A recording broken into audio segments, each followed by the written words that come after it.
on-the-job training that they had from being in the unregulated market. This bill creates the on-ramp for them to get those entrepreneurship skills, to partner with unions, to partner with the University of Connecticut, to actually be able to be a serious entrepreneur. If we look at what's happening in the rest of the country, people are making billions of dollars on this. Cannabis CEOs, cannabis CFOs, cannabis CTOs are the same position in all of the other companies as they are in cannabis. So we are producing people that are able to move into other industries, but very specifically, this specific bill does train people to do it the right way. And there's no way we can look at HB 6377 and think we're just not supporting the entrepreneur enough. This is a jobs workforce pipeline bill that does it better than we've ever seen in the state of Connecticut. Thank you. We have again, actually, I'm going to call on Representative Anderson, Representative Hughes, and then I'll come back to you for the second time. Representative Anderson, you have the floor, sir. Thank you, Chairman. Mr. Ortiz, so I don't think I've heard you talk about the labor peace agreement. Sure. So you're an entrepreneur. So I read that there are 6 types of licenses, and it appears all of them require entering in that labor peace agreement, which seemed to me might be a barrier to small entrepreneurs and might increase costs and fail to compete as well with the black market. So I wonder your thoughts on that. Well, I think making sure that we partner all of our businesses with the labor unions make us a more strong industry as a whole, right? And so we're talking about an ecosystem and I want to make sure that the businesses that begin to operate have the right standard operating procedures, are hiring and training people appropriately, and all of those different pieces are in there in a place that can be a bit sporadic with laws changing a lot. So I actually think the unions provide stability for a lot of our businesses. Yes, they may not be as profitable at the end of the day when it comes to profit for the owners, but I think it's better for the state of Connecticut if we have a strong industry. That being said, we want to make sure that the businesses we create are profitable, right? And that taxes remain competitive. That being said, though, however we do the license piece of it, I don't believe that adding union agreements detract from the overall viability of the business. I think maybe it reduces profit somewhat, but it makes a stronger entity in the long run. Thank you. I come at this from, I'm open to changing the marijuana laws, but I'm coming from the liberty side, not equity and not the unions and all that. So I think this bill is very messy. I see a lot of the money does not go to the general fund. So I think it needs a lot of work if you're gonna sell people like me. That's all. So I unfortunately, I would like it if we had a free market for the cannabis industry, but that's not what we're working with really. There's a lot of push out and using licenses to reduce the number of players in the industry. If we were talking about a much less restrictive situation, I could have a much more simple bill. But however, the current medical cannabis industry is not allowing that to move forward. And so I have to operate in the space as it exists, not as the space as I wish it. But I agree. If we could take a fully free market approach, we probably wouldn't need a lot of these other programs. But yeah, I like your attitude. If this bill doesn't go through, we'll talk. Fantastic. Appreciate that. All right, Representative Anderson, I'm gonna have to beat to the table as well. Well, I do not see any, I'm sorry, Representative Hughes for the second time. Thank you, Madam Chair, and thank you, Jason. I just wanted you to have a chance to remind us again, did we go slow with the war on drugs? Did we go slow with the damage to entire generations? And did we go slow with decarceration resources and investing in addiction services as a policy? You know, we've spent countless billions of dollars disrupting communities in this country in an effort to try to crack down and be tough on crime. And it's been one disaster after another. And so, you know, of course, I was directly impacted. I'm sure every single person on this call has someone in their life that was either arrested, thrown out of school, lost a job, you know, failed a drug test, and it ruined their future. And so it is something that affects from the wealthy to the working class, everybody in between. And it has been nothing but a ramp up continuously. And during the 70s, like, we have to be real, like, it was a blatant and overt process of disrupting Black and brown communities and the anti-war community. Richard Nixon was not quiet in how he felt about using the war on drugs to push his own agenda. And so we're still dealing with the ramifications of that today. And then we had the ramp up with the crack epidemic. And then it got, you know, we had the RAVE Act with, you know, other drugs, and people just kept more incarceration and more incarceration.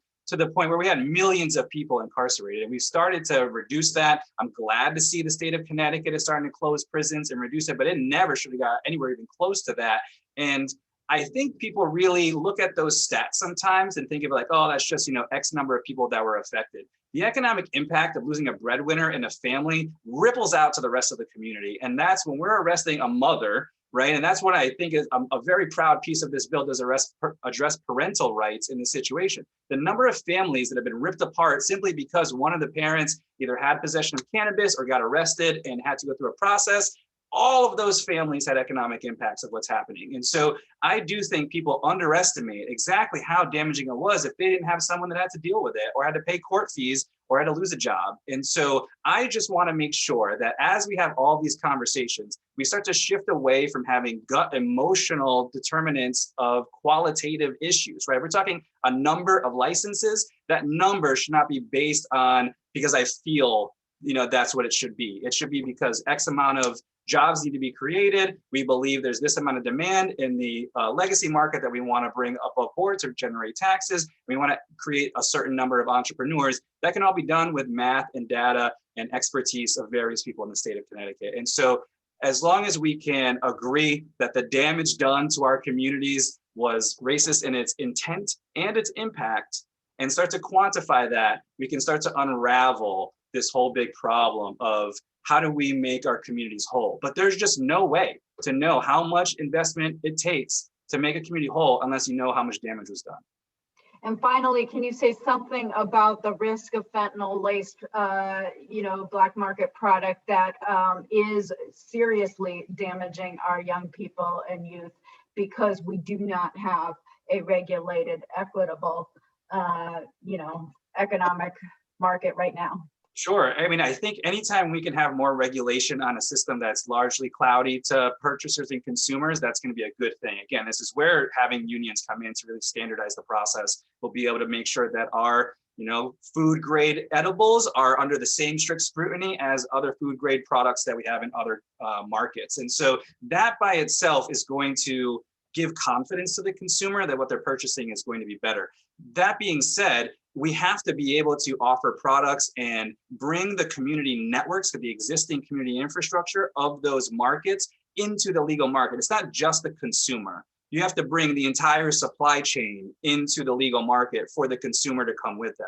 And I think that's an important part of this, that if we were to, for example, replace the local community cannabis salesman with somebody from another country or another state, that does not pull that person's financial network into the legal market, right? It's a different community. And I think that's where our existing community infrastructure, there are thousands of entrepreneurs. I know my friend thought that there wasn't that many entrepreneurs that can do it, but I guarantee you, if we open up the applications and they are accessible to people of color, hundreds, if not thousands of people will apply. The question is, how many of them will we empower to become Connecticut champions? Perfect, thank you. All right. Senator Cabrera. Thank you, Madam Chair. Mr. Ortiz, I don't have a question. I just wanted to say that we thank you very much. It's very instructive. It's been very insightful and enlightening to help the testimony you provided today and helping us understand the landscape.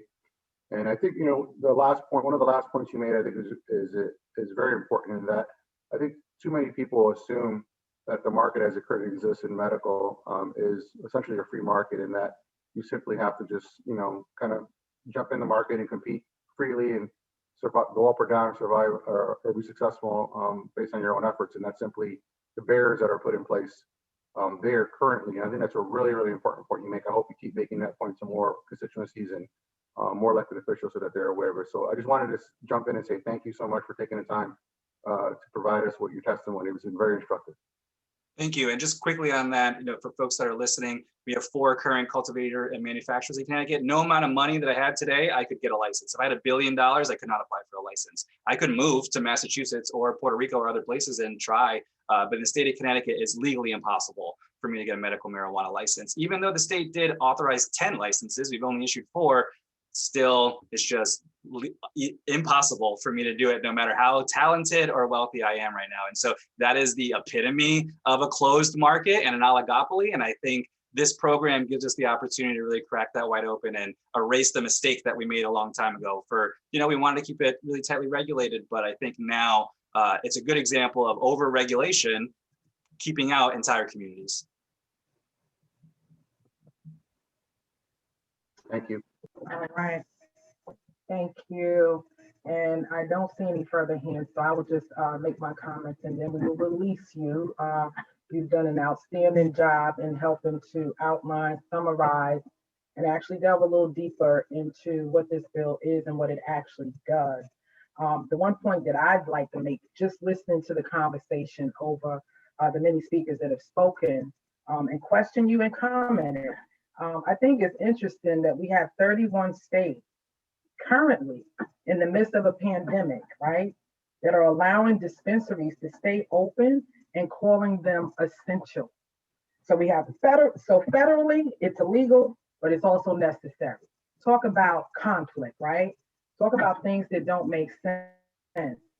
And to think that we don't need to be discussing this and talking about putting labor peace agreements and equity on the front end, absolutely. This is a booming business, whether we like it or not. It is happening all around us in close proximity. And Connecticut has been known to be a leader, right? We're supposed to be progressive. There's no reason why we don't get in now and we do it right and we do it better. We have a pathway to make that happen. Is 6377 perfect? Absolutely not. Is there further discussions that need to be had?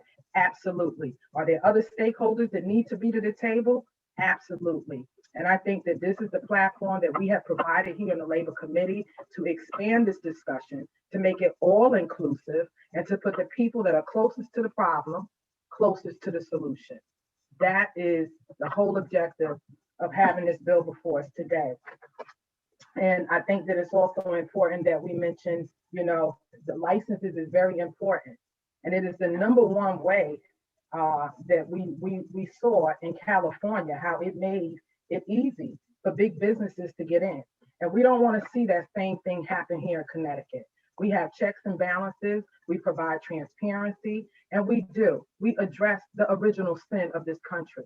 And a lot of people have been using the term war on drugs. You know what I call it?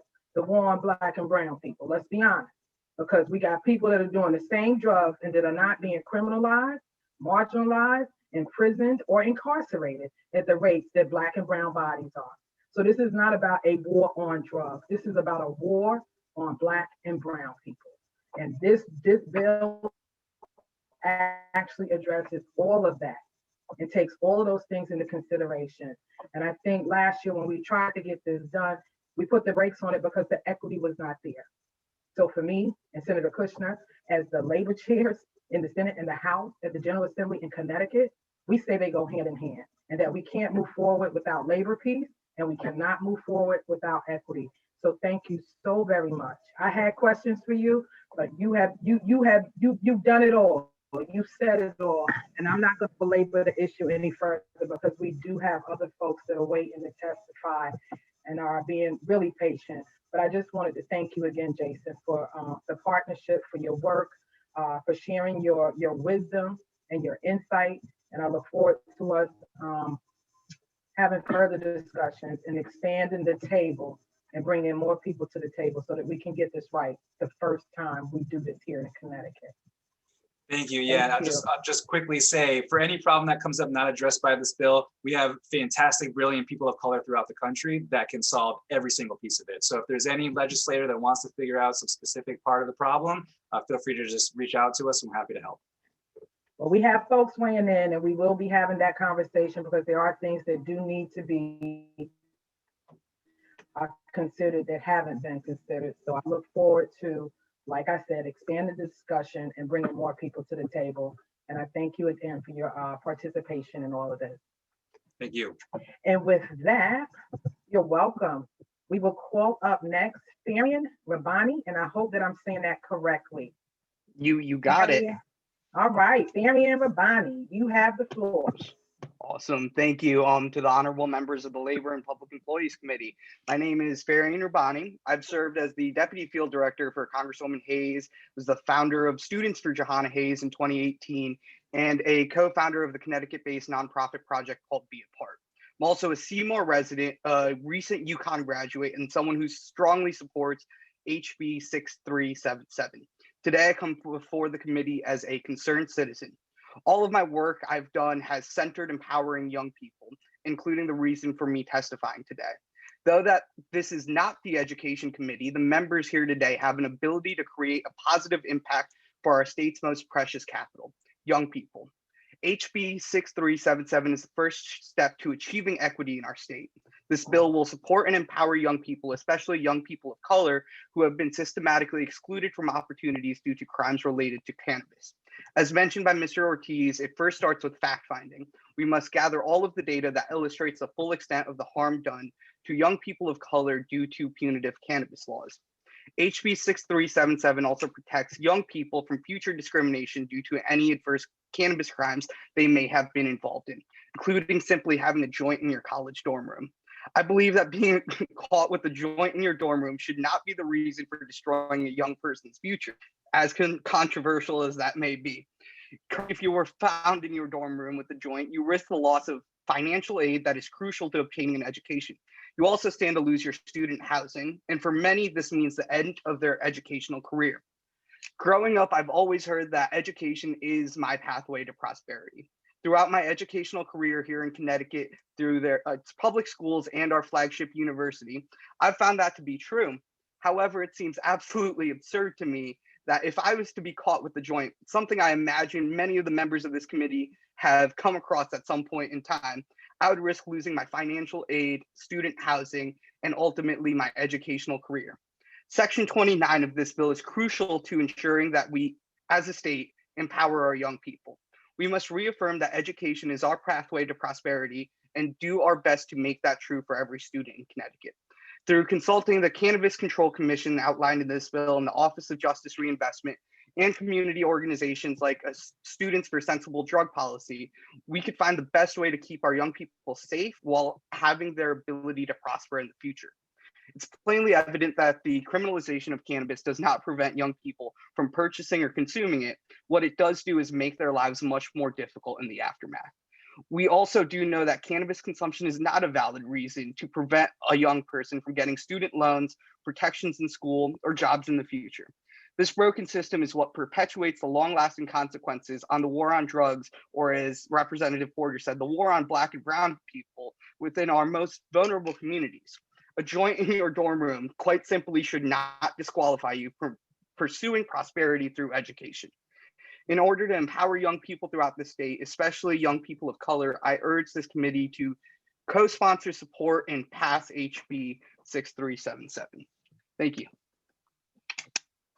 Thank you, Mr. Rabbani. Any questions? I see none, so I would like to thank you for your Representative Aurora.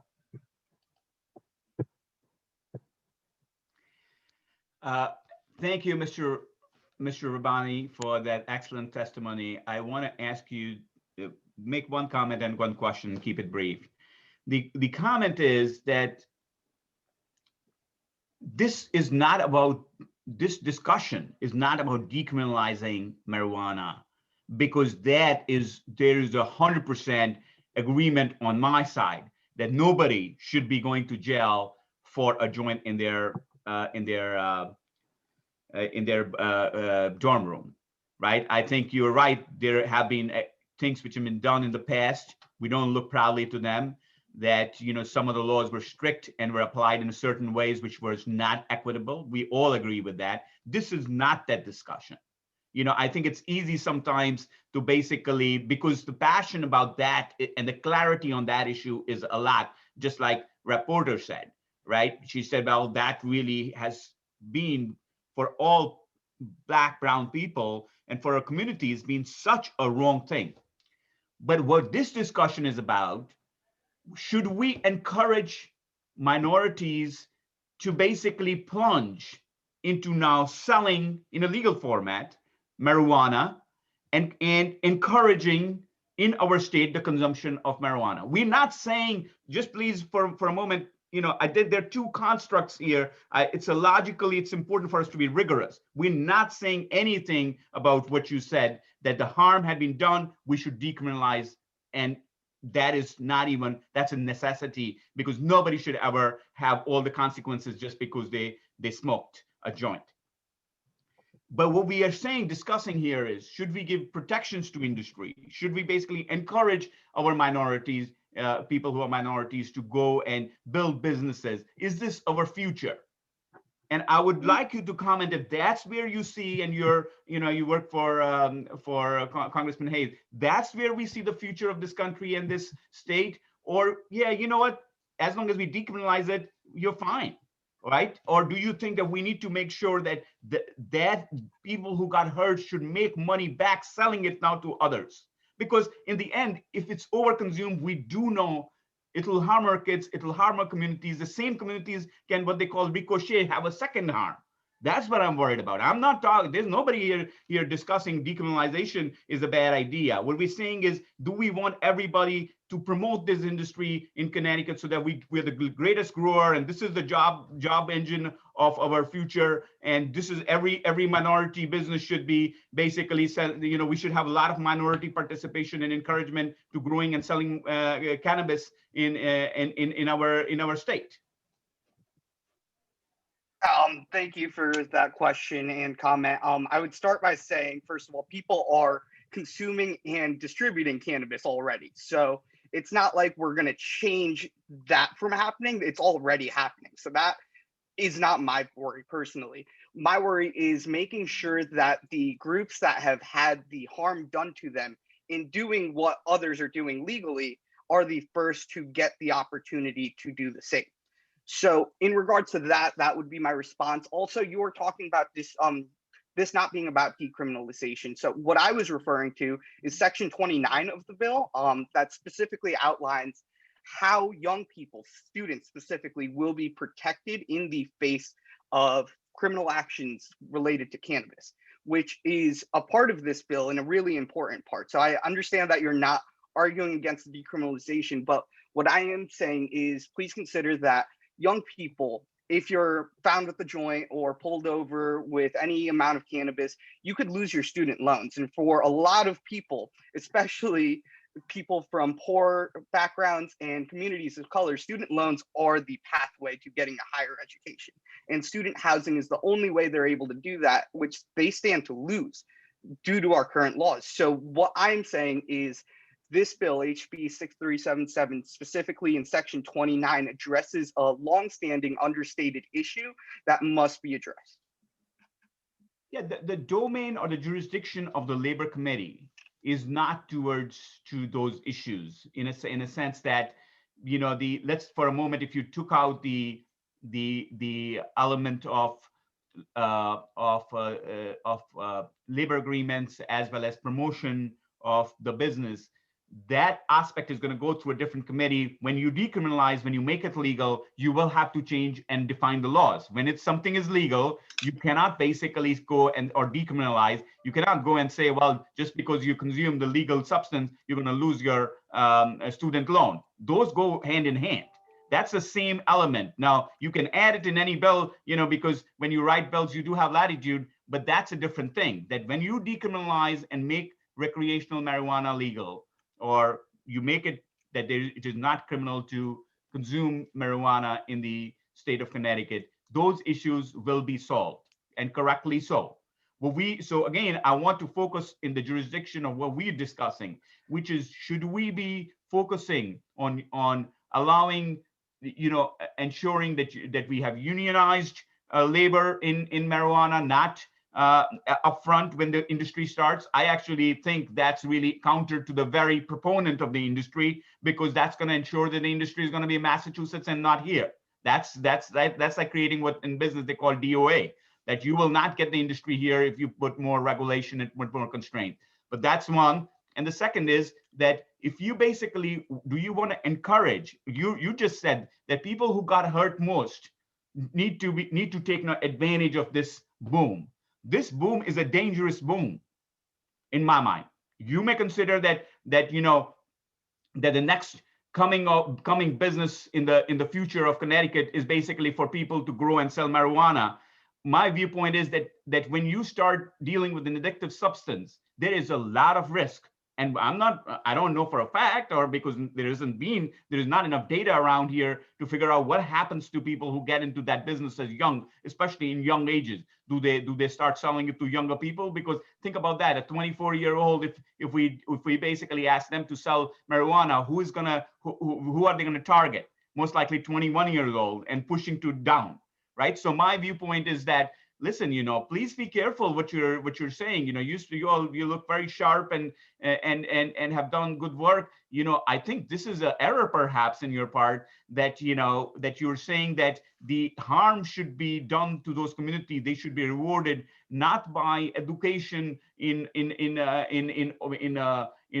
all areas or any areas, but by helping them build businesses selling a substance which is very addictive and could harm them a second time. Even if one of that 100 people get harmed a second time, I couldn't look myself, any committee member would be able to justify that? No, they got hurt basically because of strict laws and because they were persecuted for one thing. And then we basically encouraged them to sell and grow marijuana. And then they got addicted, or their kids got addicted, they got hurt the second time, right? And hopefully nothing like that happens, but the risk exists. Manage the risk now. I just want to see if you feel that there is any risk, or that's just basically an opinion of somebody who's maybe more risk averse and not very pro cannabis. But you know, I would. But at the same time, for the record, I do think that it needs to be decriminalized. Thank you. Yeah, absolutely. So there was a couple things in your statement there. First of all, I'm going to address one of the things you said first, that, you know, this is part of this bill, and this bill is in this committee. So right now, that's why I'm here addressing this committee on this portion of the bill. It's before your committee. I understand that it may go to another committee in a different bill, but right now it's here, and you guys have such an awesome power to create positive change within communities, especially young people and people of color.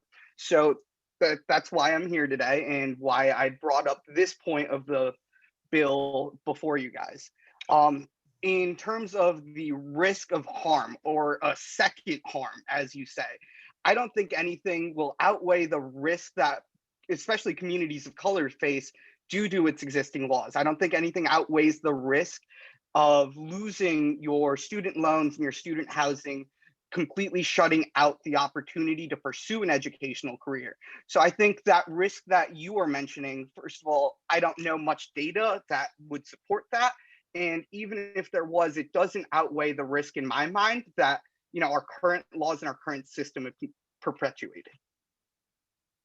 Okay, thank you. So what you're saying, other than section 29, you are not testifying for other sections. You are primarily testifying for section 29. I am here to testify in favor of the bill, but I am focusing on section 29 because that's what I understand the best. There's others who are going to testify or have already testified, like Mr. Ortiz, who have outlined really well, in my opinion, why the rest of the bill is also important.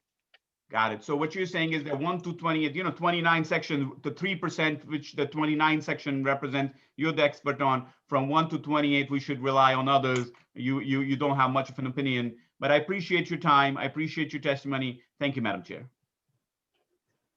Thank you, Representative Aurora. And with that, I will thank you, Mr. Rabbani, for your patience and for being very precise in what your focus is on this bill. And we do appreciate your testimony on section number 29. Thank you again. You're welcome. You have a great evening. All right, up next we have Rhonda Caldwell. Caldwell, you have the floor. Thank you. Senator Kushner, Representative Porter, and the other ranking members, Sampson and Aurora, thank you for listening today. I've been listening since 10 o'clock this morning as well. I'm here from Hamden Action Now, Black and Brown United in Action. We're community activists down here in Hamden and New Hallville section of New Haven. And we're in support of this very important and incremental piece of legislation, HB 6376, which is an act creating a respectful and open world for natural hair that will bring the change and lead our state out of our historical discriminatory belief system. So what is the belief system that I'm speaking of? It's white supremacy, and that somehow we are less competent and qualified merely as a result of our skin color and the texture of our hair. It's the belief system that whiteness is the human ideal here in Connecticut. How did I come to this conclusion here that this is what's going on here in Connecticut? Well, let me just say from this morning, Cheryl Sharp from the CHRO talked this morning about a recent study that showed brown women in the workforce were earning 54 cents and Black women were earning 62 cents of every dollar made by a white man. We continue to live through historical wage discrimination based on gender and race, and the evidence is all around us and is rampant throughout our communities. How much more evidence will we need before it is stopped and rectified? I've also heard today that perhaps this can be resolved by way of more and better education, training, and diversity, and et cetera. Okay, so just think of it like this. Do we need to train employers and educators to stop valuing their students and workers based on their skin color and the texture of their hair? You know, this can only work if white folks are willing to be teachable and acknowledge a full rejection of this false belief system. We cannot continue to legislate morality, but fortunately we'll have to continue to do so. And it's quite a shame that we have to have this type of legislation in 2021. However, without it, Black and brown women will continue to be financially exploited without an avenue to sue when we've been discriminated against in the workplace and at school, which affects every area of our existence. Connecticut's businesses and economy are being held down on the backs of Black and brown women, and myself being one as a sole caregiving parent while we're just trying to survive. Why did I say this is incremental legislation? Well, we all know we have a long way to go to get to equality from 54 cents to $1. So thank you again, Representative Porter, Representative Hughes, Senator Kushner, and the committee for your leadership in the state of Connecticut. Thank you, Ms. Caldwell, for your testimony. I'm looking, I see no questions. So I will just thank you for taking the time and being with us from 10 a.m. this morning. And we look forward to working with you on other legislation that I know you have interest in as well. All right, up next. Oh Lord, we're getting to the end of one page. Here we go. Chief Clerk of the East Hartford Probate Court, Idalise Gomez. Idalise, you have the floor.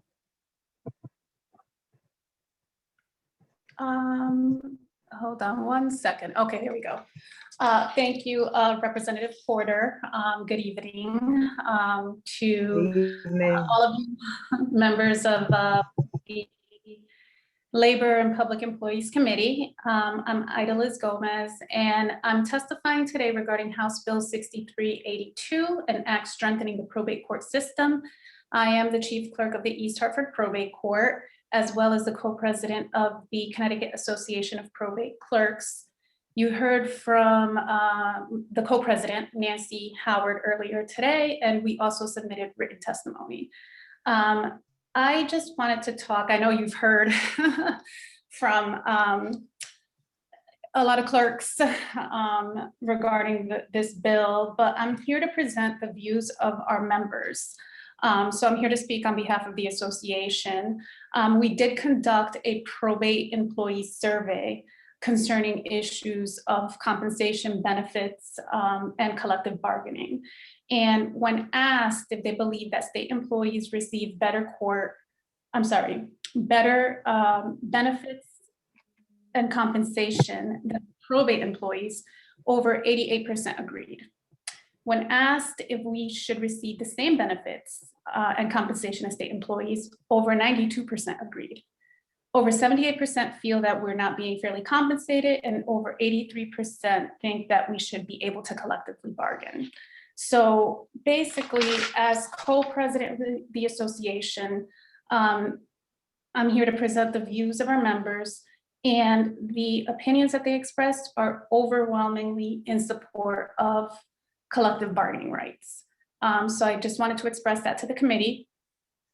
On the other hand, as a chief clerk, I am in agreement with judges retaining the right to be able to interview and make hiring decisions when there's a vacancy in their court.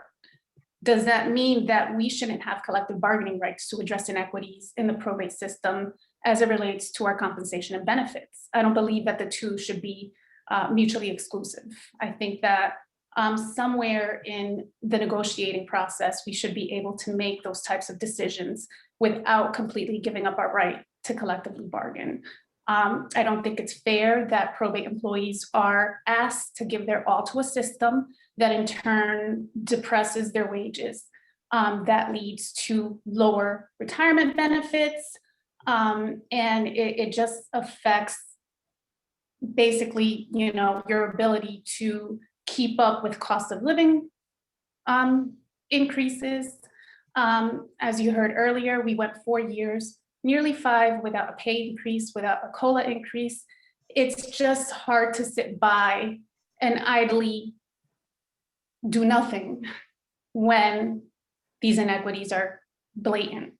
So that's all I wanted to say today. I know that you all must be tired.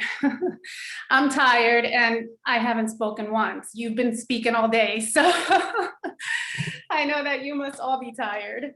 But basically, I can't sit by and agree that clerks are better off without collective bargaining rights. The inequities are clear. I think that this bill gives us a right to make those decisions for ourselves. So that's all I want to say. Thank you, Ms. Gomez. We do appreciate you hanging in here today and providing us with your testimony and speaking on behalf of those you represent. That is extremely important, and I just want to commend you for that. I do see we have Representative Aurora, so you do have the floor now, sir. Sure. Thank you, Madam Chair, and thank you, Ms. Gomez. Yes, I am tired. We've been discussing these issues, but listen, this is I take my job very seriously, and I hope all the points which we are making and bringing out, are substantive and not for the sake of anything else. My question, I really appreciated your testimony because you bring the balance. You brought the balance in there, saying, listen, the issues which we have heard and which make sense is that the judges need to have some degree of ability to have control over that process of hiring and retaining. And so when a new judge comes in, does he, I don't know the word, does he what happens with the earlier person, because they may for one reason or the other want to work with a different clerk. And so in a organized in a contractual bargain, that would never fly, that when somebody else new comes in, you can basically say, hey, listen, I can't work with you. Where does that person go? What is the resolution? Right. The issues are tougher here. But at the same time, I hear the other elements of compensation. Why should you be different than a clerk in the Superior Court, right? I have to ask that because, as I said, sometimes it's easy to color, people on this committee as one side or the other. That's just not true. We are asked to look at every element of the issue of equity is extremely important, especially in the Labor Committee. That if Superior Court clerks shouldn't be, we should compare the two comps or the conditions of work. Now, the question I have, yeah, go ahead, please comment. No. Well, I just wanted to just highlight that's why I said when filling a vacancy in the court, one of the major concerns of the court clerks is that if a judge retires or doesn't win re-election, their job is at risk. They have dedicated years to the system, sometimes decades, and now they're all of a sudden just expendable. Someone can come in and, or rather a new judge can just come in and eliminate their job. So that's one of the major concerns that the clerks have expressed. I have to also comment that when a new judge is coming in, usually it's because the outgoing judge has retired. And the chief clerk has been managing that court for, like I said, years, if not decades. They normally are not going to just get rid of the chief clerk who basically manages the court. But the fear is that they can, and that, after years of dedication, jobs are just, not protected. There's no job security. No, that's why, sometimes you keep digging in issues and then the truth comes out, right? You're very right. It's a real problem. The problem is because judges are elected, and probate judges are elected, there is much more uncertainty in the process. And judges do want, we're hearing a lot that judges want to have control over their chief clerk to be effective. And but those two things are not consistent. Right. So let's assume for a moment a judge is there for 8 years, they can lose their election, they are out of their job, and then the new person comes in and they're like, well, I've worked with this other person in another business for the last decade, and I want them to be my clerk. Right now, what they would do is basically, try to find something and work for a transition. And I don't know what they do right now, to tell the truth. I have no idea. I don't know much about. But what we're hearing is that the flexibility exists, that if they cannot work with the old clerk, that they have the right to kind of make the change. And that's a really big thing.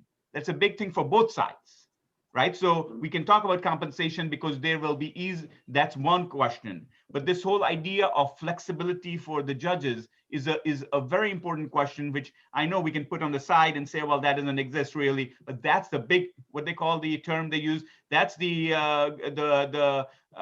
million pound element. Elephant. The elephant in the room, right? That's which we have to discuss it. That's the reason, you discuss it 4 times, 5 times, 6 times, your head hurts, but you're like, now you're talking that really that's the problem why they have it. Because I'm assuming that because you're already part of the state system, those other problems, those other issues are not as large for them as the issue of flexibility and control over their as I would call their inside team, right, they're the top team, right? So, I would love for you to comment, is there a way to get around this? And secondly, I really want to also, I want to ask that later about the compensation process, because let's just figure out, while we are at it, let's just get it all out. Who decides the compensation process? Why is somebody paying on the market, which we hear? And that should never happen, especially in the league, in the profession you're in, because, there's competition, and so I want to ask that separately. But for the first thing, what do you think about this flexibility requirement that the judges have? Do you think that, and how do you have any ideas? You create a pool. How do you address it in a situation where they don't have the flexibility and it is subject to some kind of a bargaining agreement? Right, and those are questions that we actually also have in discussing whether or not the clerks would benefit from having collective bargaining rights, and then take it one step further, if we would benefit from unionization. One of the questions is, that very question: what happens with these hiring decisions? Who's able to apply for certain jobs? I know that in speaking with Eva Bermudez, who has spoken with us on several occasions, she has touched a little bit on it, but we haven't gotten the full scope of what it would entail, what a collective bargaining agreement would look like, how these issues would play out, the issue of a judge's right to choose his own staff versus union protections for workers, and if someone can just be let go for no reason, or if it has to be for cause. There's a lot of unanswered questions that we're just at the beginning stages of discussing. But it all starts really with just with the ability to collectively bargain. It just gives us that right to exercise. But what everything else looks like after that, that's up for discussion and it's up for debate. If we get past this first legislative change that would allow it. So. No, Ms. Gomez, those are very, very thoughtful points. I understand, what the worry is that, sometimes when legislators change the balance of discussion, then, things go in a very, very interesting way very soon. And what the judges are saying is, listen, this is going to lead to this, in step 1, step 2, step 3. And so perhaps give us some protection on that side. That's what they are asking us in some ways, that, we do not want to lose flexibility. So, but when you are going to give we're not negotiating any collective bargaining agreements here. Let's just get that right. What we're saying is that once those things start, then that will lead to, those issues. The loss of flexibility is imminent because of the structure of the court, because of the structure of the hiring and so on and so forth. And that's why they're saying, well, this should be part of this discussion. And you can't just say, well, this is just, hey, we're just asking you to bargain. We're not saying the bargain has got to be good bargain or a equitable bargain between, but this will lead to, it's imminent. Now, so we'll leave that alone. The point has been well made. My question here to you on compensation, which is the other element. So flexibility is one element, how the court is structured. The other element on the other side is compensation, which we're hearing a lot of. They really are technically not connected, but they are connected in some ways, right? Right. They could be separate if there's several ways to do it where they could be separated. The question is, how does the pay of somebody who is a probate court clerk get determined? Does the judge have the right to decide the pay, or is it some kind of municipal process? Because in the end of the day, they're still working for a court, which is a government or a public entity. Right. No, it used to be that the judges were able to set the benefits and compensation of their staff.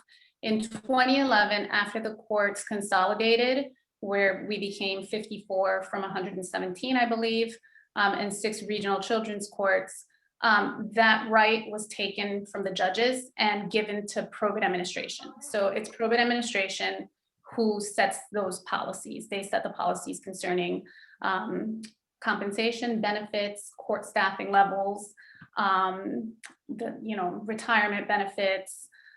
They are basically are the ones that make those decisions, I believe, in whole. I don't know if they consult with anybody else in making those decisions, but they set those policies in the probate court administration policy manual. And so as far as I'm concerned, they're the final.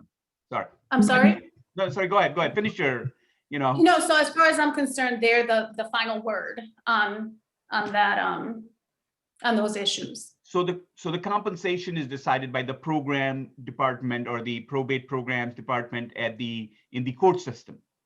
Probate court administration. They're a state agency. So probate court administration is a state agency. The Office of the Probate Court Administrator, they basically oversee the functioning of all the courts. So they provide assistance to the courts. So they're kind of like the court, I would say.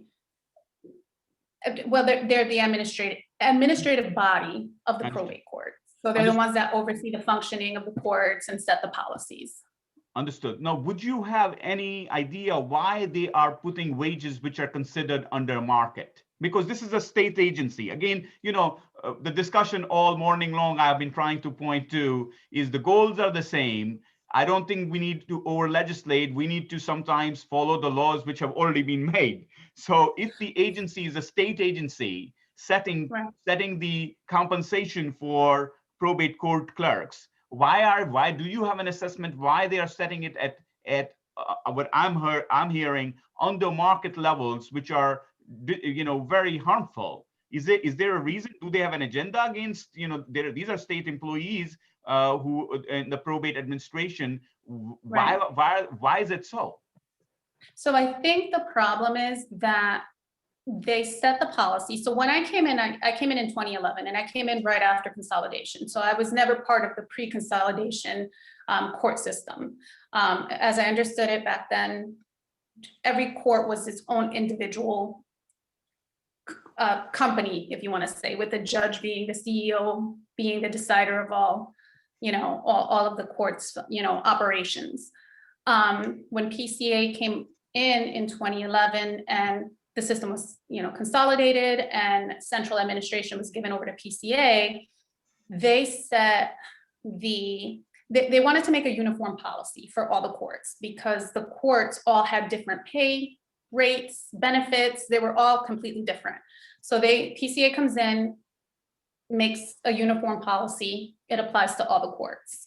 Now they did try to correct inequities between the courts. So they made this uniform pay scale. It has a starting pay, a market pay, and a max pay, or min, market, max for each of the positions within the court. Now, I think the problem is that when I came in 2011, I want to say the starting pay for an assistant clerk, which I started off as, I want to say was in the region of maybe $15, maybe $16 an hour. So over time, that has changed. Those, min, market, max have gone up, but the rate at which we receive merit increases and COLA increases, which would, incrementally move our wages upwards, has been very slow. It's been extremely slow. Like I said, we went almost 5 years without any type of pay increase. So what happens is when they then raise the min, and I started at a certain min, someone that's coming in years after me is going to be started at a way higher rate than I started.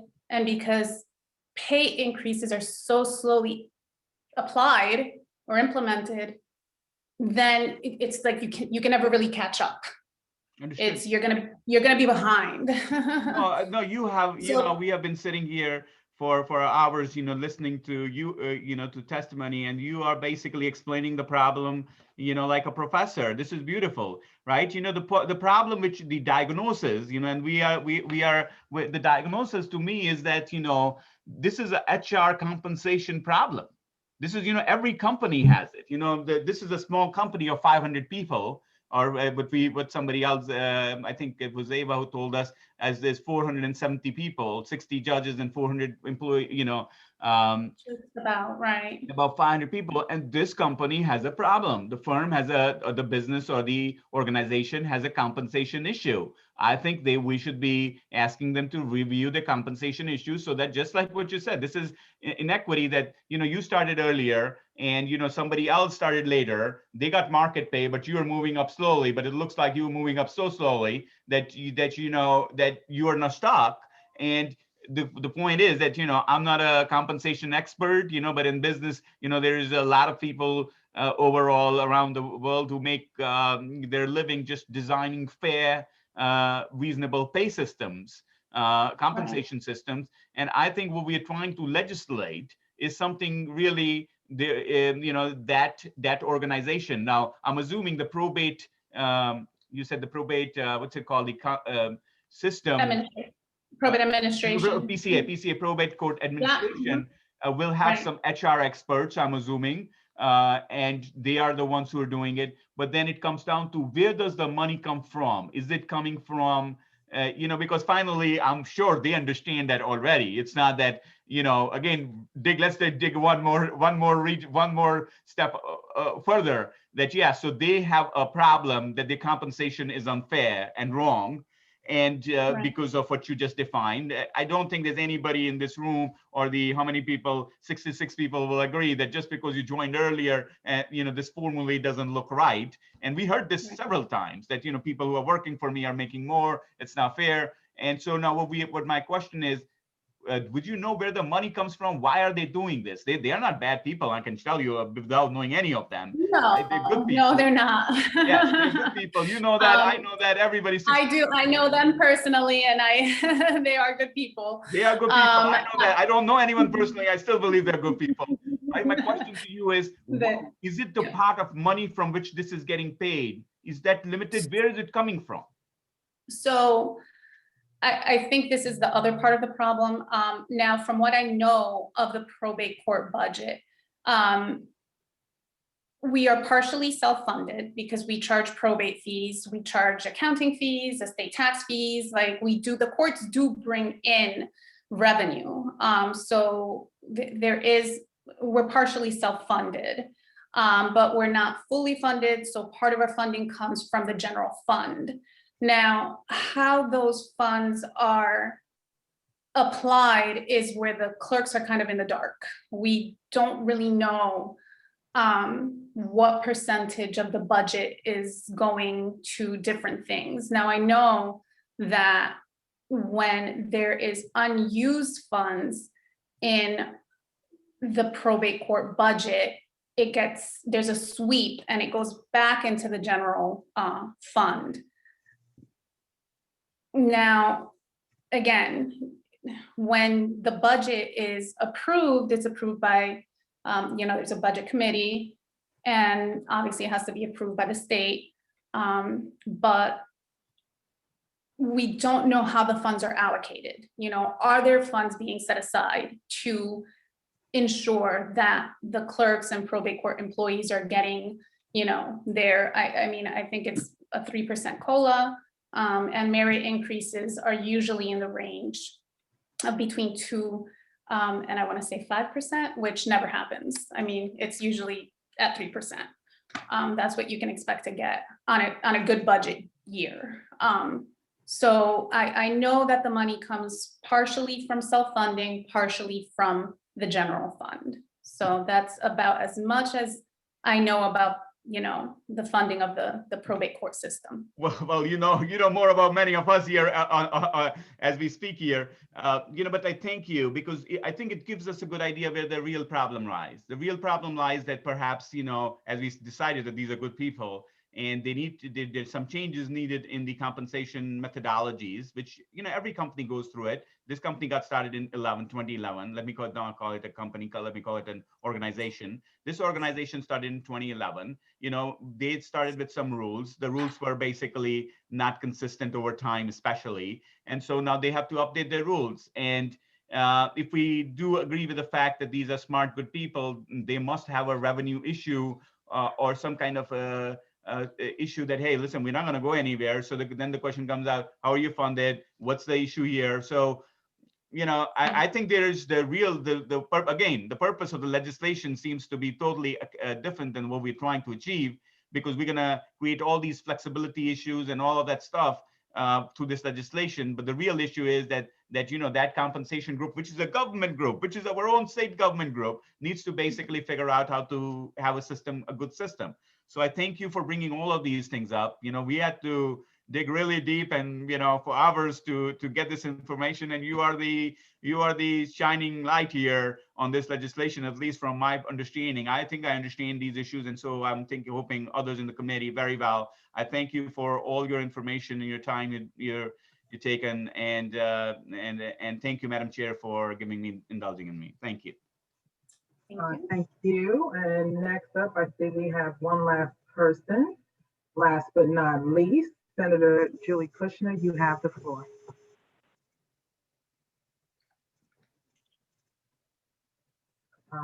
We can't hear you, Senator Kushner. How's that?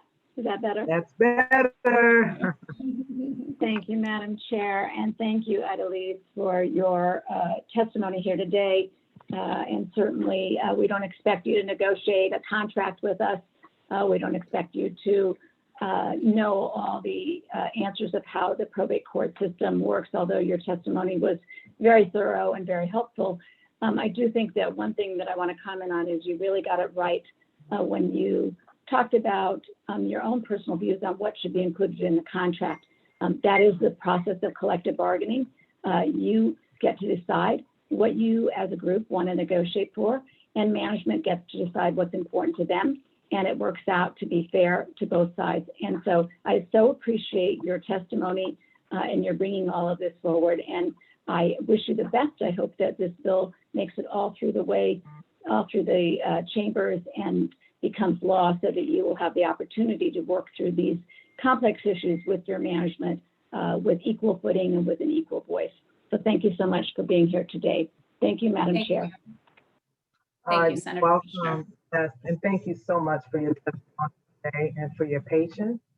And as Senator Kushner said, we are really pushing to make sure that all the way across the finish line. What you deserve. Thank you. You're welcome. Thank you, Representative Porter. You're very And welcome. thank you all for your time. You have a good evening. Thanks, you too. All right, so up next we have Director of Business Development, Mr. Bill Finch, Connecticut Labor Management Cooperative Committee. Mr. Finch, you have the floor.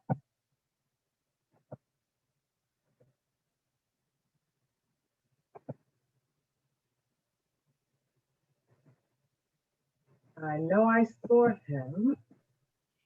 Yes. Mr. Finch, are you there? How are All you? right. I'm well. How are you? Good. Chair Porter and Chair Kushner, ranking members, thanks for the opportunity to talk to you tonight.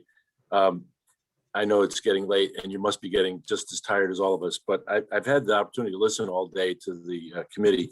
And let me just say the Connecticut Labor Management Cooperative Committee is the effort between the contractors and the IBEW is 100 years old. And George Cabrera will know that the carpenters have a similar effort. And I have to tell you, it's just wonderfully, it's such a wonderful feeling to be involved with such a positive effort. Unbeknownst to me, I used PLAs all the time as mayor of Bridgeport and supported them when I was a senator. But unbeknownst to me, there's just so much more underneath the hood at the IBEW, where we are the human resources component of the Electrical Contractors Association. And this has been going on for over 100 years. And it's really exciting to be part of it in this age of dissension and disruption and anger, to see labor and management working together. I know, George, you, Senator, you feel the same way, having been exposed to it through the carpenters. But you know, a lot's been said about the bill tonight, 6378, and during the day. There's a lot of misunderstandings about prevailing wage. And I just want to say the prevailing wage to me is a living wage. And as mayor, I was able to help with the trade unions bring many, many people into the middle class. We had very high targets for women and minorities. We always built our buildings under a project labor agreement, prevailing wages. And we were able to have at least 30% of the workforce be women and minorities. And in one case, we had 75% of the people building the Discovery Magnet were women and minorities. And I have to tell you that that prevailing wage that we had stayed in the community. And I say that because I understand that nothing in this bill is going to change anything. It will give us more stability. It will stop the silliness of having to wait for our own numbers to come back from Washington. And if somebody wants to play games with us in Washington, as has happened in the past through intentional or unintentional, then we have two sets of prices. And we don't need that because we give the numbers. Connecticut gives the numbers to the federal government. And as Senator Kushner, you pointed out, we're just waiting for our own numbers to come back to us. It's a bureaucratic step that's not required. It's not necessary. And we can give everybody a level playing field and not have two prices, as can often happen if there's a delay. But let me just say, you know, to me, it means an awful lot to protect prevailing wages in any way, shape, or form we can. And some of the misinformation, when you have a project labor agreement and you try to pay prevailing wage, non-union and union companies can bid for it. And the other thing that bothers me is labor is so often scapegoated. When I looked at my projects, labor costs were 20%. If I'm building a $40 million school, I only have 20 to 25% maybe is labor. The rest is land, materials, permitting, geotechnical, all of the other things, profit, management fees. And we often scapegoat labor. It's really wrong. And I know your committee doesn't do that, but I just want to point out that we believe that this bill doesn't change anything. It's a simple fix to avoid a problem. And it avoids the disruption that you can have. So I would just urge you that anytime you get a chance to support prevailing wages, make it more efficient, help the industry, you know, you should do that. And I know the committee's been strong in that. Prevailing wage is a living wage, and this just takes out some of the uncertainty by codifying it with our own numbers that we've been using. I've asked the guys here, I said, did you ever change, did the feds ever change the number we sent? They said, no, we can't remember them ever doing that. So why give it to them only to wait for it to come back? It's silly. And I know that it's opened the door about whether prevailing wages are good or bad. In my experience, prevailing wages were a godsend. And I would point out that Davis-Bacon and Hoover, who signed the bill, were all Republicans.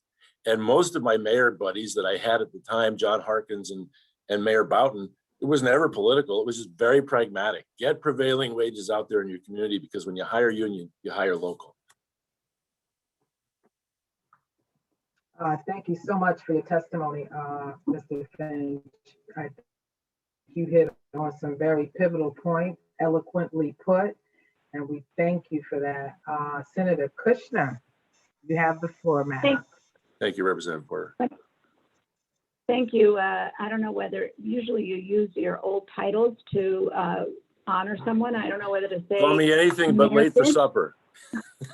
Whether I say Mayor Finch or Senator Finch, I'm not sure what to say, but I think I will address you as Mayor Finch, because I think your perspective from a municipal government level is critical to us here. And I can't tell you how much I appreciate you weighing in, and couldn't agree. I agree with everything you said, and you said it far better. And it's great to hear from someone who has been on the other side of the table. So I appreciate it so much, and thank you for your input today. I never could have achieved all of the renewable energy projects and the minority contracting that we did, and the minority hiring that we did, and the women hiring. Never could have achieved that without organized labor. So I think some of the attacks tend to be polemics and maybe other agendas, but they were my right hand in so many of the things we had to do. And it's a pragmatic thing you can offer mayors, regardless of party. And I can tell you that we would scratch our heads, me and Mark Boughton, we would be at a mayor's meeting, and how does this possibly get political? You know, Davis-Bacon was a Republican bill, and we know that Republican or Democrat doesn't matter when you're filling potholes or building libraries. So that was a great experience. And I hats off to the Republican mayors who do it too, because sometimes they get beat up on an ideology, and this is just pragmatism. All right, well, seeing no further hands raised, we will close with thanking you again, Mr. Finch, for your participation and for bringing that level of validation to what it is we're attempting to do here in labor. Thank you again. Thank you. Thanks for your patience to listen to all of us. Hey, and it's you a can labor, call me it's a anything but labor late of for love. supper. It's labor of love. All right. You're welcome. Good night. Good night. Up next, we have Latasha Johnson, Alpha Kappa Alpha Epsilon Omicron Omega chapter of Hartford. Ms. Johnson, you have the floor. Thank you, Representative Porter. Thank you, Senator Kushner, and thank you, member of the Labor and Public Employees Committee. I am Latasha M. Johnson, a proud Black and Latina woman, a proud resident of the city of Hartford, a proud member of Alpha Kappa Alpha Sorority Incorporated Epsilon Omicron Omega chapter. And I come before you to support and lend my voice to HB 6376, an act creating respectful and open world for natural hair. It is sad that we are in a state that we have to legislate hair, but we are here because we constantly are being discriminated against as people of color with respect to our hair. As someone who has grown up and experienced negative and unsolicited, might I add, commentary on my hair, I grew up surrounded by the dominant culture's perception that whiteness was the standard of beauty and its physical misrepresentation of professionalism. The dominant culture deciding what was appropriate, well-kept, and neat as it related to hair. The dominant culture deciding as a child growing up what is appropriate. And as attending schools in predominantly white spaces, navigating adolescence and my intro into adulthood with someone else telling you what is acceptable and approved by their standards of beauty and professionalism for your hair, help me understand this. For what grows from your scalp, help me understand this. Let that set in, please. There is a psychological trauma that is associated with this and further exacerbated by the unwillingness to call this what it is: discrimination and disparate treatment. Black women's hair is 3 to 4 times more likely to be perceived as unprofessional than non-Black women's hair. And Black women are 80% more likely than those women to feel that they must change their hair from its natural state to fit in at work. To embrace my natural hair, I embarked on a journey and growing the chemical relaxer product out of my hair. At the time, I was working in an office with predominantly white staff, and as I navigated this journey, I can't tell you the countless comments from peers, supervisors, and the like that felt the need to tell me that I should go back to relaxing my hair. It was neater, they said. It was prettier, they said. When I was interviewing for promotional opportunities, it was suggested that I pull my hair back, blow dry, and even straighten it to get the job. For years, I attempted to navigate my natural hair journey, eventually foregoing for what I will characterize now as easy. No one should be made to feel that way, and I'm here to stand up for those young women. As our state looks to address systemic racism and oppression, let me be clear, and this state be setting and be a trendsetter, an example, and set the true standard. If we truly believe in diversity and equity, we must embrace natural hair. We must ensure that employers leave biases and judgments that include the dominant culture's perception of professionalism. Natural hair is and always will be professional. And I thank you for your time. I thank you for your testimony. I feel your pain. And I just really thank you for coming forth and sharing that with us. This is something real. And we've been talking about education here, you know, and I really hope that this public hearing and the one from last year is that platform where people are being educated around the things that they are not exposed to, they don't have an experience with, and frankly, don't have a clue. This is something that has been ongoing for forever, centuries, right? This is nothing new.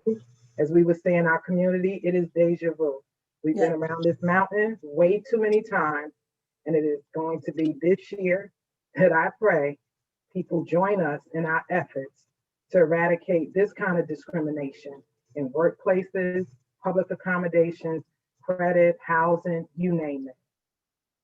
So thank you so very much. I don't see anyone double checking, no hands raised.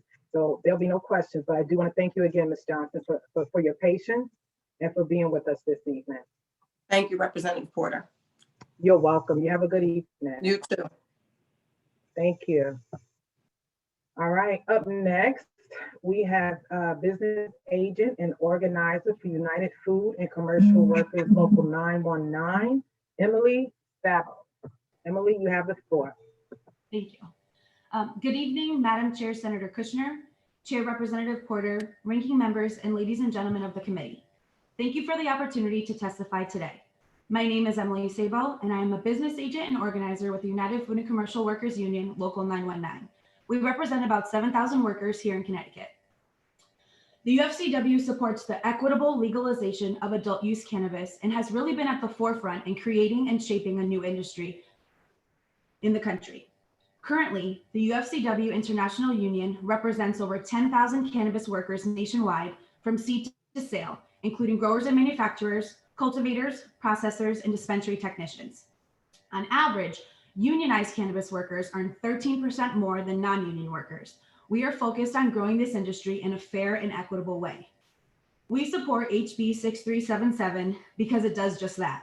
This bill will build the framework that Connecticut needs to create jobs with good wages and benefits in a growing industry. I've spent the past 2 years talking to cannabis workers, and a common theme in these discussions is no different than discussions with workers in any other industry. Cannabis workers want to join unions, but they're afraid of retaliation by their employer. Additionally, cannabis cultivators currently don't even have the right to organize a union.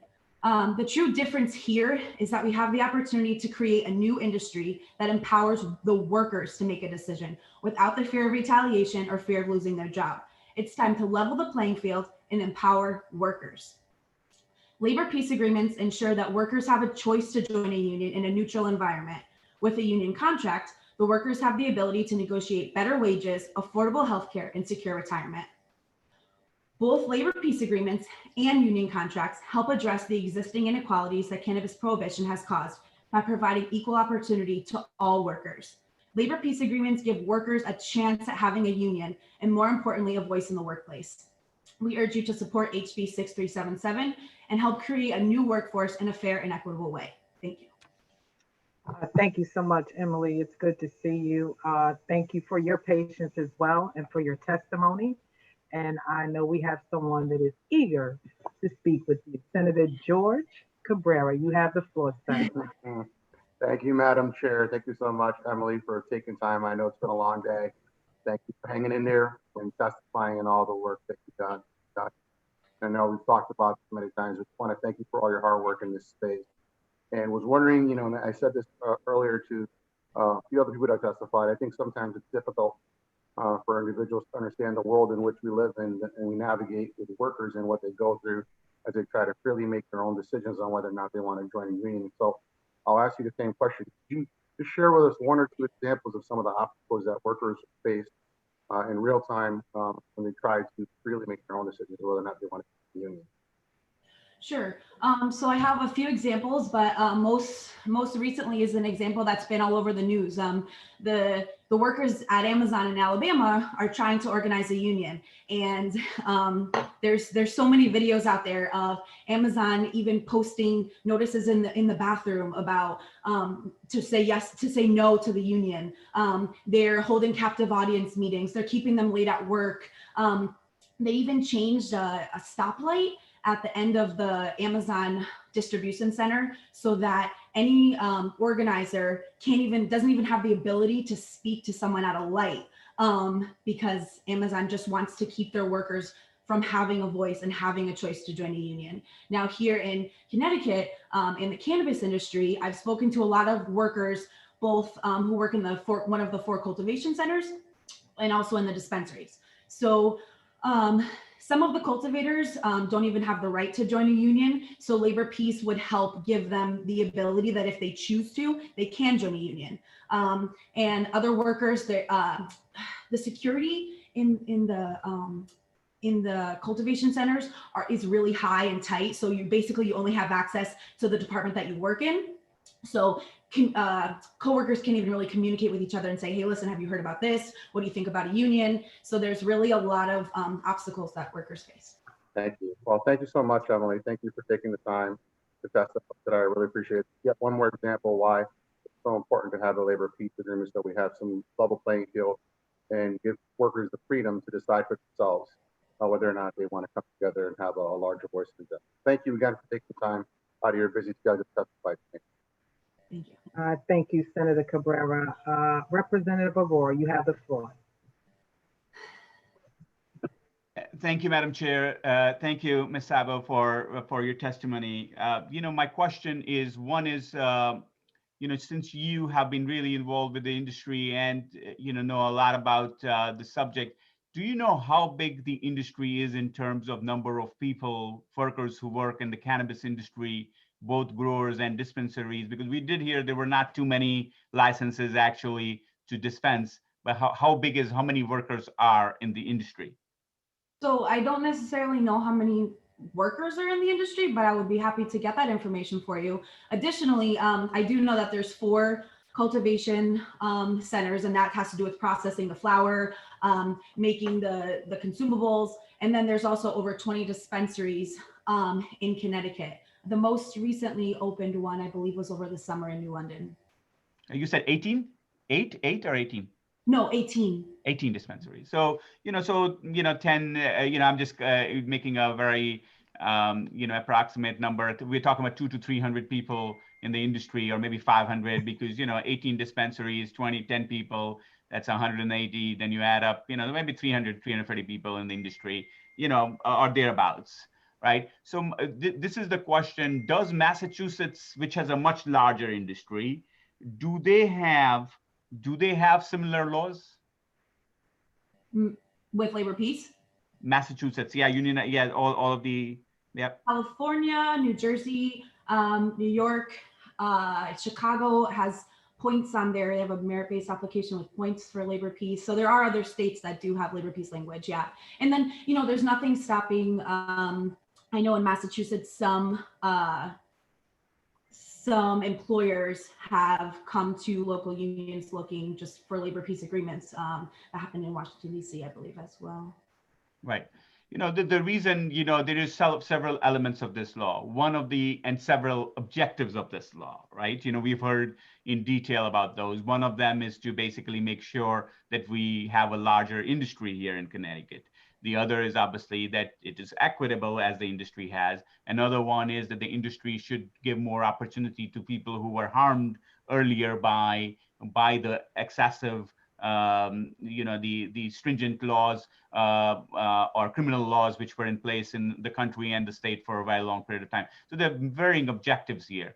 The question which I'm trying to get is, or one of the concepts I'm trying to figure out here is that, is it going to work for our purpose if we start taking a 300-person industry and start putting these additional regulatory constraints and rules? Most likely, I do think what's going to happen is the industry is going to avoid Connecticut. We may have some small folks here, but by and large, the industry is going to say, see you later.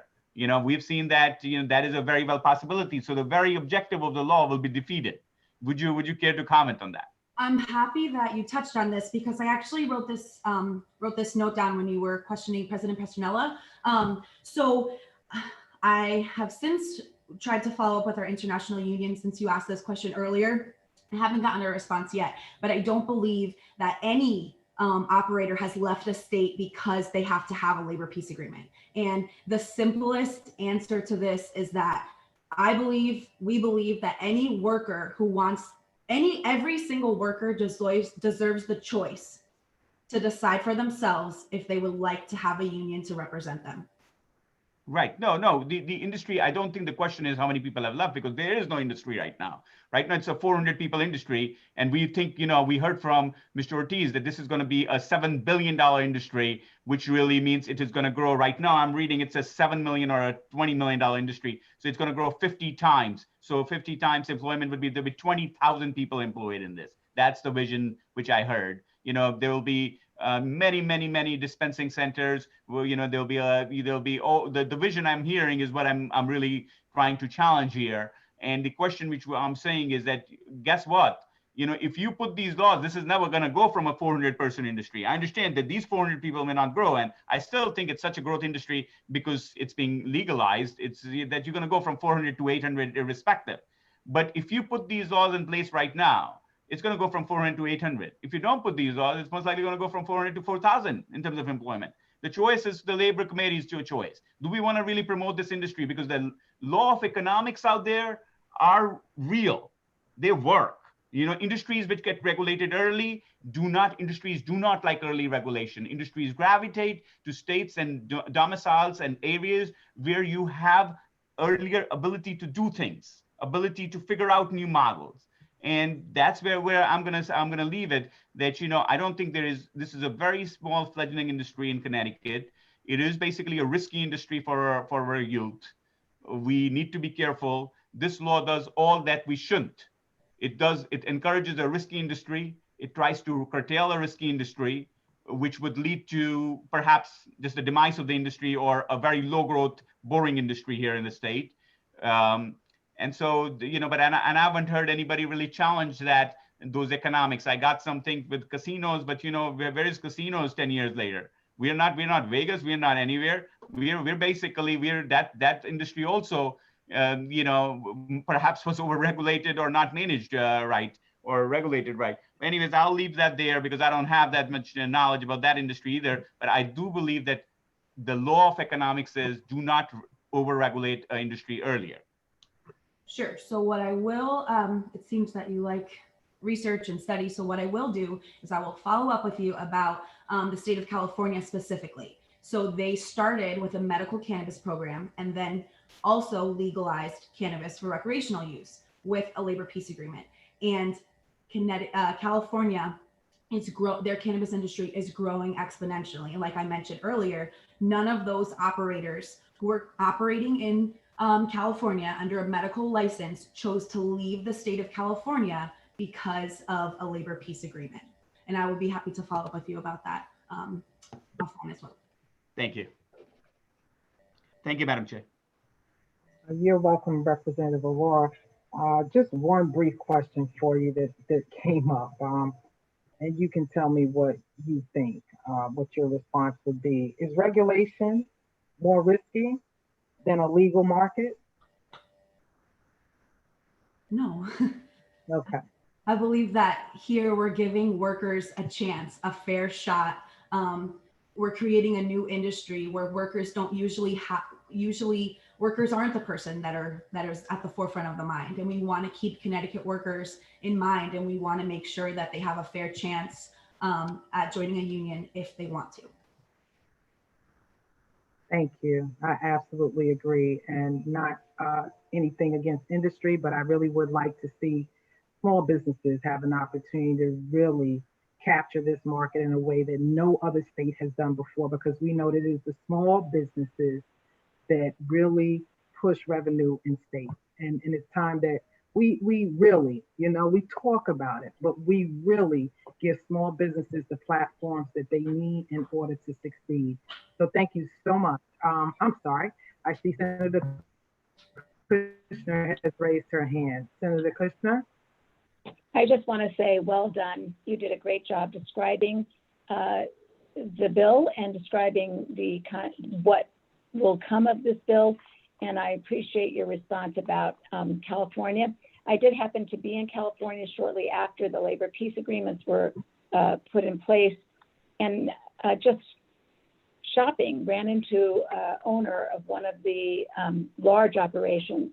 And we just started talking about legalization of cannabis, and he told me there was a labor peace agreement. And I can just tell you from the shopping I saw his wife doing, he was doing really well. So I think that people can be prosperous with unions. That's been proven across the nation for decades and decades and decades. And so I look forward to, I appreciate your testimony and think that we can move forward effectively based on much of what you said. Thank you. Thank you. All right. Thank you again, Emily. Have a great evening. All right. Up next, we have Brittany Yancey. Ms. Yancey, you do have the floor. Thank you, Representative Porter. To Senator Kushner, to Representative Porter, and the members of this distinguished committee. My name is Brittany Yancey. I live in Vernon, Connecticut, and I stand in support of HB 6376. I also am a member of Alpha Kappa Alpha Sorority Incorporated, and we are a national partner in the Crown Act Alliance. I also am a member of CT Black Women and one of the ambassadors to the United States of Women. But despite that, I stand here in support of this act because I am a Black woman who sits here proudly in my natural state. This bill is personal for me, like so many others who will come before you. Like many Black and brown girls, as I got older, I felt pressure to straighten my hair, put chemicals in my hair to be socially accepted for picture day, graduations, and for work and job interviews. The need for us overwhelmingly Black women to alter our natural state is deeply rooted in this legacy of white supremacy, enslavement, Jim Crow, and assimilation in this country. The institution of education in particular has played a historic, nefarious role in protecting hair discrimination. From the 19th century Native American boarding schools to all the countless laws and systems that have penalized, denied, and traumatized Black and brown children in this country. I personally have not only witnessed, but been victim of it myself as an educator for almost 2 decades. I have had a white program director put her hands in my hair and pet me like I'm some animal and approve of my hairstyle. But my incident is a thumbnail to the countless stories that you may know of or you may not know of.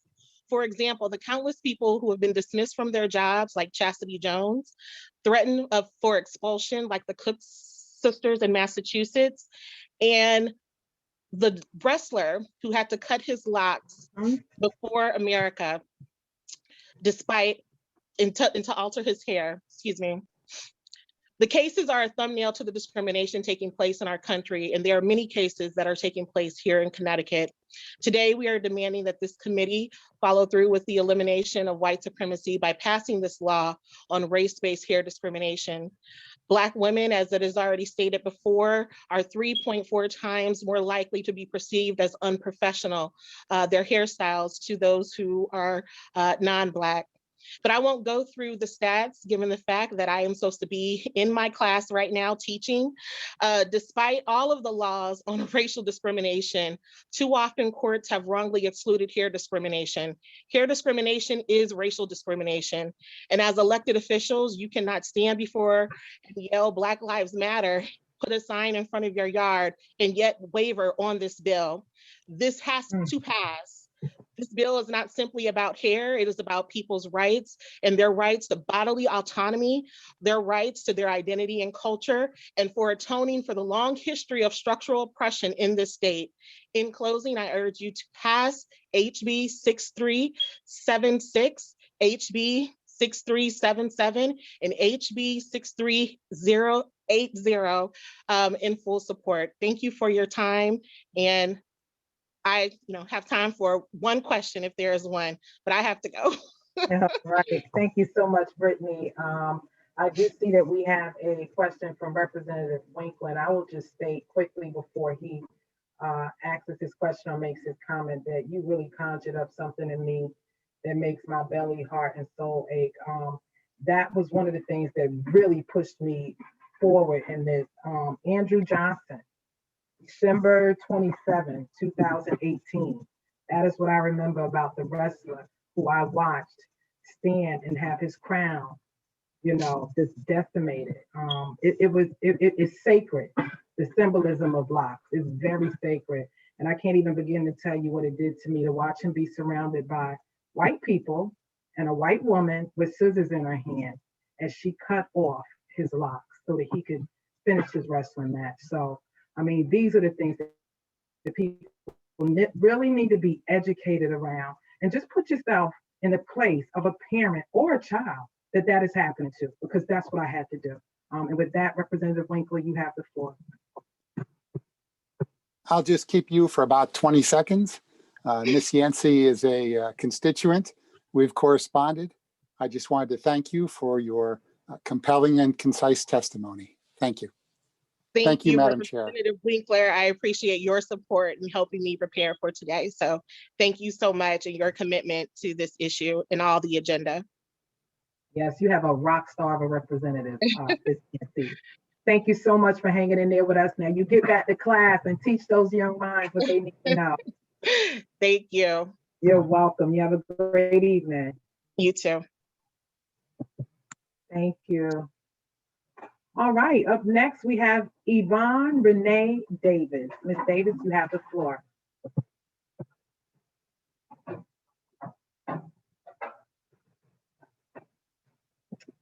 Maybe we don't have Ms. Davis with us. I don't see her, so we're going to move on. And next up we have the founder of VTD Consulting Group. This is Veronica Delandro. You have the floor, madam.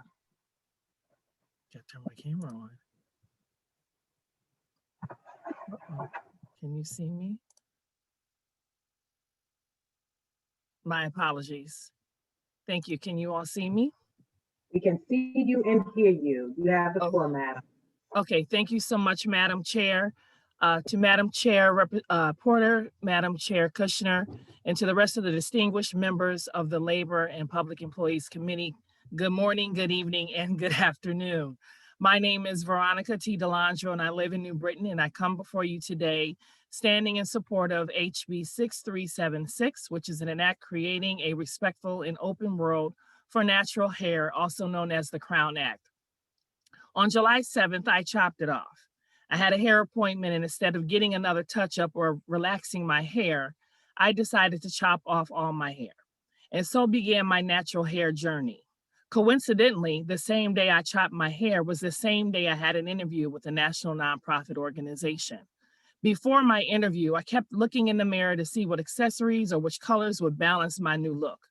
I'll admit, I was curious if it would be a topic of conversation where I felt I would need to explain my look as I've had to do so many other times in the workplace. However, instead of asking about my hair, the president of the organization gave me a compliment. While I appreciated the compliment, the fact that I got myself worked up wondering what will be said about my hair while interviewing for a senior leadership position was taxing. Why does it matter what my hair looks like or how I choose to wear my hair? Oftentimes, Black women feel the burden of having to disguise our hair for fear of being the butt end of a joke. Questioning what Black women and men do with our hair and how we choose to do it is demeaning, discriminating, distracting, and divisive. There is research tells us, according to the Dove Crown Act, that Black women's hair is 3.4 times more likely to be perceived as unprofessional. Other key findings from the report show that Black women are more policed in the workplace, and we feel more targeted based on our hair. Every night, I read a story to my 5-year-old daughter, who oftentimes chooses a book about princesses. One of her favorite books is called The Princess Hair. This story states the fact that all princesses wear a crown, but that underneath their crowns, not all princesses have the same hair, and it's okay.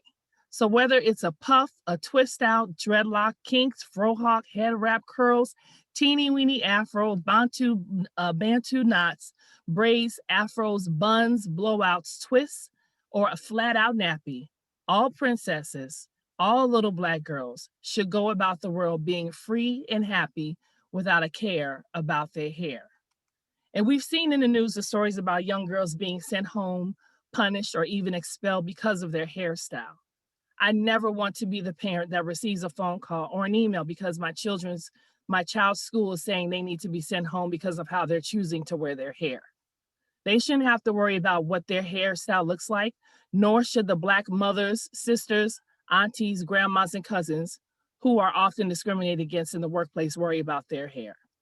California, New York, New Jersey, Virginia, Colorado, Washington State, and Maryland have all passed the Crown Act. I'm submitting my testimony today, urging the members of the Labor and Public Employees Committee, ensuring that the state of Connecticut is the next state to pass the Crown Act. So today I urge each of you to support HB 6376, and I thank you so much for your time and consideration. Thank you, Veronica, for your testimony. Representative Hughes, you have the floor. Thank you, Ms. DeLandro. If you could wave your magic wand for your daughter and all the daughters, what would this committee grant you as your one wish? Pass the Crown Act. Thank you. Thank you for waiting all day to say that. Thank you. Thank you. Thank you. Thank you. And that does look like it as far as comments and questions. So thank you, Veronica. We appreciate you. We love you. And you know, we are going to show our little Black girls and boys, our children, that they are beautiful just the way they are. So thank you. Absolutely. Thank you so much for your time. You're welcome. Have a good evening. We're going to go back. I want to see if Yvonne Renee Davis is in the room. And if she is not, up next we have Bianca Shin. Bianca, are you with us? Good afternoon, everyone. Good afternoon, Chair Porter and Co-Chair Kushner and committee members. My name is Bianca Shin Desros. I'm a social justice advocate from Stamford, Connecticut, a Connecticut native and proud. I am here to speak in support of the HB number 6376, an act creating a respectful and open world for natural hair that prohibits discrimination on the basis of ethnic hairstyles, historically associated with race, by adopting what is commonly referred as the Crown Act. I would like to speak on behalf of the many young girls who today are wondering, is it worth the battle to wear their hair naturally or face discrimination, whether at school or at work or for their next interview? The numbers 8, 23, 33 are significant memories that are ingrained in my head. Each of these numbers represent the age in which I vividly recall experiencing discrimination at work and school for wearing my hair in its natural state, specifically braids. I had no recourse or protection under the law. Under the guise of dress code policies, many women, specifically women of color, have had their hair become patrolled or dictated, having to choose having natural hair locks to represent their crown, or having to choose whether they want that promotion or whether they want to continue to get that paycheck to support their families. The words that came along with these numbers that I shared with you, 823, came along with other vivid memories. And the words that came along with them that I always remember. One, I suggest that you have your mother change your hair if you want to do well, because it's distracting in the classroom. I remember getting ready to go into a meeting at a place I worked in New York, very prestigious. As a diplomat, I was told that if I want to further my career, having braids would not help. It would push me back. So I took the option and not wear the braids anymore and cut my hair short. I felt humiliated. I felt something from me was taken, and it was. The stereotypes that exist perpetuate patrolling, full outright abuse against women of color who wear their hair in their natural states. Natural Black hairstyles may come in many forms, such as afro, braids, etc. It is those styles that in some schools, again, I would like to say some, and places of employment that are deemed unsafe or inappropriate for people of color who decides to wear their hair that and may face disciplinary action. Yes, here in Connecticut. It is a daily battle that students and young people throughout this country and in Connecticut that plays no exception that face these. Legislation in education is needed. Legislation will protect pride and provide standard. We cannot have education without legislation. The legislation is the first tier of intervention. And I leave to you to say, now it's Connecticut State's Assembly turn to do its part by passing the Crown Act. Thank you. Thank you, Bianca. And I do not see any hands raised. So I'm just going to go ahead and thank you again for your patience, for your time, and for your testimony. Thank you so much for sharing your story and for speaking on behalf of young girls. Thank you. You're welcome. You have a good evening.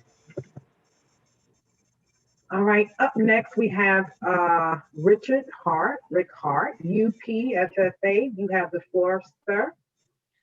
Thank you, ma'am. Good evening, Chairwoman Porter and Senator Kushner, ranking members Aurora and Senator Sampson. My name is Rick Hart. I represent the 4,000 career firefighters in the state of Connecticut that are members of the UPFFA and 60 affiliates of the International Association of Firefighters, which comprises of 330,000 firefighters across the United States and Canada. I'm here tonight to testify in support of Senate Bill 836, an act concerning permanent partial disability and pension offsets. This is the third year for this bill to be before your committee.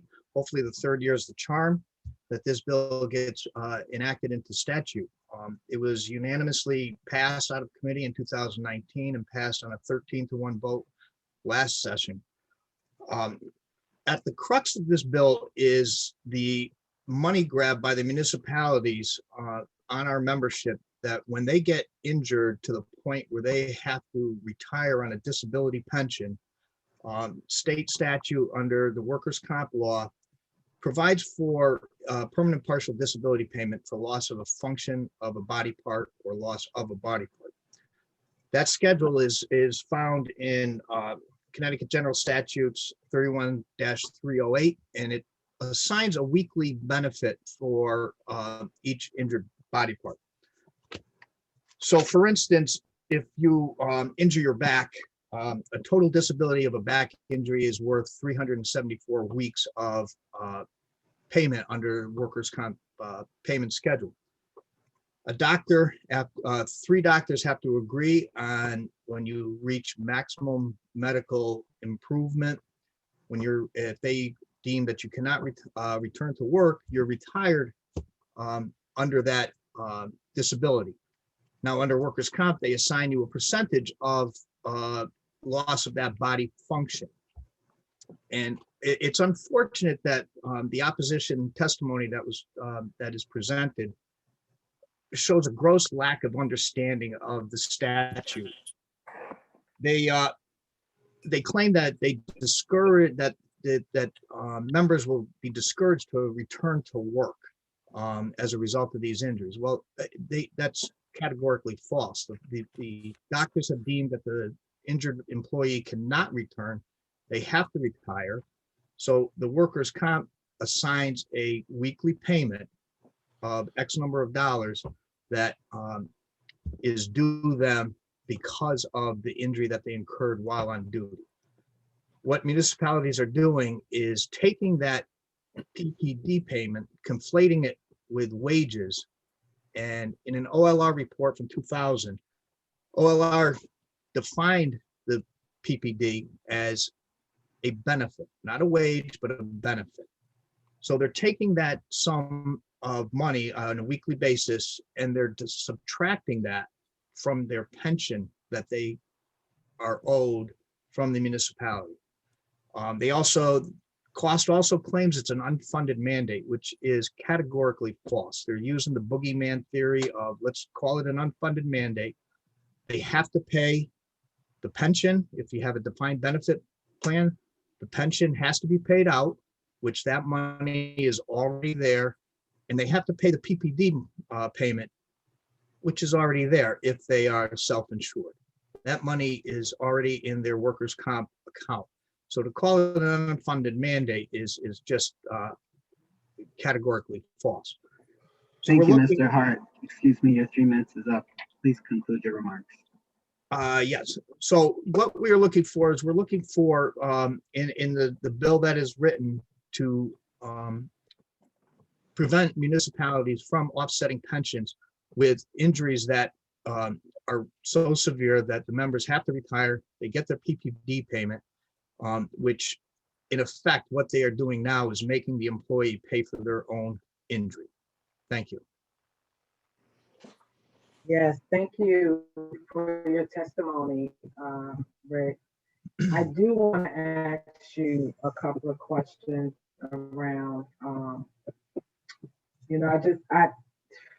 in discovering this, I never realized that this was the case, that, they could actually hold back your pension due to workers' compensation, especially when it relates to a permanent partial disability benefit.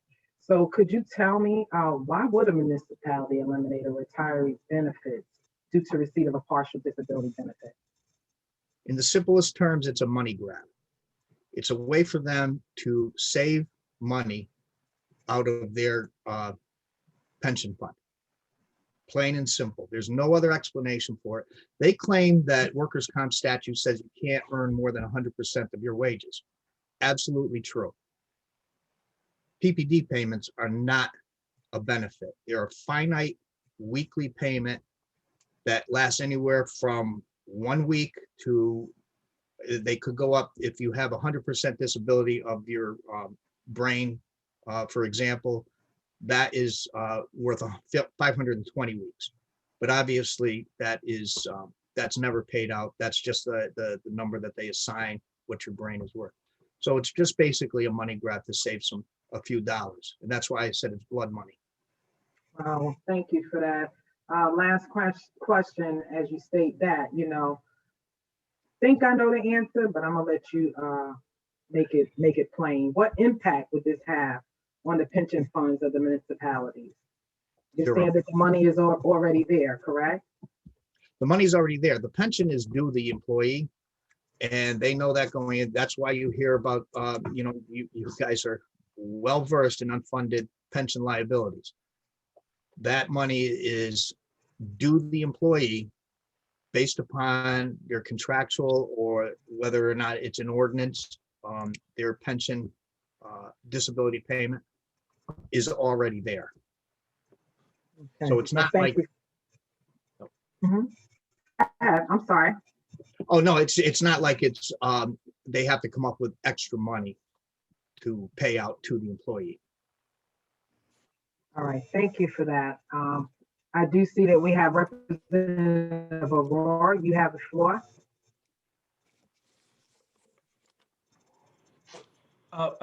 Thank you, Madam Chair, and thank you, Mr. Hart. You know, many of us are very sympathetic to this issue. When we have read and heard much about it. So I'm very glad that we have you for your testimony here. You know, I have just one question, and maybe it's a clarification. The worker comp ends up getting paid by the insurance for most municipality, right? It's not out of their pocket. So that's you know, they paid the insurance and that's going to pay out. So that's not a cost to them. It depends. If like Kerma's the biggest insurance company that is provided municipalities that are not self-insured. And in fact, I'm sure the committee is well aware, workers' comp costs have dropped dramatically over the past 5 years. So, I mean, to say that this is going to blow up workers' comp costs, these are already happening. These injuries are already happening. It's not like this is something new out of the blue. Yeah, no, very well, point well taken. You know, I'm not in any way, you know, taking, you know, I'm sympathetic, as I said, to the point here. I just want to make sure that I understand it. So the municipality has either self-insured or has a worker comp, and that pays one part of it. The other part is coming from the retirement fund, which is, as you said, partly even paid in by the employee, right? Because the employees will pay part of the retirement fund, and you know, so the point which is being discussed is that if both of them pay out, the municipality is trying to take one out or offsetting it. And you know, I think it's a very important question. I thank you for clarifying. No, it's very clear in my mind too, as well. So I appreciate those. The clarification. Thank you. Thank you, Mr. Hart. Thank you, Madam Chair. Thank you. Yep. You're welcome, Representative Aurora. Yes, Senator Kushner, you have the floor now. Thank you, and it's good to see you, Rick. I appreciate your comments here tonight. I was only involved in 2019 and 2020. I guess those were the 2 years you raised this bill. And clearly in 2019, we had a lot of things on our agenda and we didn't get to it, thinking we would do it in 2020. And of course, COVID impacted that greatly and we weren't able to get through the bills that were so important in that session. So I'm glad to see you back here this year to testify on this bill. You've done a great deal to educate us about it. But I think one thing that maybe has increased our awareness even more is because of COVID. Throughout this period of COVID, we have looked to our first responders, our healthcare workers with great admiration. And we have put out signs thanking them and calling them our heroes. And that's all really important and very well deserved. But I think what strikes me about this bill and the importance of doing something for our heroes is that when you risk your life, you sometimes get hurt. And some of your members have been, you know, permanently, partially disabled in a way that, you know, can be life-changing. And they should not suffer the economic consequence of having their pensions reduced as a result of that. And I think the most important thing you pointed out tonight that helps us to understand this is that it's unfairly being characterized as a wage, when in fact it's not a wage at all. It's a compensation for having risked their life and having been hurt on the job. and they should never be penalized for that. So I appreciate the education you brought to this issue for these last several years. Certainly, it was something I was not aware of previously, and you have my commitment that we will work very hard to get this done this year. Thank you. Thank you very much, Senator. All right, and I do believe that is it. So thank you so much for your testimony and your time, your commitment, your dedication. The firefighters are blessed to have you on their team. And as Senator Kushner said, we are working really hard to make sure we get this across the finish line for you all this year. So thank you again, Rick, and you have a great evening. Thanks, you did too. Thank you very much, everyone. You're welcome. Right, up next we have retiree Felix Sambuco. You have the floor, sir. Hi, good evening, Honorable Chairwoman, Representative Porter, and Senator Kushner, and members of the Labor Public Employees Committee. I'm speaking in favor of passage of SB 836. My name is Felix Sambuco, and I am a retired member of the City of Waterbury Fire Department. I retired in 2012 when I was diagnosed with a degenerative heart condition and hypertension that was directly the result of my 26 years of service in the Waterbury Fire Department. Immediately upon my diagnosis, I notified the city of my condition, and I also notified the Workers' Compensation Commission, and I filed a claim for that injury. After consulting with my heart specialist, a decision was made to retire based on the damage to my heart and his concerns that should I continue in that employment, it would only further damage and strain my heart and possibly resulting in my premature demise. So I then applied for and received a service pension. Now, this is important because I did not retire with a disability pension. I retired with a service pension that was strictly based on my 26 years of service in the Waterbury Fire Department. During that process, as my attorney and the city reviewed my claim, it was finally agreed upon that the city of Waterbury would accept responsibility for my injury. And then the process began to determine the exact extent of the injury. So after many months of further examination and testing by both the city physician and my own heart specialist, they determined that I had a 15% disability, a permanent partial disability. I was then awarded a permanent partial disability award by the Workers' Compensation Commission. So at this point, I'm satisfied. I'm happy this is going to be behind me. And then very promptly after that, I was notified by the city of Waterbury in a very nice letter that that permanent partial disability award for my injury was going to be offset by my pension, by my service pension that I had earned after 26 years of service, which basically resulted in my permanent partial disability award amounting to nothing, zero. Not 1 cent. So I say to myself, what does one have to do with the other? One is a service pension. The other is a disability award for an injury that I received while being employed. I frankly, I was stunned. So my opinion is that this arbitrary ordinance is merely nothing more than a money grab by the city to deny the employees their protections that are afforded to every other municipal employee in the state. It's as simple as that. I mean, the majority of the other state employees are covered by the workers' compensation laws, yet this law seems to not exist in the city of Waterbury. So with that, I will tell you that I've been retired now for over 8 years, and I'm currently involved in a lawsuit against the city of Waterbury that will hopefully be heard by the Supreme Court to rectify this injustice. This has been 8 years now.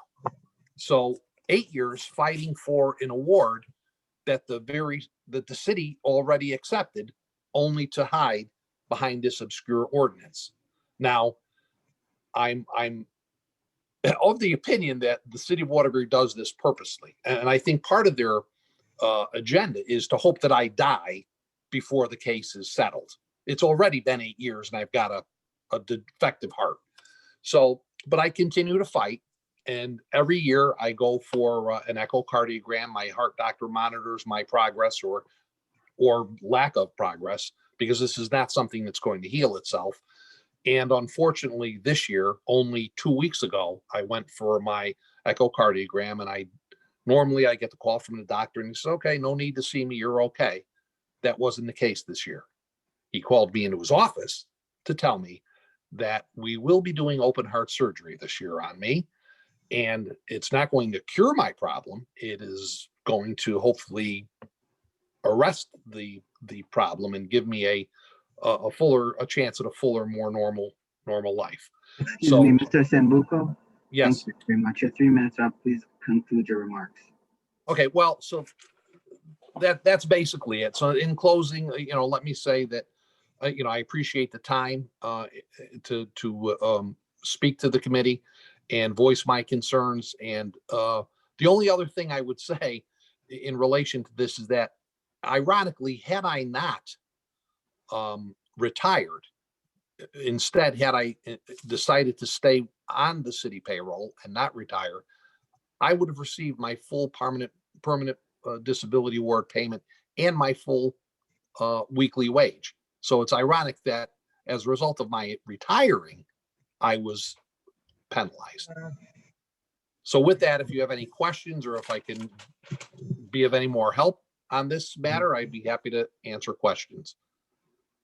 Well, first of all, I just want to thank you for your service. I apologize on behalf of this state and the municipality that has subjected you to such injustice. And I know that you're not the only one. I know that there are other firefighters that are being faced with the same thing that you're being faced with. I just find it really heart-wrenching. I can't believe that this is being done, that it has been a practice. Senator Cush and I both said, we weren't aware of this. And to find out that this is how people are doing business with those who go out as first responders and put their lives on the line. Leave your family every day, not knowing if you're coming back. And to have that kind of service and then turn around and have your pension deducted by, a partial disability payment simply isn't fair. I mean, I don't know any other way to say it. I'm going to definitely keep you in my prayers. I hear what you're saying about going into surgery.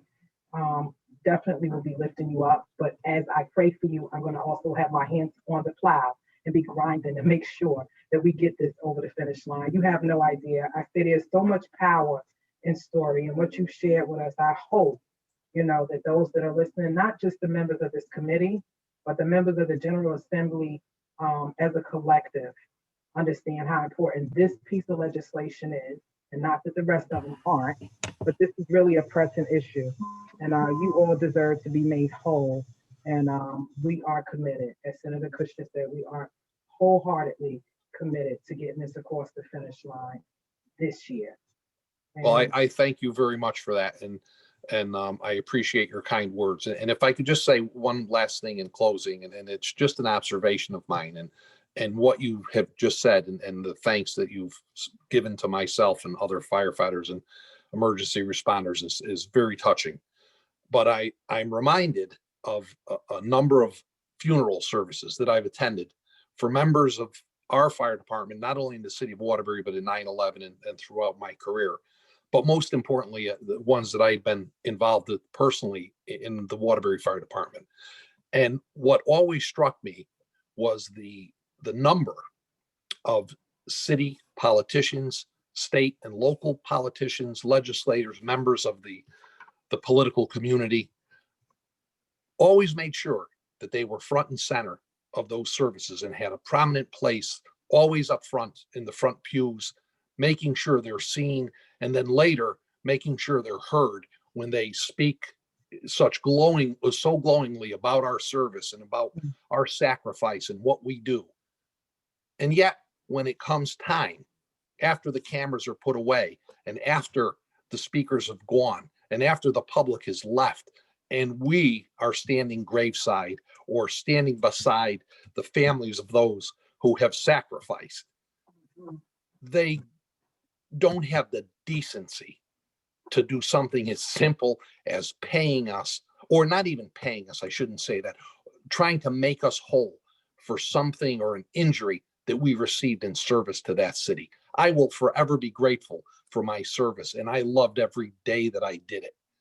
But quite honestly, it has left a very bitter taste in my mouth to know that in the end of my career, I was treated with such disdain. But for yourself and members of your committee and those of us who are in support of this, I can't say thank you enough. Thank you. I thank you again, and I think Senator Cabrera said it best a few days ago.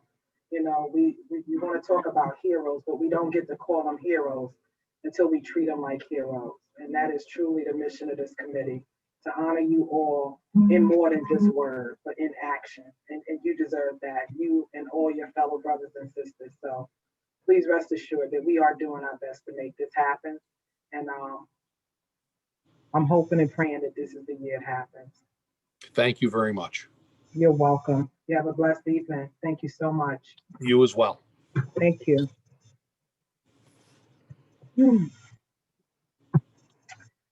All right. Next up, we have Connecticut Team Leader of Iraq and Afghanistan Veterans of America, Mr. Steve Kennedy. You have the floor, sir.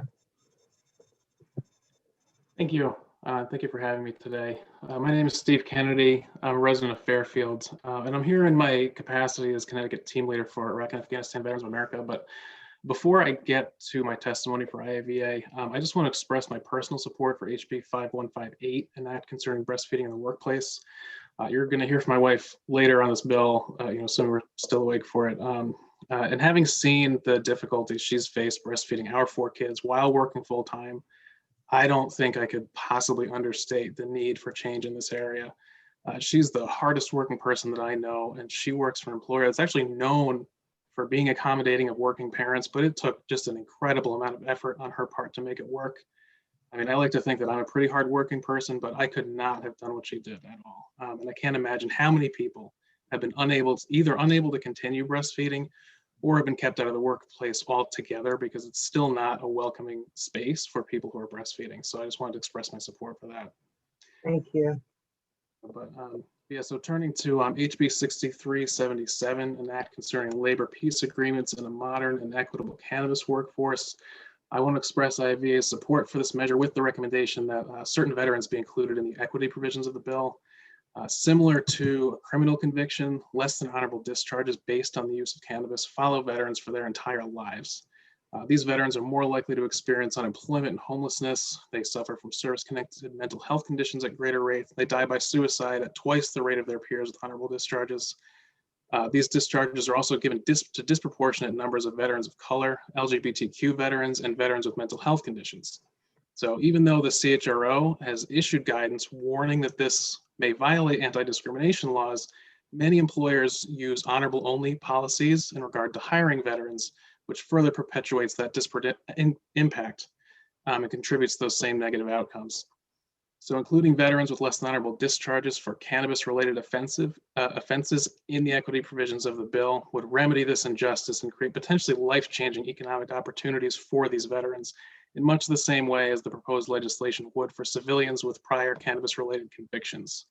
So we ask that the committee recognize that like individuals with such criminal convictions, less than honorably discharged veterans are often among those who have suffered most from the harmful effects of prohibition.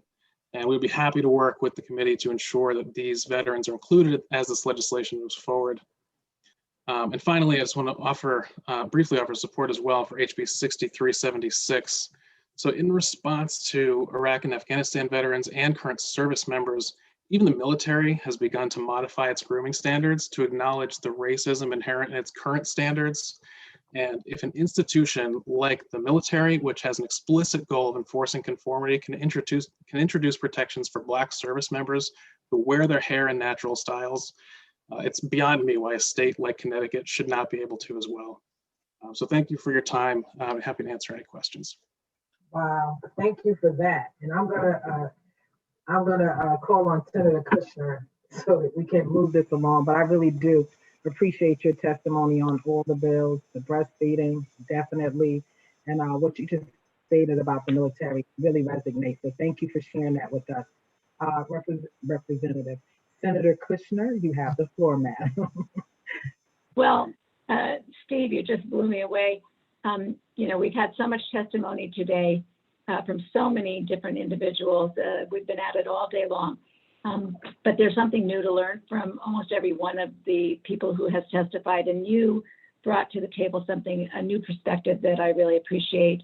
I would love to help, and I'm sure Representative Porter and I would be happy to facilitate bringing you to the table with the other advocates for equity, because you point out something that I know I hadn't considered as of yet. And I think that you raised a very important point about veterans. It's another category of people that we herald as heroes, that we admire, but we often forget when it comes down to the basics. And so I really appreciate that. I also appreciate your perspective on the bill about natural hair styles, and what a great point to underscore this effort. So I don't really have a question for you, but I appreciate you sticking with us all day so that you would have the opportunity to share the perspective and really help us craft a good bill. So thank you so much for being here tonight. Thank you. And I look forward to hearing from your wife, because based on your performance, I'm imagining that she's also going to be very interesting. All right, thank you, Senator Kushner. And before I call Representative Aurora, I'm going to turn this over to you, and I will be back in a few. Thank you.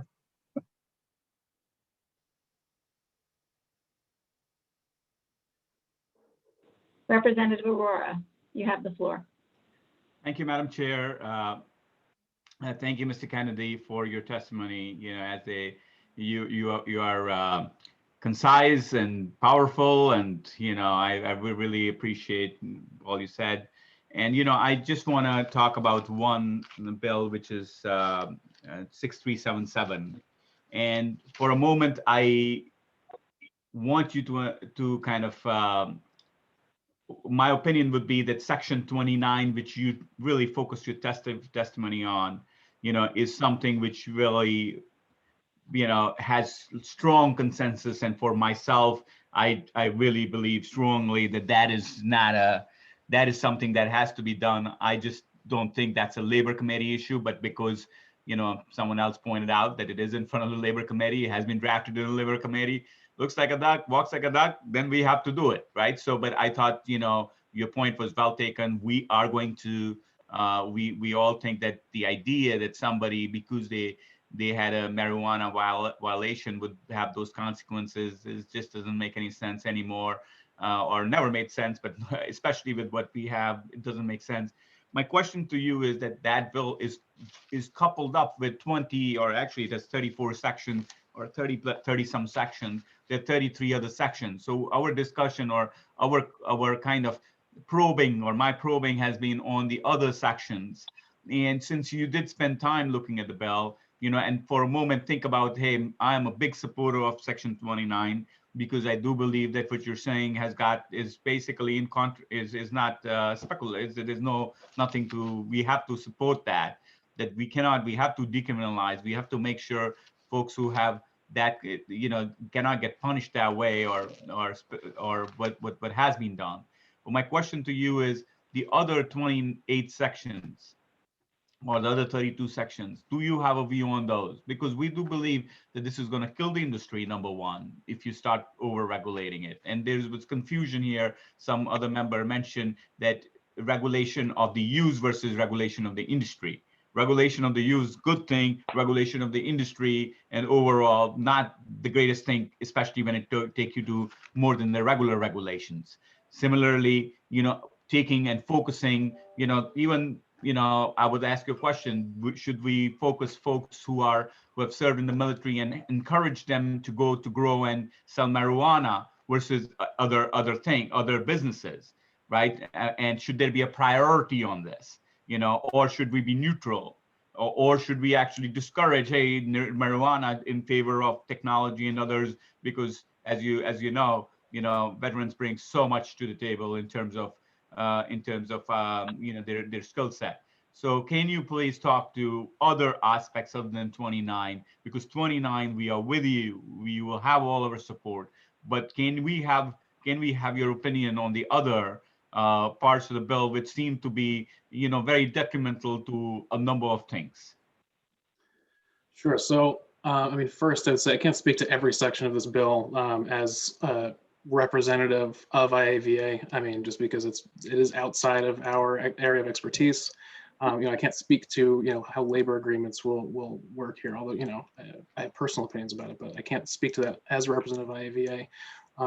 What I can say is that our focus actually has been on sections 2 and 30, where the bill, in our understanding at least, is to make an investment in the people who have been impacted by the prohibition of cannabis.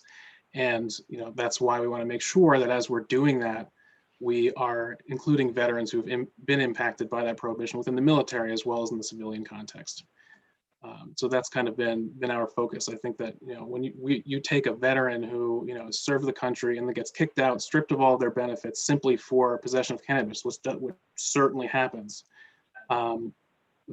it's fair to give them a little bit more support maybe than somebody who has not had that experience as we open up this industry.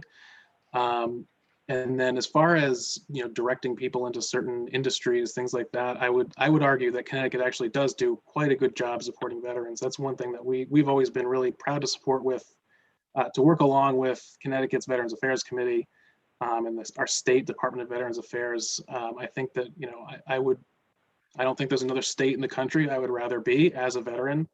We do have a lot of ways of supporting veterans here already, and I think that this is a very strong addition to those supports. It does gladden my heart to hear what you said, that we do a reasonable job supporting veterans, because because at the we do have to understand that they have put everything on the line for us. So I thank you for actually offering that. I still want to probe a little more. Do you really believe that the right way to right that wrong, that something is to encourage them in that same industry? We don't have to do the same thing, because it is an addictive material. It's not criminal, agreed, but it's still addictive. Do you want them in that business? Do you want to give them incentives to be in that business? Do you want to make sure that, and as you said, they have seen many veterans have done such great things that they have so much other opportunity where we can encourage them to go. And same thing, it can't be like for like, right? Nobody's disagreeing that there is some harm done. But the like for like, that the same industry, we want to support an industry. Do you not feel that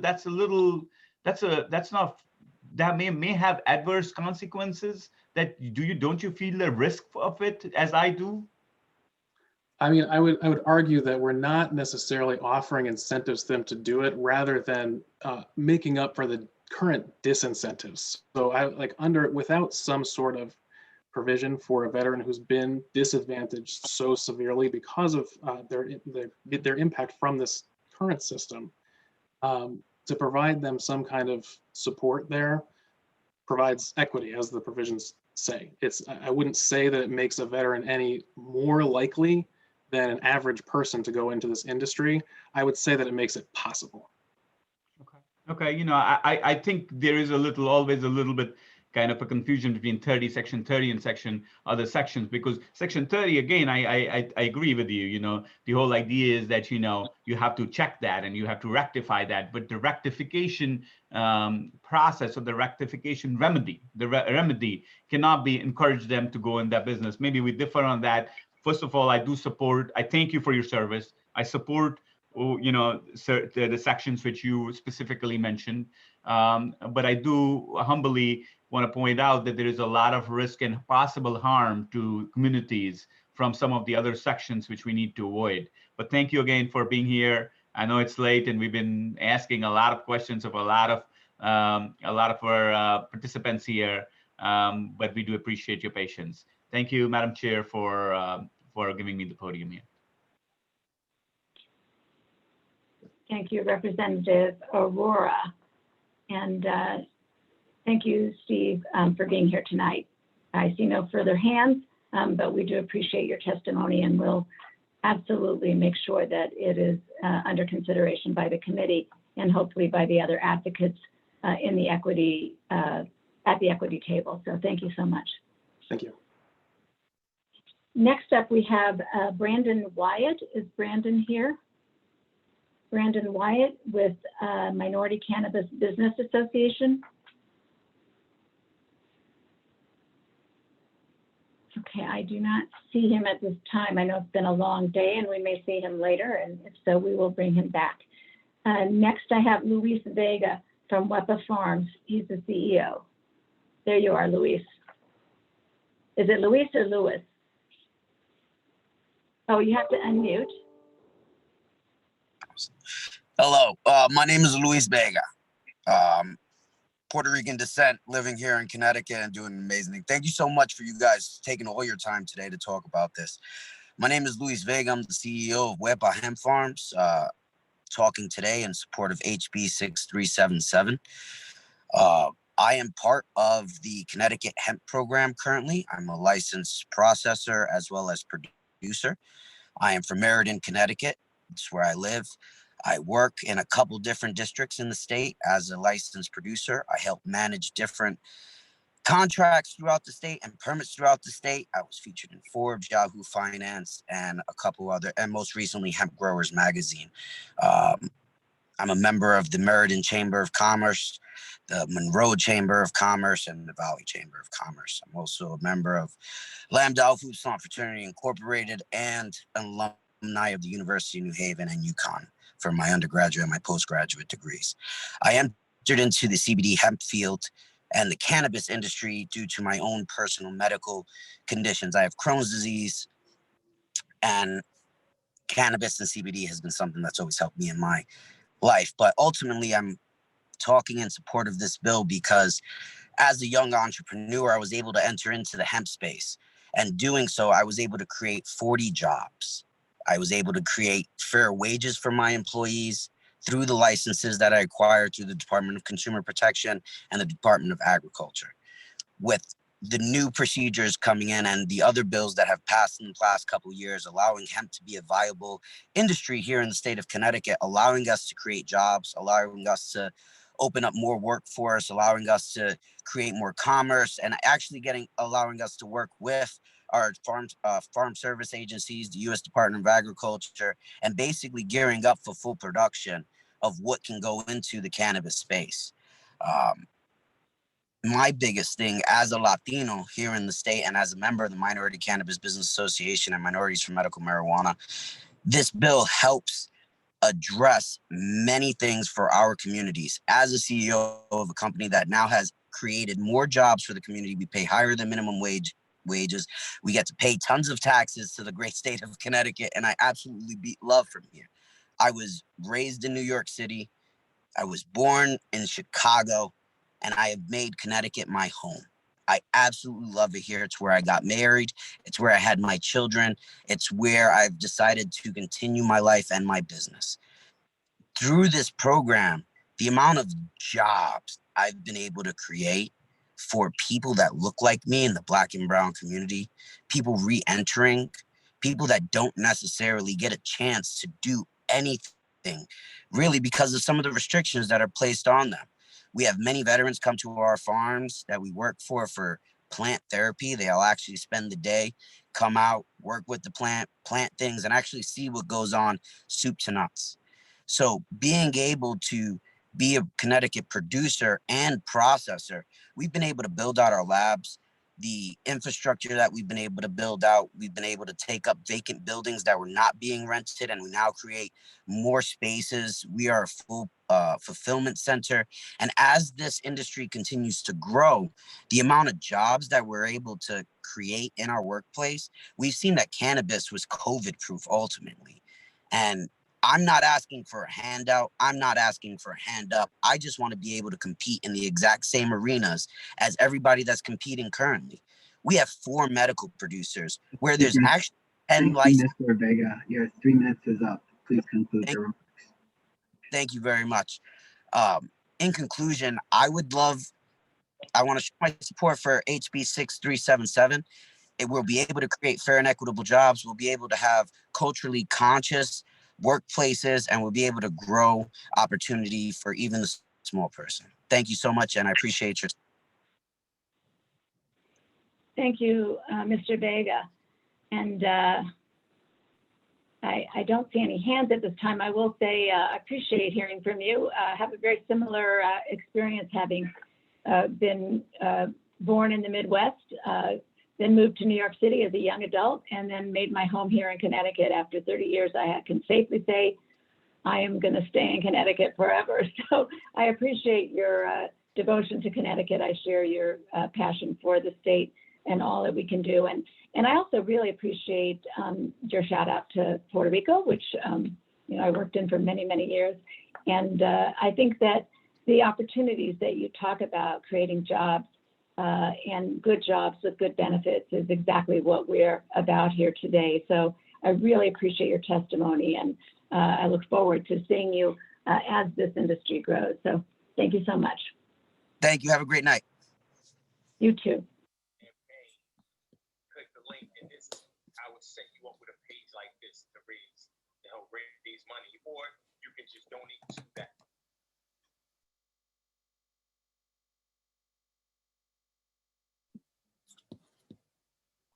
Julie, you're muted. So you couldn't hear me, and I was thinking I couldn't hear you. I was just saying thank you for being with us tonight. Karima Mickens, you have the floor. Did I say your name correctly? Yes, you did. Okay, thank you. You have the floor. Okay, thank you. Good evening, Representative Porter, Senator Kushner, and distinguished members of the Labor and Public Employees Committee. Thank you for the opportunity to testify tonight. My name is Karima Mickens Weber, and I'm a proud resident of Hamden and the chairperson for Ella's Fun Pack. I'm here today to express my strong support for the House Bill 6376, creating a respectful and open world for natural hair, the Crown Act. I am asking for your swift action to make the Crown Act law in the state of Connecticut. By making this bill law, you will help facilitate an end to the racial injustice of discrimination against people because of their hair. You've heard the statistics, but I feel they're worth repeating. The Dove 2019 Crown Research Study identified that a Black woman is 80% more likely to change her natural hair to meet social norms or expectations at work. Black women are 1.5 times more likely to be sent home or know of a Black woman sent home from the workplace because of her hair.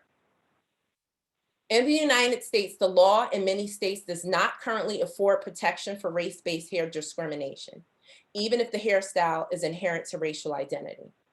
That means Black women can be denied opportunities for employment or professional advancement without consequence. It means Black children can be denied entry into school or educational opportunities because of their natural hair. This is a problem. This bill is personal for me. I worked in corporate America for 20 years, and throughout my career, I struggled with assimilating. I had the constant stress and discomfort of planning my business trips and determining how I would show up and present myself. I was already one of the few Black women in the room, and when I dared to show up with my hair in its natural state, it became a huge distraction. At the time, I didn't really think about it. It was just what I did, what I saw other Black women do. Today, I embrace my natural hair fully, and I want other Black women and men and children to have the freedom to do the same if they choose. Today, there are 7 states across the country who have taken this action, including our neighbors in New York and New Jersey. My ask is that Connecticut joins them by making this bill law.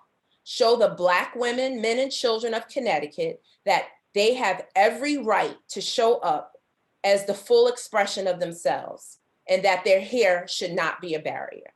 The time is now. Thank you for the opportunity to testify. Thank you. And I see the hand went up right away of Representative Porter. I'm guessing she has something to say to you.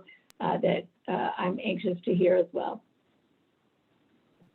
Well, I'm not going to say much. I just want to say thank you, Karima. Thank you for all that you do in our community with Ellis Fun Pack, with the DTC, your involvement across community, and your investment in people. Thank you for hanging in there with us this evening. Your testimony is definitely critical to what we're trying to do. There's power in story, and I thank you for sharing your story and the struggle that you've had. And it is my hope, as well as Senator Kushner's and the rest of the Labor Committee, that we get this done so that we can create a liberating space for Black and Brown women, men, and children. The time is now. It's long overdue, and we have the power to make it happen. And I'm hoping that you have power to do just that. So thank you so much, Karima. I appreciate being with us tonight. Thank you. Thank you. Thank you for being with us. And Rep. Porter, I just want to let you know you are having a little bit of audio trouble, but we did hear you. And Karima, thank you for testifying. I feel that we are very fortunate to have this platform so that so many voices can be heard, beautiful voices that have really shared stories that are very personal and then also bring to us the possibility of hope for a better future. So I really appreciate your words and your being here tonight. Thank you for hanging in there. Okay, seeing no further hands, I will now call on Grant Ellis from Massachusetts Cannabis Reform Coalition, the president. Grant, are you here? Yes, I see you. I am, Madam Chair, and thank you so much for holding this hearing, and to yourself and to Representative Porter and to the ranking members and to the honorable members of the committee. Thank you for hearing all of today's testimony. I'm here today in support of a specific bill, 6377, but I also have been listening since 10 in the morning, and I just wanted to say thank you to everyone who came out and provided testimony, and to all the members of the legislature for listening. This is the very best of our republic in action, and it really is an honor to see it play out. I will say I support the Crown Act. I was so grateful to learn so much about it today, and I hope you will move forward with that. It's such an important bill and an important cause. On Bill 6377, there's been so much important said today, and I will note that I am from Massachusetts. I'm testifying today in support of this bill for a number of reasons. One, because the lessons we learned in Massachusetts are reflected in this bill. And Jason Ortiz, the president of the Minority Cannabis Business Association, I think did an excellent job providing an overview as to the insights.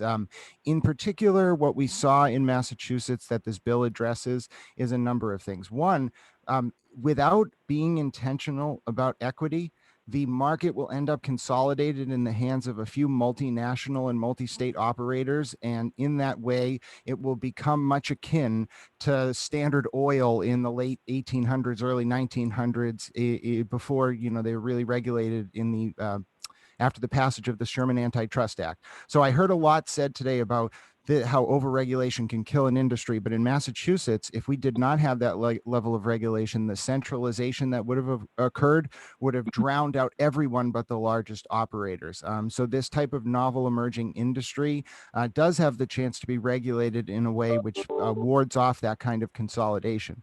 Another element of the bill that I think is crucial is the Section 14, which is the personal use and cultivation. I am a disabled and homebound medical cannabis patient. In 2014, I was a graduate student at Boston College studying to get a degree in political philosophy.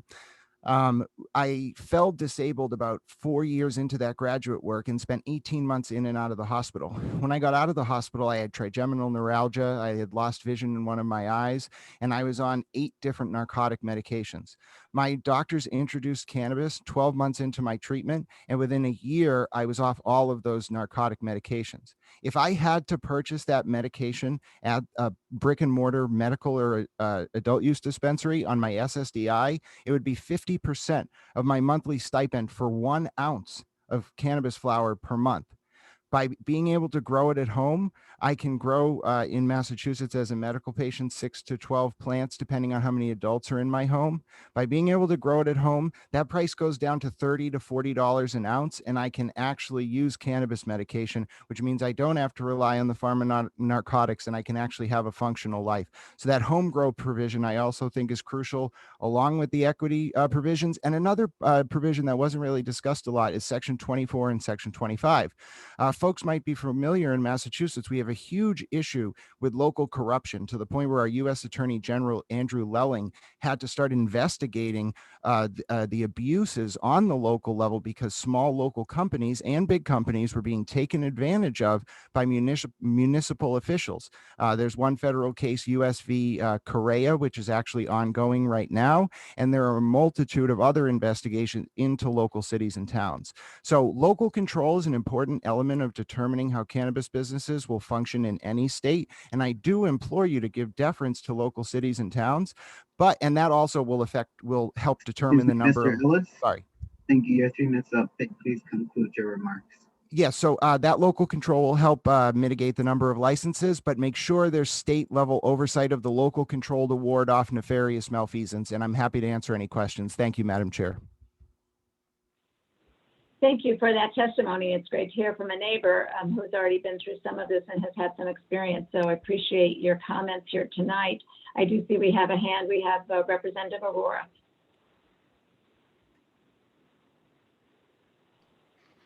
Thank you, Madam Chair. Thank you, Mr. Ellis. I really do appreciate your testimony. You know, I would like to, since you have a lot of experience and we have been trying to think about Massachusetts, and they've been ahead in a bunch of in the regulatory kind of changes. You know, I think it's important to kind of learn from them in some sense. Now I want to ask you: are you advocating, because perhaps we did have 10 bills to go through? Are you advocating that home growing should be allowed for cannabis for recreational and medicinal purposes? Because I don't think that is in our bill. I'm supporting Section 14 of the bill, Representative. Section 14, which basically says that any person 21 years, no, that says they should not be arrested for growing marijuana in their residence. 6 plants, I believe, Representative, yes. So, do you perceive, in your case, I think it's clear that you were able to grow it, reduce your cost. It looked like it was necessary, it had very strong positive benefits for you, which I'm so glad to hear, that you were able to sort out, the challenges you were facing. My question is, do you think it's okay, it's reasonable for everyone to grow 6 plants, both from an industry perspective, both from a fact that, some people may, after you grow the plants, not process it properly? Do you think that's a reasonable element of this bill where, we would allow everybody to grow their own marijuana? We don't allow everybody to roll their own cigarettes. We don't allow everybody to, do many things. Roll their own cigarettes, meaning, make certain medications, especially, right? You are talking to it in a medicinal, you refer to it in a medicinal context. So don't you think it's a little dangerous, because, then we cannot even regulate how much somebody is consuming. We do want to make sure, I'm assuming, I really have never been in I love wine, but I've never been in marijuana. So I have no idea whether there are certain levels which are dangerous. I know that over 4 ounces of wine are dangerous, and so on and so forth. Are there certain proportions which are dangerous, or certain joint size? What is that? What is the 10 milligrams or 10 grams? If you can educate us, what is dangerous? How do we control that if we allow everybody to do their own? So I appreciate your questions, Representative, and I do think they are all related. First, I would say the lesson we learned in Massachusetts is where there is contamination in cannabis, both adult use and medical use, is in the regulated market, unfortunately. People cut corners. People try to cover things up. It's the classic story of companies trying to save a dollar by avoiding public health regulations. So a lot of patients and adult use consumers will say that they have more control over the cannabis they're producing when it's done in home. Much like a vegetable garden or something to that effect. Or, in Massachusetts, we can have 2 barrels of wine per year per household. That's an older tradition that dates back to the 1700s. In any event, the other distinction you asked about was medical use versus adult use. And the reality is that most medical patients cannot get a medical card. And I'd venture almost all cannabis use that would occur in the adult use context would have some medicinal intent. There's a number of people who use cannabis socially or would consider it social use, but they don't realize perhaps the medicinal benefits they're getting. It also ties into the last element of your question, which is what is the toxicity level and is there an LD50? There is no LD50 of delta-9 tetrahydrocannabinol. They tried to find the LD50 with the lethal dose 50. It refers to at what point will you kill 50 out of 100 test subjects based on the level of dosage administered. That doesn't exist for cannabis. They actually tried to find the level and suffocated a poor monkey before they were able to find the LD50 of delta-9. So that's, I feel terrible. I'm an animal lover, and it hurts me to say that, but that's what happened. In any event, so there's no LD50. And so that is not so much a concern. The question, though, is in a single dose, what method of administration will pair best with what dosage? Edibles, for example, are going to be far more potentiated as to the effects than, for example, sublimation, which is vaporization, or combustion, which is smoking. What I found is that while there's no danger beyond falling asleep of overconsumption of delta-9 tetrahydrocannabinol, it does take time for a medical patient or adult use user to find what works for them. But that experimentation process is something that only takes maybe 5 to 7 days, and folks are then sort of dialed in. That's how I would say that. Okay, I understand. So what you're saying, how, there are 2 questions I have. One is, so there's no risk of OD, it appears to me, that, you can basically smoke as much as you want, eat as much as you want.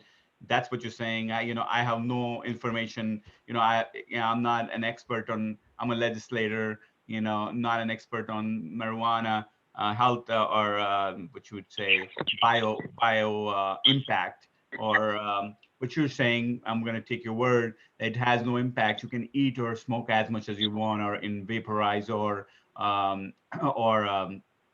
combusted form.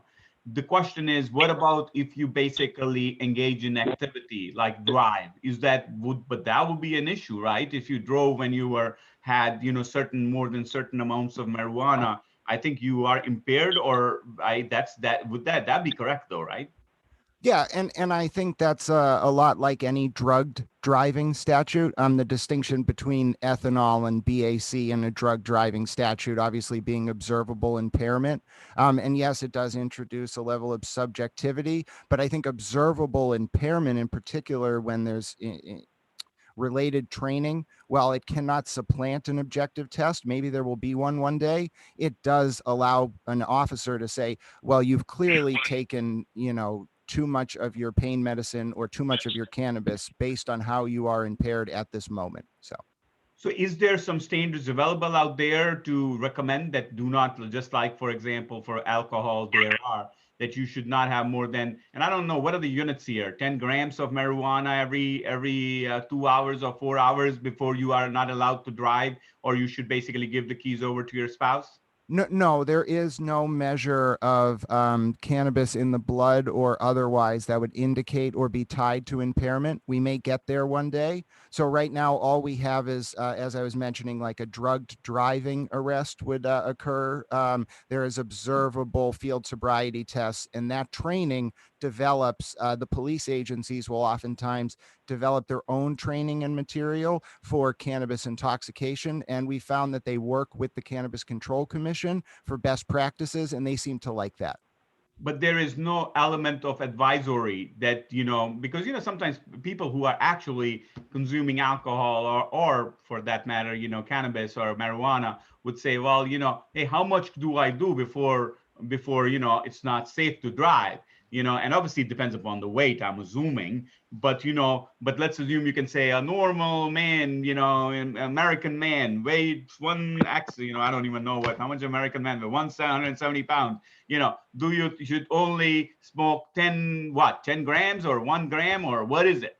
Well, I think it's much like, Representative, if you broke your leg and you were prescribed 10 milligrams of oxycodone, the doctor would say, this is your first time using oxycodone, you should not drive. If you were on that medication for 4 months, you would be driving on that dose. And I think that's the nuance that is there. But when an objective test in the blood level or whatever it may be comes about, then that question I think becomes a lot more relevant. So what you're saying is that, you get acclimatized to it, and so you can do more and more of it. So let's say, once again, is it in grams or milligrams when we talk about the? It depends on your method of consumption. If you were talking about, you wouldn't measure smoking, combustion, or vaporization in anything but grams. But when you're eating edibles, that would be measured in milligrams. Thank you. That's right. You're educating me in marijuana, really out here as I need to be, because we're going to have to, debate and vote on this law. So you're saying, okay, there is certain grams which we can combust or vaporize. But, you're saying that, listen, you could start with 10 milligrams, but, hey, if there's somebody who smokes or who vaporizes and smokes marijuana all the time, he could be doing 100 milligrams or something like that. Or, and so you really do a test in terms of the stability or and so on and so forth. My question to you is, do you think that there are enough studies out there that, certain high doses, high amount of consumption, like 100 milligram or 200 milligram, 100 grams to 200 grams of smoking will do impact the brain or certain longer term impact on the body, and should we be considerate about that so that at least we put some kind of a up limit on it, or up, at least as an advisory, if not as a law? Because, last thing we want to do is end up, 10 years from now, or 40 years from now, and say, hey, listen, these 4 million people who consume more than 50 milligrams a day, we just didn't tell them. They just got increasingly acclimatized to higher and higher levels of this thing. And so, is there any research out there which we can rely on? Because that's why I'm a believer of go slow. An excellent question. So the research is increasing in number and depth every day, because more states are legalizing research. So 2 segments of your question, and one I just quickly tied into something you had mentioned earlier. We have 2 different types of research. One, the research shows that in states that have expanded access to adult and medical use cannabis, this was in JAMA Pediatrics, I'll be happy to send you the study, there is an 8 to 10% decrease in teen and young adult cannabis use in those states. And the reason for this is that the thrill is gone. Not to quote the Eagles, but I do like them, but the thrill is gone. And so that results in a substantial and prevalent decrease in youth consumption. The second question, which I believe you were referring to, which is, are there studies that show the long-term effect of high potency usage? Yes, and right now those studies show not damage, but potential for damage in youth use, which is why it's so good that youth consumption rate is going down. And the other element of that is, which I hope is not forgotten about, there are children with things like the Dravet syndrome, which can induce something like 300 seizures a day. And they need high potency cannabis to reduce that syndrome. So when you say advisory or law, I'd always caution to go with an advisory so that the special use cases are always protected. Understood. So what you're saying is that there are certain levels which there is some initial research can lead to brain damage, but that may be above 20 or 50 milligrams grams a day. But however, there are some usages which are medicinal. But we're going to leave medicinal aside here for a little bit, because we are talking really about non-medicinal recreational use. And, and the final question I would have is, you mentioned about, what you call the standard oil paradigm. Economics is indeed, that's one of my passions, so as to say. And my question is does this industry offer anything for a monopolistic situation? In a sense that this industry is really, there's no barriers to entry, right? It's not as if, hey, listen, you could, just as you said, people can grow it at their home. It's not as if processing is a limitation. Is the processing a limitation? That let's say if I as an individual grow it, before I consume it, do I have to have an expensive processing plant or a methodology? Yeah. And some people will tell you in Massachusetts, it takes $2.5 million to get through the license application process for an adult use license. And that's true, but misleading. If you want to get operational, you're looking at like $50 to $75 million of capitalization. And then your question about, is there a propensity towards monopolization? Yes. It's no different than what happened with J.D. Rockefeller in Cleveland in the late 1800s with the deals he made with the railroads. If you like economics, there was an incentive for the railroads to give him a better rate, run all his independent oil town competition out of town. And then he ended up being able to pay the railroads full rate after he was the only refinery game left in town nationwide. And that's why the Sherman Antitrust Act of 1897 was passed. We have a chance in this industry to preempt us getting there. We know there are J.D. Rockefellers and J.P. Morgans out there. We know what they're going to do. We know their playbook. So preempt their playbook. Don't necessarily give a monopoly to someone else, but put in rational, reasonable controls, license limits, municipal and local control, suitability review determinations at the regulatory level for ownership, and then ensure that it's not just ownership of these companies that's getting looked at, but control. Because these companies will attempt to pretend that they don't own a company while controlling a whole slew of companies. So those are the recommendations I'd give to do some trust busting. Tell me more about the railroads in equivalent in your business, because railroads were control the amount you could transfer from the fields to the refining. As a matter of fact, it was as much the railroad, as much equally by the refining capacity based on the history of that business. What are the railroads that you control? The land, you control processing? What do you control? Yeah, so there are two types of cannabis licensing. You can either be vertically integrated, which is to say you cultivate, manufacture, and produce and do retail and delivery all under the same license. That is how it is for medical in Massachusetts, as an example. Your bill and how adult use functions in Massachusetts is a deverticalized format of that, where each license category entities can apply for on their own.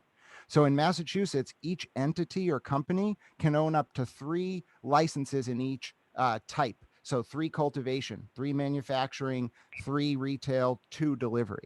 So when you say what's the railroad in this sense is the ability of companies to cultivate political and financial relationships that allow them to navigate the complex regulatory hurdles needed to open the business to begin with.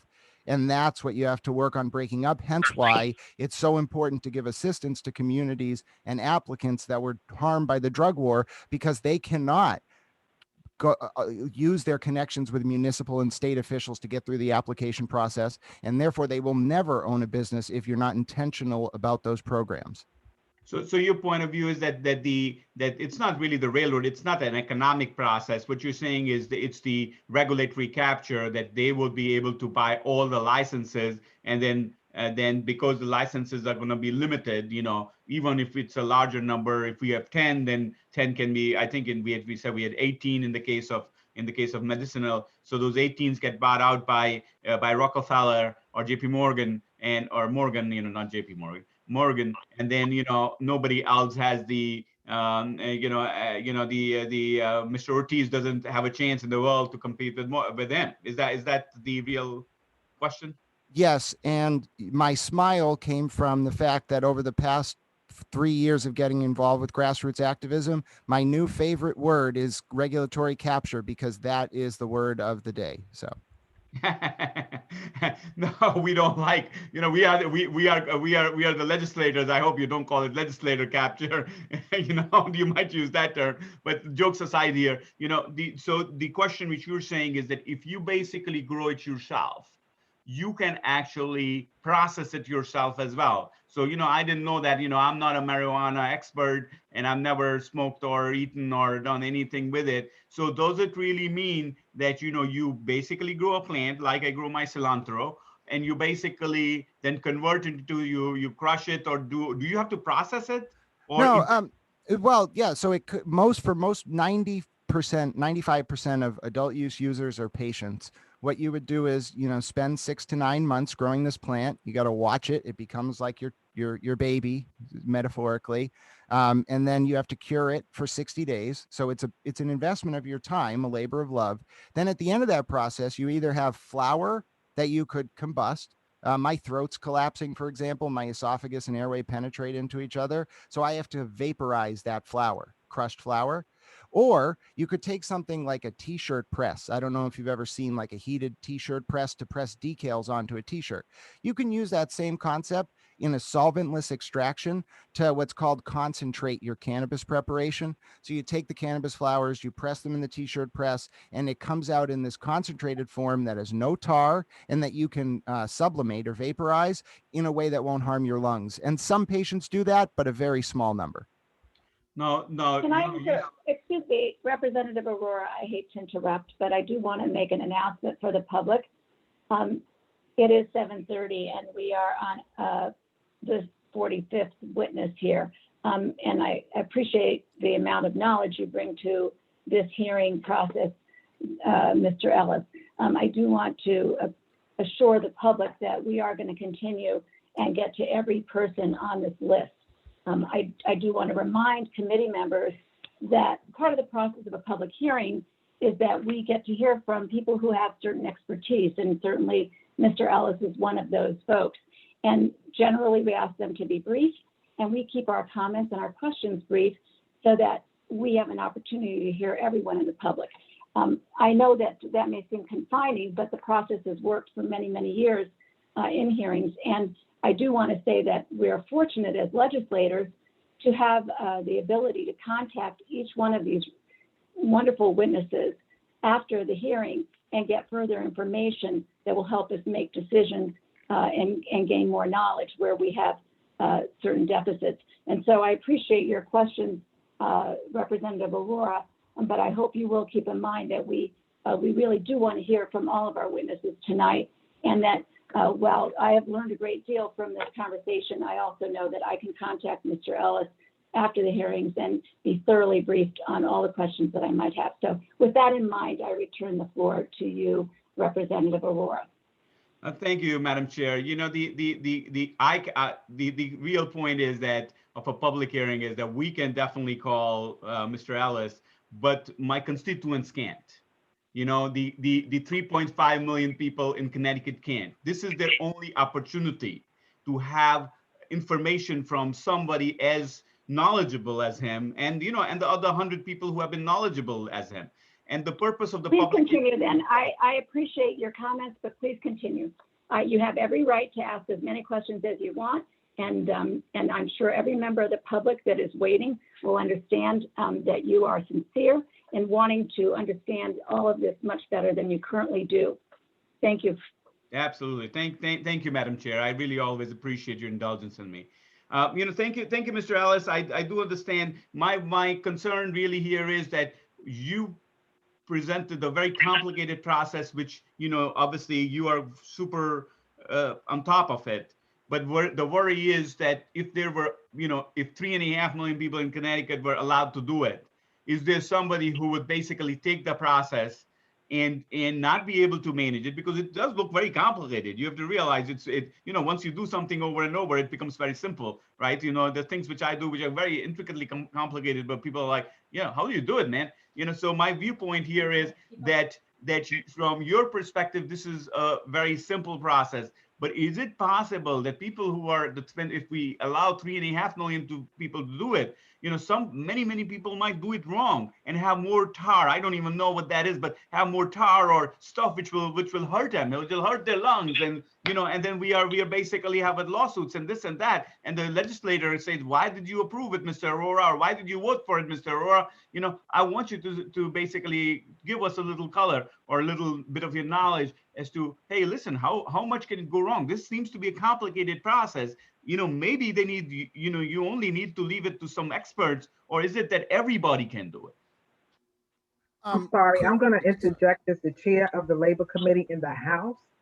And I'm going to make a statement, and I want to make this statement only once. I've tried to be clear about this. I know that Senator Kushner just made a statement. We need to be precise. We need to be concise. If we have questions, let's ask the questions. I want us to shorten the dialogue. And I'm saying this on behalf of the many texts that I'm getting. People have been very patient with us, okay? Very patient with us. And I understand that your constituents, our constituents, everyone wants to hear the testimony.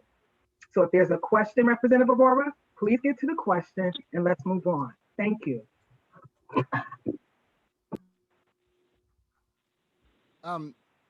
Representative Arora, I think the very quick answer to your question is part of that is education and making sure that people have access to material to know what they're doing. And part of that is public awareness campaigns by the regulatory agency.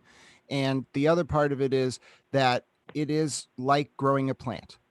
And so, yes, growing a plant can go wrong. You could contaminate the plant, but access to things like testing labs and education will make sure that that does not happen in a prevalent manner. So I will keep my question short because you see my my chair is gonna has asked me, instructed me to keep the question short. But should we basically allow or mandate training for anybody who basically goes and who's allowed to grow it, or because that's what you said? I mean, in Massachusetts, we've had home grow for 3.5 years. We've had no incidents. We've had incidents where people rented out a full house and tried to grow 5,000 plants and they were caught within a week. So would I say have safeguards in place for that? Yes. And I think, that's important. But do you need safeguards for growing 6 plants? No. I think the worst thing that could happen is someone has mold on their plant and they need education from the regulatory agency to spot that mold. And that's part of a public awareness campaign that happens in Massachusetts, and I would hope happens in Connecticut as well. Is it often that people do not, because it's impossible to monitor this, that people who basically start with 6 and end up with 60? Is that something you've seen in Massachusetts? No, what we've seen is that people stick to the limit because they know that's where their protection is, and they'd much rather just stay in that protection and do another crop cycle. One patient never really will need more than 6 to 12 plants unless they have a special circumstance. So most people are very happy to stay within the law, stay within the limit, and go about their business. Well, thank you, Mr. Ellis. I really do appreciate the knowledge you bring, and for myself and my my constituents. While I'm quite disturbed by the aggressive need to not go through these, but I appreciate your time, and thank you, Mr. Chair. Thank you, Madam Chair. Thank you. Next, I have Representative Winkler. Yes. First, I just wanted to correct one thing. We do allow people to roll their own cigarettes in this state. In fact, I've noticed in a lot of pharmacies that they sell rolling papers, but they don't sell tobacco, which makes me wonder. I have found in my experience that the extreme left and the extreme right are okay with things like homegrown and deregulation. In fact, homegrown seems to be the ultimate in deregulation. Have you found any correlation between the political spectrum and support for marijuana legalization? I guess I've never thought of it in that context before. I mean, I'm not going to mince words. I'm a progressive bull moose style Democratic Republican and proud of it. But at the same time, I have seen libertarians support cannabis. I have seen Republicans support cannabis. I've seen nonpartisans support cannabis. I've seen Democrats support cannabis. I think what's interesting about the plant is that almost all sides of the political spectrum support its use in some way or another. But then where the questions come is, like you were pointing out, what degree of regulation do we have? Does home grow threaten corporate profits?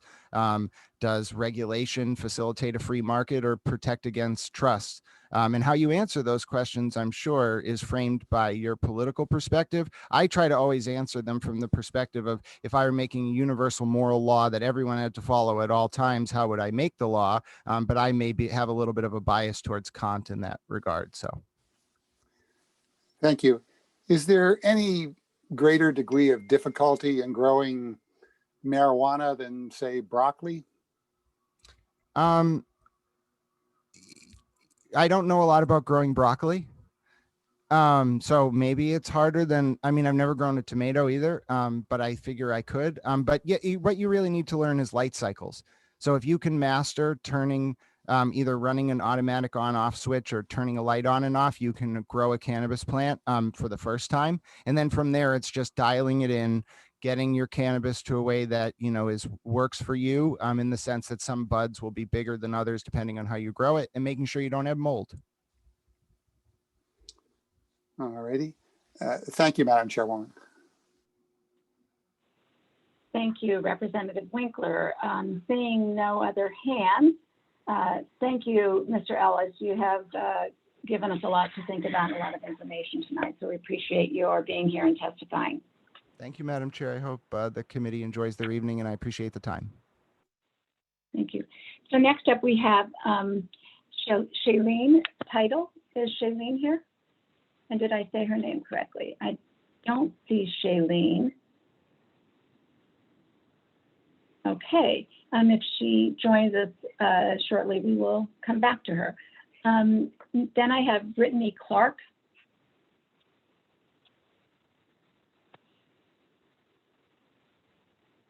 Okay, I don't see Brittany either, but I do see Monica Nugent. You are here and you are ready. The floor is yours. Thank you for testifying.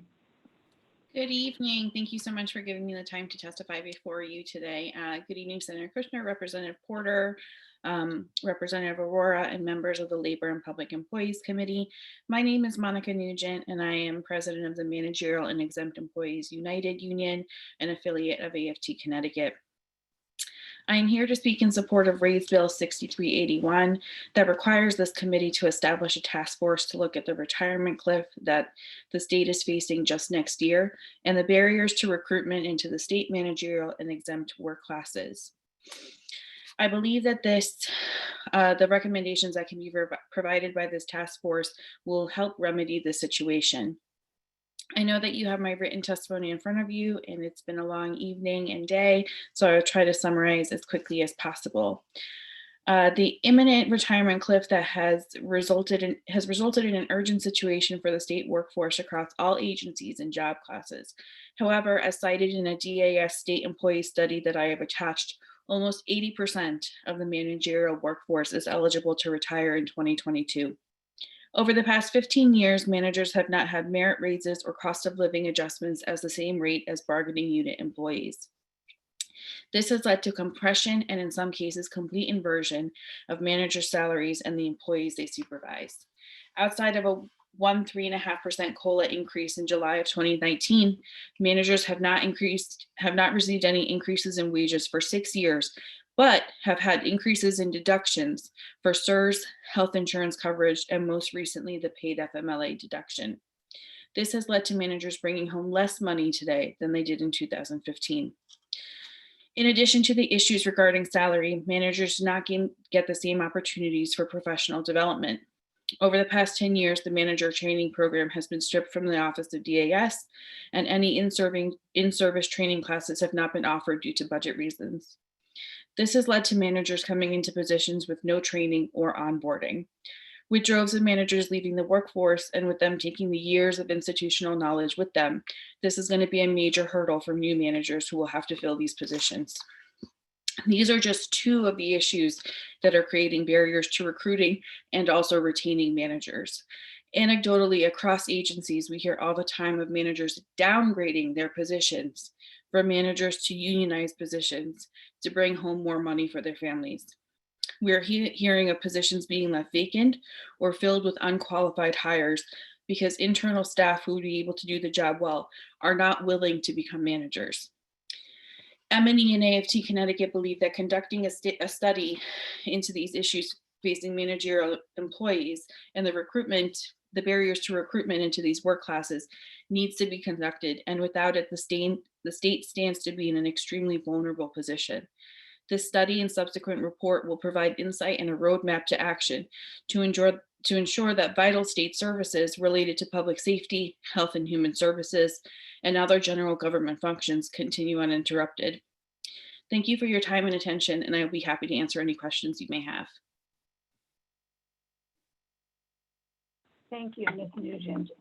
It's great to have you here. Let me just check here for hands. I see Representative Winkler. Yes, I appreciate your testimony. I'd like to reinforce part of it. I used to be president of ANR, which was a 3,000 member state employees union. And because we were unionized, we started to lap managers. A few of us began to get more money than our managers. And I had people coming back from promotions to manager back into my bargaining unit because they found that it was better for them financially and otherwise. So it seems that you have not been getting the raises that you should have been getting. And it seems like there's very little incentive to become a manager in the first place. Absolutely. If I could just quickly respond to that. I mean, as I said, anecdotally, we're seeing this across agencies, and some agencies are plagued worse than others with this. Specifically, the Department of Corrections, they are seeing inversion at a really high rate compared to other agencies. You know, we hear anecdotes sometimes, like at the Department of Transportation, for example, where they were looking for a bridge engineer to manage that unit, and they had to hire someone who had no experience in bridges. So it leads to a major public safety issue when you're tasked to inspect bridges, but you've never inspected a bridge. It's just because of the lack of raises, yes, but also the lack of training and the lack of protection that sometimes are not provided to managers with job security and other, you know, if there's an issue, we don't have anywhere to go to. Those are all issues that come up repeatedly amongst our members. Thank you. Now, besides state employees being eligible to retire, there's actually an incentive for them to retire or a disincentive for them to stay on the job. Do you know about what that is? Absolutely. So that's the lack in the COLA raises for pensions coming up at the end of the year, at the end of 2022, if I understand it correctly. So if they stay on the job, they lose something. Exactly. So they're losing their livelihoods and the amount of money that they would be having as their monthly pension payment.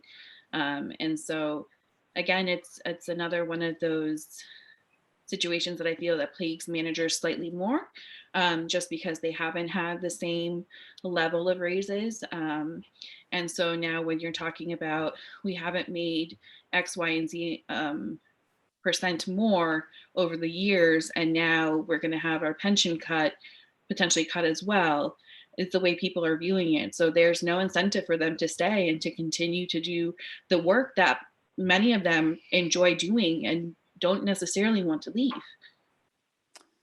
Thank you. Thank you, Madam Chair. Well, thank you, Representative Winkler, and I appreciate you bringing your experience, background, and expertise to this conversation and helped us understand a little bit more. Don't we all?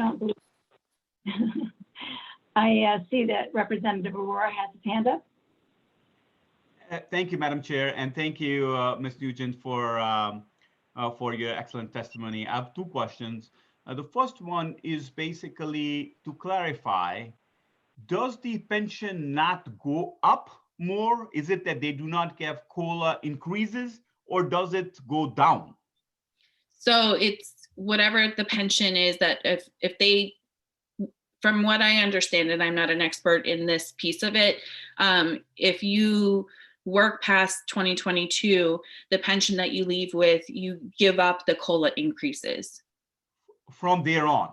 Yes. From there on. So you do not get any more COLA increases. So, there's a little difference to put it honestly, that basically there is no more incentive to stay because the COLA increases are no longer there. Not that there's an incentive to leave because you're going to lose something. But the second question I have for you is, which is more important, because I'm a big proponent of this bill and the task force. And my only question, which I've been asking, is, can we get more parameters of what we want to figure out?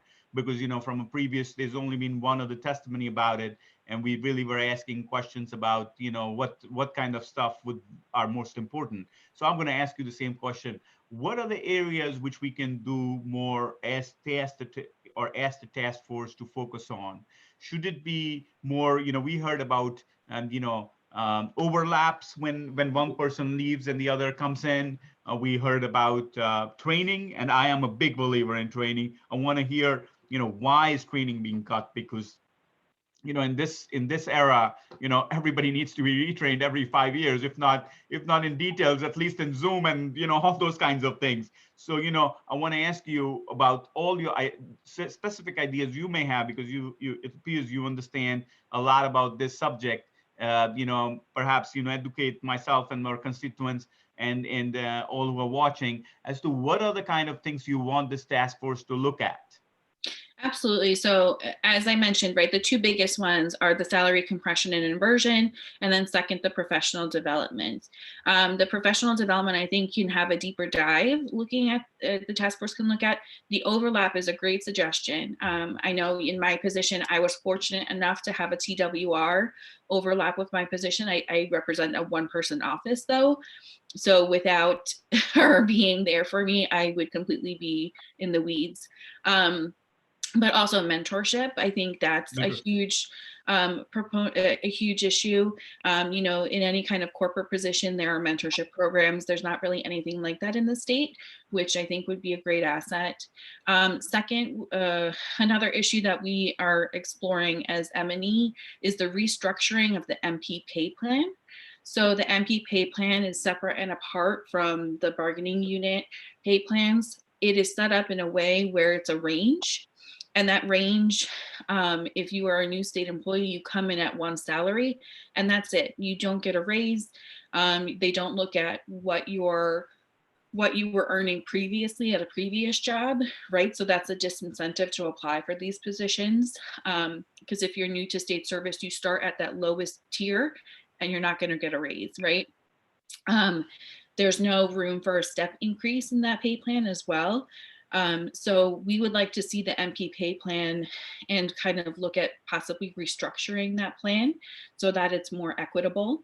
That's one thing. Looking at the manager's training guide, again, going back to training, that hasn't been updated in over 10 years. Wow. So a lot of the information that is in there is really outdated. And there are a number of other issues that are actually not even tied to any kind of fiscal amount. So something as simple as being able to work from home. So obviously most of the state workforce is working from home right now due to the COVID-19 pandemic. However, managers are actually not allowed to work from home typically. We do not have a policy in place. We've been told that there would be a policy in place. We've clearly illustrated during the pandemic that we're able to work from home and continue to bring a high level of customer service to the constituents of the state. But that once the emergency executive order is lifted, we can no longer work from home. So that's one issue. The increase payments in insurance. We have the same insurance as every single other employee in the state. There's no reason that we need to pay about 8% more than a bargaining unit employee. there's a slew of issues. And we, as M&E, have basically started to collect anecdotes and all the issues that have come up, and we'd be happy to meet with you and talk about some of these issues further. No, thank you so much. I think the compensation, I've been taking notes. So compensation issues are one category of issues. You mentioned 4 or 5 of them, the overlap and the retention issues. What about technology? Can you talk to that? Because technology is changing the world right now. I want you to basically see what your thoughts about it, because I asked our earlier person who testified on this about technology. She had a lot of thoughts. I would love to have your opinion on that. Sure. As someone who is younger, I absolutely would love to see technology be utilized more. I can give you an anecdote from my own experience as a manager. Before, when I came into my position, I'm the manager of the Judicial Selection Commission for the state. We had an entirely paper system. So every time I had a commission meeting, I would be sending out about 8 files worth of copies to 12 commission members in the mail. Yeah, so it was stacks and stacks of paper. And there was some resistance and cultural change resistance that I had to get over. But we went to a completely paperless system and a tablet system now, where everything is done over secure email. So I think utilizing the technology that's available to us is really, really important. And I think sometimes it's more of getting over a possible cultural change and the fear of doing things how they weren't done, how they have been done for X amount of time is the issue, and not so much that it's not available to us. Excellent. What about process? Should there be process redefinition, because business processes get redefined every so often, and all organizational process, should we focus the task force on organizational processes as well, because they can be pretty significant? Yeah, I mean, I think that is more so an agency by agency issue. Certain processes are going to work in one agency where they're not going to work anywhere else. I'm a big process person myself, as you can see, trying to lead my own agency. But I know that, for example, if I were to try to do something like that in my previous position as chief of staff at the state police, that would not work. Because there's a certain system there that is in place, and that system is very different. And I think so process change and looking at that is probably a little bit bigger of a bite than we really have time for, because I think the 2022 is it's going to be here before we know it. And it's a really urgent situation. But I do agree that, possibly agencies should look at processes individually. What about agency by agency? Do you think that all the appointments here we have are, I don't know if you read the bill, they're very, the appointments to the task force are really, focused on, who appoints how, but there is not diversity by agency. Do you think we should have some diversity by agency? Because just as you said, we heard it from the last person who testified as well, that agencies can differ immensely. Would you strongly recommend that we put the task force so that there are different agencies have representation? Yeah, I mean, I think I'm just quickly looking at section 10, section 1, subsection 10. So there's 7 appointed by the chairpersons, and so that's where they have a little bit more discretion to appoint people that are in the MPK plan from different agencies. They don't have to be from the same agency. I think that, the more diverse the task force is probably better. I think, as Representative Porter always says, teamwork makes the dream work, right? So if we can all find, some common ground and have a diverse group of people having this discussion, I think that would be better. I don't think I would be opposed, to adding some extra diversity to the members of the task force. Great, thank you very much, because I think it would be of value if there were different agencies represented. Every agency, especially the large agencies, should be represented in there. All the, I always call it top 10, should be represented in there. Well, thank you so much. You bring such a wealth of information. This is, I would say that this is a once in a lifetime, multi-year, 50-year kind of change we are gonna basically see here in the next few years. We need to basically make sure it's done right. We need to make sure that, you know, we make Connecticut really phenomenally efficient as well as powerful in our government as this change happens. Thank you so much, Ms. Nugent. I do appreciate your time. Perhaps we can do it, you know, perhaps get more information from you. And thank you, Madam Chair, for allowing me to do this. Thank you, Representative. Okay, seeing no other hands, I want to thank you, Ms. Nugent, for being here tonight with us and for sharing all the information you shared. And thank you for waiting so patiently. Thank you so much for having me. Have a great evening. Great. Next up, I see that we have Stacy Mallett. Stacy Mallett, and I believe you are here and ready to go. So the floor is yours. Thank you. Thank you, Co-Chairwoman Kushner, Porter, and legislative members of the Labor Committee. Hello, my name is Stacy Mallett, and I'm a lead organizer with CSEA SEIU Local 2001. I want to share with all of you the story from a community member, Joanne Nelson. Due to work conflict, she couldn't be here on camera today to support House Bill 6382, so I'm sharing her testimony on her behalf. Members of the committee, I wanted to pass on my experience in working with my local probate offices. I live in Fairfield and have had interactions with the court and the clerk several times. I've engaged with them in finalizing 2 adoptions, the death of my husband, and the settlement of my mother-in-law's estate. The clerks have been extremely helpful. They helped me with all aspects of the paperwork, and I only saw the judge when the adoptions were finalized. My husband died suddenly in 2009, and without their support and patience, it would have been a much more difficult situation. All of the associated paperwork and documentation was overwhelming at the time. Thankfully, they knew exactly what needed to be done and walked me through.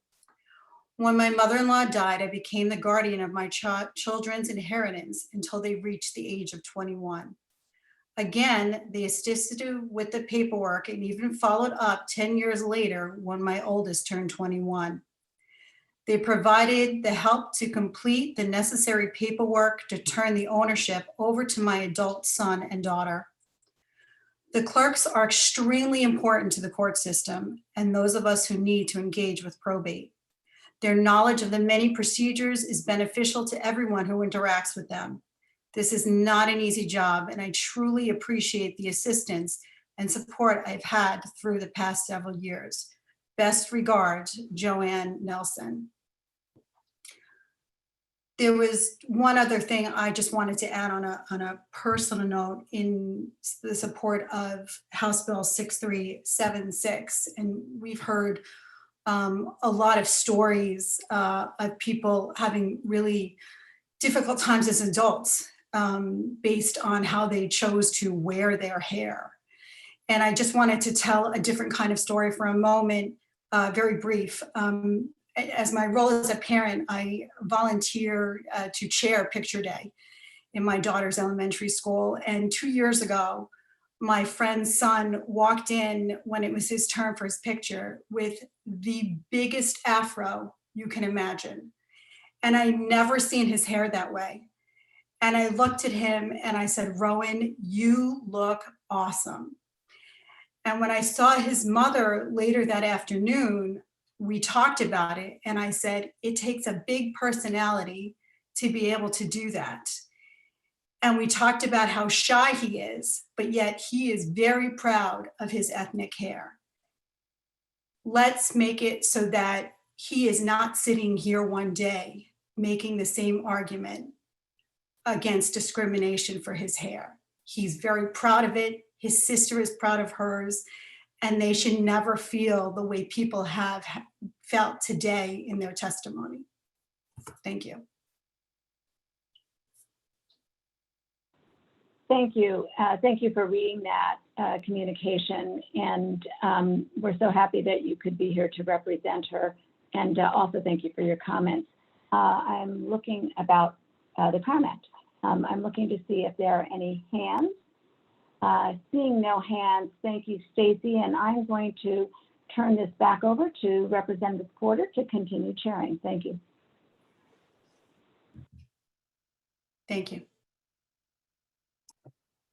Thank you, Senator Kushner. I don't see any questions or hands, so I would just, okay. I was making sure I wasn't muted. I thought I was muted for a moment, Stacy. Thank you so much for your testimony. Thank you for speaking on behalf of the young woman that could not be with us tonight. That will go on the record and be taken into consideration. And thank you for sharing that story that you just shared. I really appreciate that, and hope that we can get that done this year. Double checking. Yep, no hands. So thank you. You have a great evening, and thank you for hanging in there with us tonight. Thank you. You as well. Thank you. All right, and up next we have President and Business Manager for Greater Hartford Building Trades Council and Iron Workers Local 15, Joe Toner.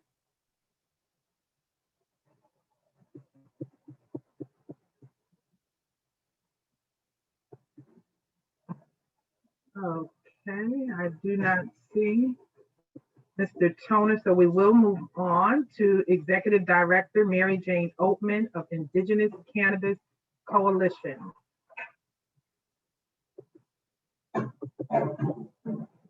Excuse me, Representative Porter. I'm sorry, when I turned over the chair to you, we were at Stacy Mallett, and I think we skipped over number 50. Am I correct about that? Yes, Madam Chair. That's when we hand off the chair, we might get a little confused. So I think we were at number 50, Representative Porter. Okay, thank you, Senator Kushner. Let me just get back to the list. You said number 50. Oh, okay. I went from, you were at Stacy Malice. I went to Stacey Graham Hunt. My mistake. Yes, up next we have Eric Judy with CBIA.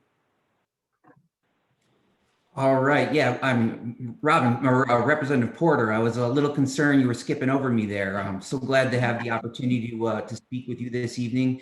As you said, my name's Eric Getty, representing CBIA. And unfortunately, I am here today to oppose a few bills, and I will go through this very quickly with respect to all the folks that are waiting behind me. In terms of HB 6380, the disclosure of the salary range bill, I just want to let you know, we limit our opposition to this bill solely to Section 2. Of course, CBIA always supports the fact that individuals should receive equal pay for equal work.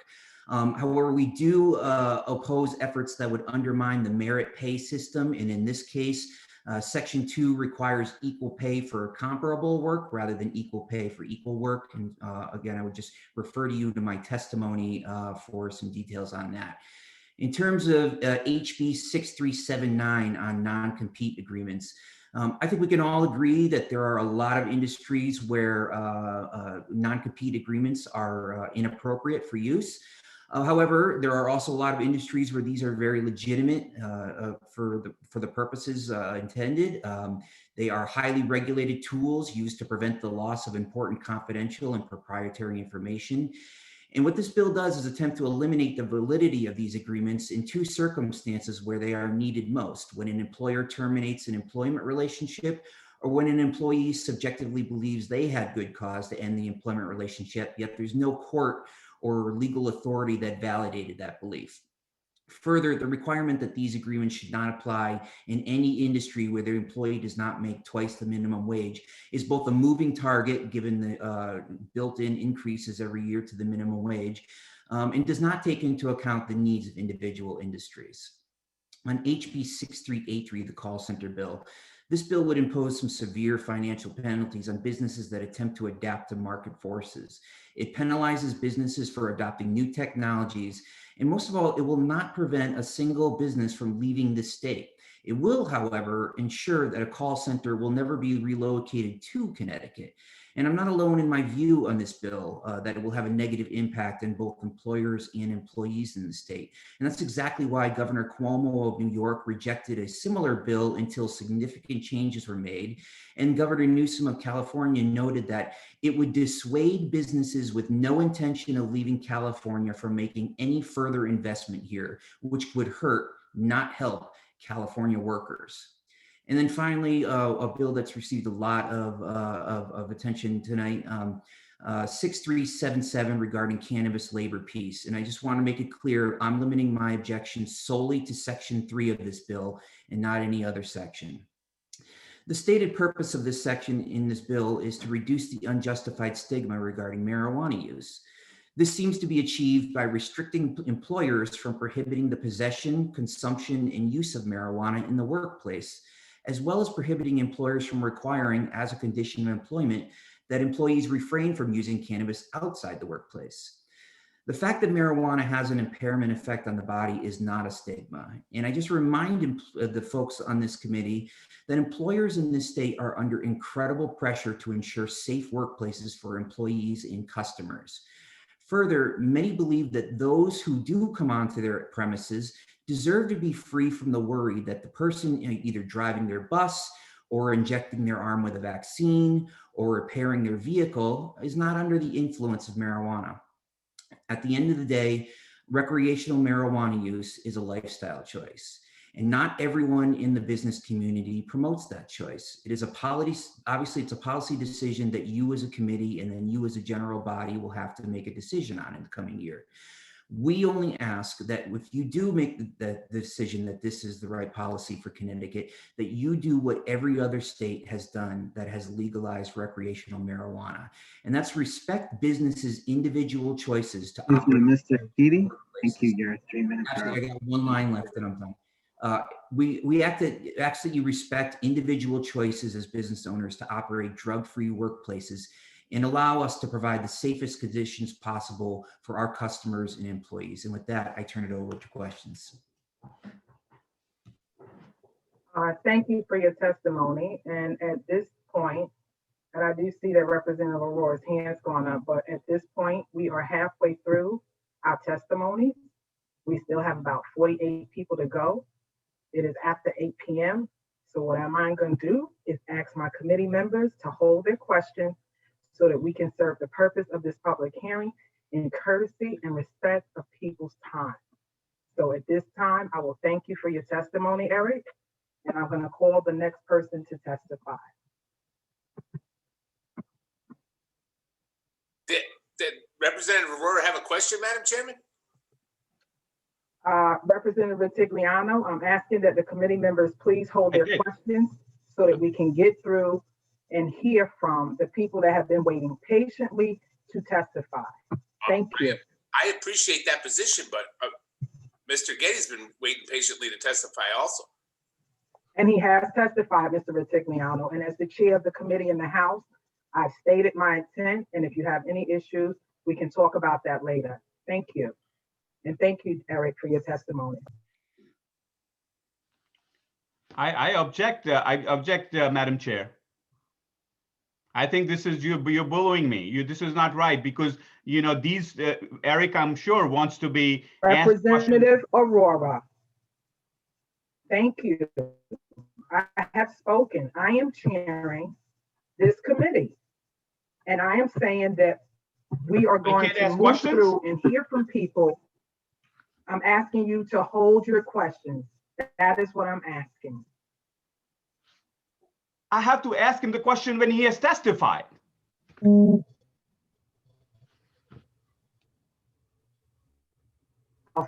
state it again, Representative Aurora. I'm asking you to hold your questions.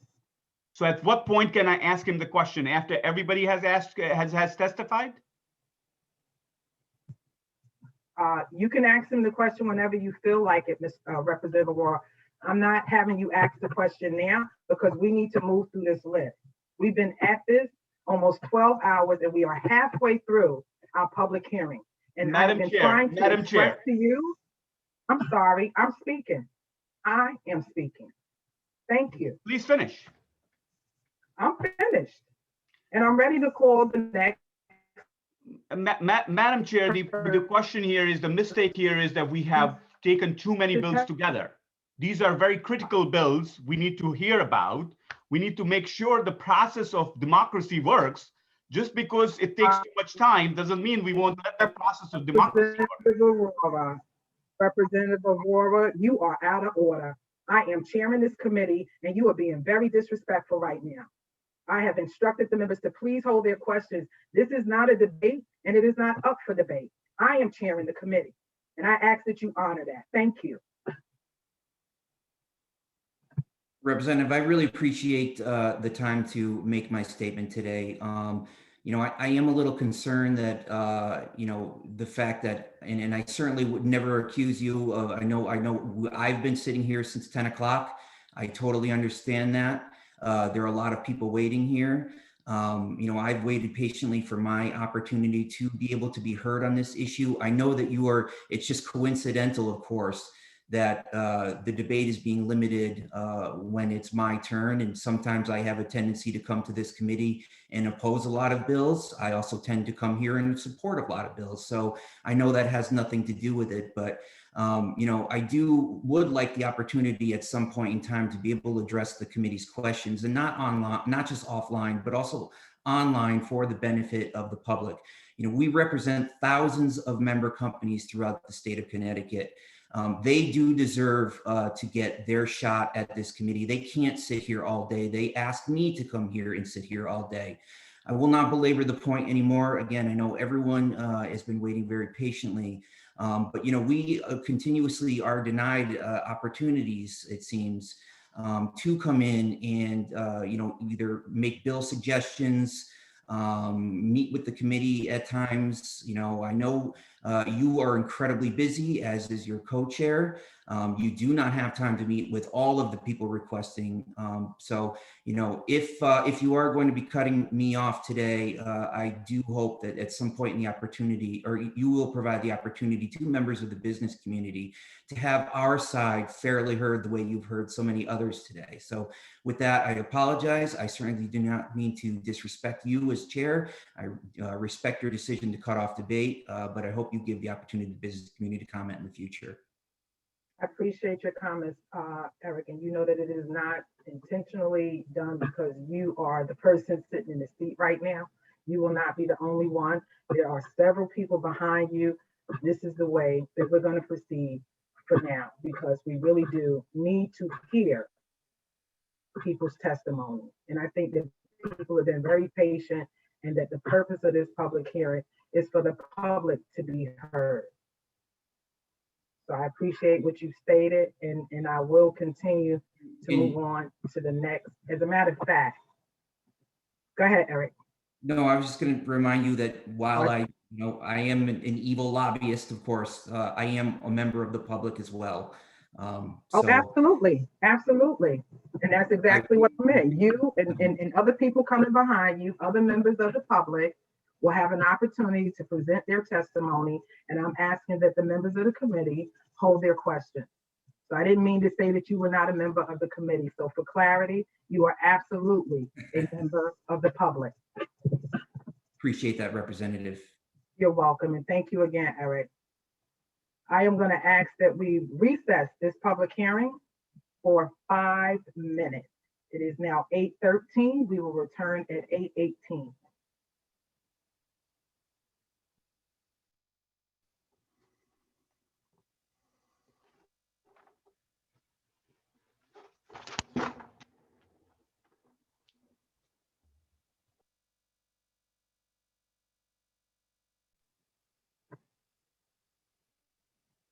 Is Geraldo with us?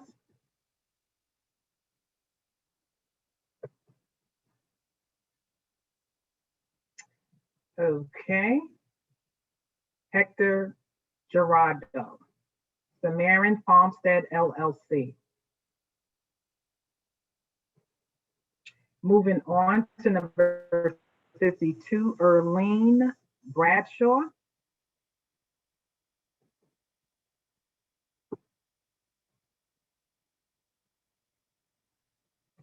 Okay, moving on to number 53, Deborah McKenna. Thank you. Can you hear me? Yes, we can. You have the floor, madam.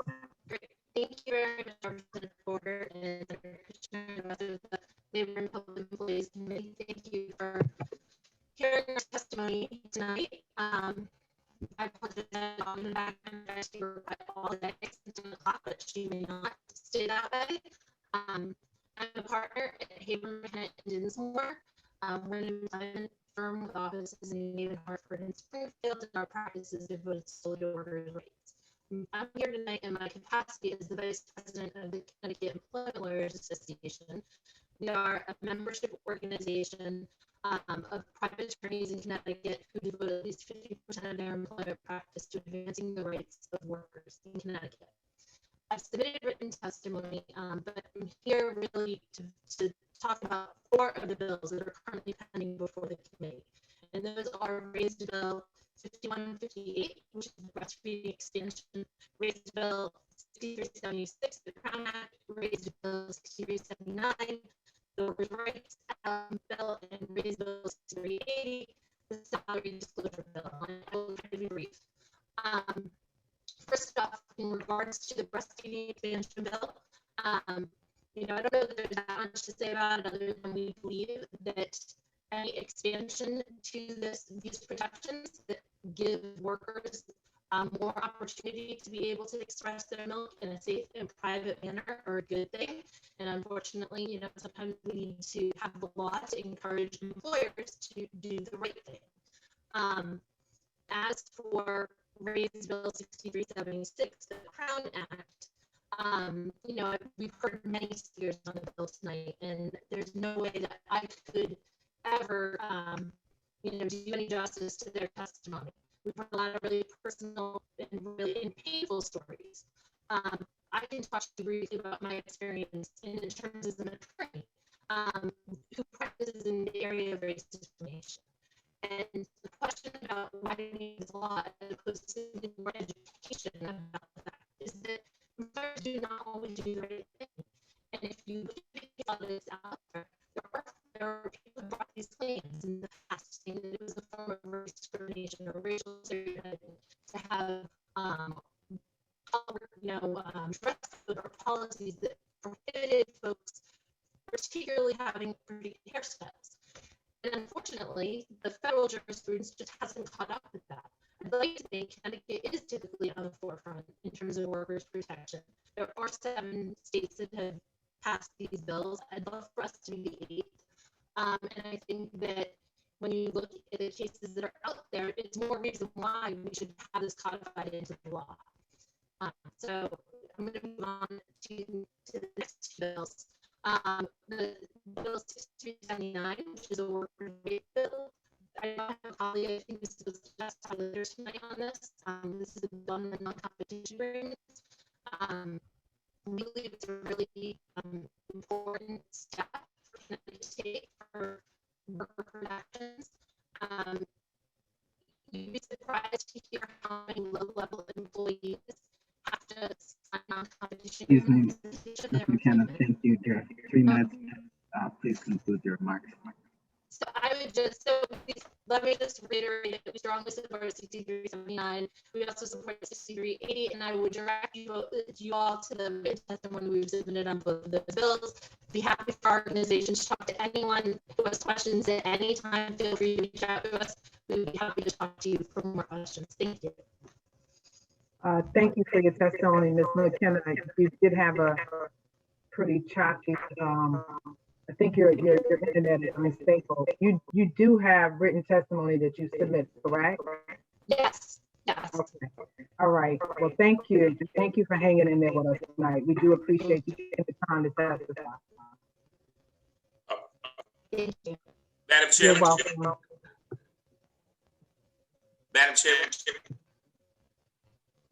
Yes, Rick. Can you hear me okay? No, it's a little choppy. Yeah, I think I'm choppy like the last testifier was. Madam Chairman, I'd like to strongly object to the lack of questioning for witnesses. I don't believe the chair has the authority to limit questions if a member has questions. I'd like to ask for a vote of the committee to see if we should go forward with or without questions. Actually, there is no vote for a public Second the motion. Anderson seconds the hearing. motion. If you would like, I would. I'm sorry, there's something going on here and I just need for you all to take a time out. This is a public hearing. This is not a committee meeting. I have actually spoken to leadership and I'm following those directions. If there's any concerns, I would suggest that you speak with leadership. I may have spoken with leadership, madam, and they suggested that the chair may or may not have the authority to do what you're asking. It is. And that the committee should have the last say on the whether or not we are allowed to go forward with questions. Right before me. Yeah, I mean, like, I'm totally ignoring them because at this point,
I do want to clarify for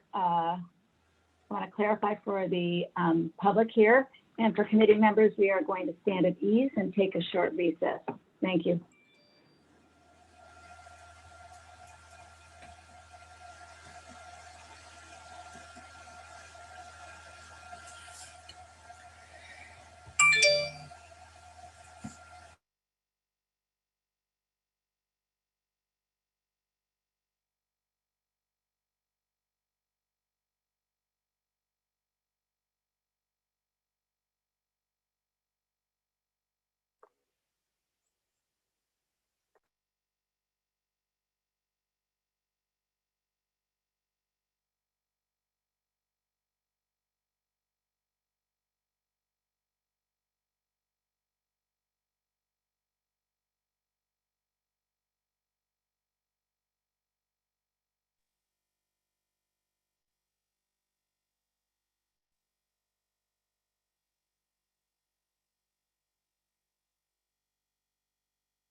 can just briefly touch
a total of 3 minutes. That means if you have 5 questions, you got to get them out there in 3 minutes. With that in mind, I'm going to move to our next witness. Excuse me, point of order, Madam Chairman. I don't want to interrupt, and we all want to make sure that we have an opportunity to hear all of the public get their opportunity to speak. And I don't think that any of the members have any desire to extend this meeting anywhere beyond what is truly necessary. But at the same time, Madam Chairman, I would hope that you might reconsider limiting the ability for members to ask pertinent questions of people that are very interested in having their own voices heard on the subject of the bills that are before us. I mean, this is what happens when we host a public hearing and we put controversial items on the agenda. It generates public interest, and sometimes the meeting is going to go long and late into the night. I think that's a natural consequence, but I don't think the answer is to limit the ability for the public to interact with us or the members to get the information that they need. So you have my commitment, and I'm sure the commitment of my Republican colleagues to try and limit the questions only to what's necessary. But I don't like this setting of some arbitrary 3-minute rule. I don't know that that's valid under the joint rules, and I would just hope that you would give us enough leeway to work together with you in the best way possible. Thank you, Senator Sampson, and I appreciate your comments. I do want to say that we did check on the rules to ensure that this was legitimate, and it is in fact our prerogative to do this. And I understand that these hearings can go quite long, and we're prepared to stay all night, and I think we always have to be prepared for that as legislators. But at this rate, we were afraid we weren't going to get through the public even by staying up all night. And so, I think it got a little out of control, a little out of hand. And I think that a lot of committees will limit in some way how committee members put forward their questions. So we're going to try it this way, and hopefully it will work, and hopefully 3 minutes will be sufficient to ask the questions that you need. And I do want to remind the members of the committee that we do have the ability as legislators to interact with each of these witnesses offline. And there are many avenues toward publicizing our views. We will have a committee meeting where I'm sure we will have heated debate amongst members, and that will afford us another opportunity to inform each other and to inform the public. So I am going to stick with the rule of 3 minutes for your questions, and I look forward to hearing from the rest of the folks who are signed up to testify. Madam Chair, if I could just make a quick statement that typically my understanding is that when committees do limit time and questioning, it is by bipartisan agreement, and it's sort of worked out ahead of time. Although I do think this meeting is going on a long time, the public hearing, I'm all for speeding it up, and I'm all for having my colleagues speed it up. But if it would have been good if we all agreed to that ahead of time, or that our side of the aisle was consulted. And B, Mr. Getty from the CBIA is really the only one who's going to be shortchanged in the process, as he was dismissed before any questions were asked. And now certain members are going to be asked, other witnesses 3 minutes. Slightly unfair. Just wanted to point that out. Thank you, Madam Chair. I appreciate that. I appreciate that, Representative Bertigliano. In fact, I do agree with you that it would be better to do this in a bipartisan fashion prior to the hearing beginning, and hopefully in the future, we'll have those conversations. We won't have to do it while the public is waiting. I think we have seen from tonight's experience that it's something that is very absolutely necessary that we have those conversations, and we fully intend to do that with our ranking members. Thank you. Senator Sampson. Yeah, thank you again, Madam Chairman. You mentioned that there is a rule that allows the chairs the prerogative to limit the time. I'm curious if you could point it out to me in the joint rules. I did have someone check that, and I'll have someone look that up while we continue with the hearing. Actually, Senator Kushner, I have it here. Senator Sampson, it starts at 563. The order of testimony of the witnesses and the length of time that each witness may testify shall be determined by the presiding chairperson, who shall give due regard for the convenience of the public. Okay, I appreciate that. Thank you very much, Madam Chairman. You're welcome. Thank you. Thank you. So we will now continue, and we are now at 54. Dave Roach, who is president of the Connecticut State Building and Construction Trades Council. Good Mr. evening. Roach, President Roach, I don't see you. Yeah, it's not allowing me to get my video on. Okay, let me just try and fix that. Devin, is there a way to make sure he's allowed to use video? Yeah, how's that? Here we go. Did Good Mr. evening. Anderson have a question, or is his hand up from before? My hand is up. Whose hand is up? Representative Anderson, Madam Chair. I'm sorry, I did not see that. Everybody was sort of jumping in there. So before you begin, President Roach, please, Representative Anderson. Madam Chair, I did read on our breaks the joint rules, and I agree with your authority. But you stated a rule allowing 3 minutes of questions, and I repeat what Representative Bertigliano said, that Mr. Getty's the only one here on the whole group that didn't get even that 3 minutes for 5 questions. So I second that sentiment that he should be allowed. He's still on, I can see, that anyone be allowed to ask him questions for up to 3 minutes. That's all. Representative Anderson, I did actually reach out to Devin, and that's why you see Eric. I asked him to give him a call to see if he could come back to receive questions from the committee. I do want to point out that he was not the only member. He might be the one you know best, but I do believe we had Deborah McKenna as well. Am I correct? That is correct. So I would just suggest before we hear from Mr. Getty, I would want to suggest that we make sure that Deborah McKenna is offered the same opportunity, because I don't want to be unfair to her. I couldn't agree more about it. And in the meantime, yeah, we'll hear from Dave. Hold on one second. Hold on one second. I just wanted to make sure that Devin is doing that outreach. We will go to President Roach, and then we will come back to Ms. McKenna or Mr. Getty, depending on their availability. So go ahead, President Roach. We are ready. Good evening. Chairwoman Porter, Chairwoman Kushner, ranking members of the General Labor Committee. I'm here to testify on behalf of Senate Bill 6378, the codifying the CBA rates. You know, there was a lot of talk about this earlier. I think it was about 1 o'clock, 2 o'clock. This was probably more of a heated discussion.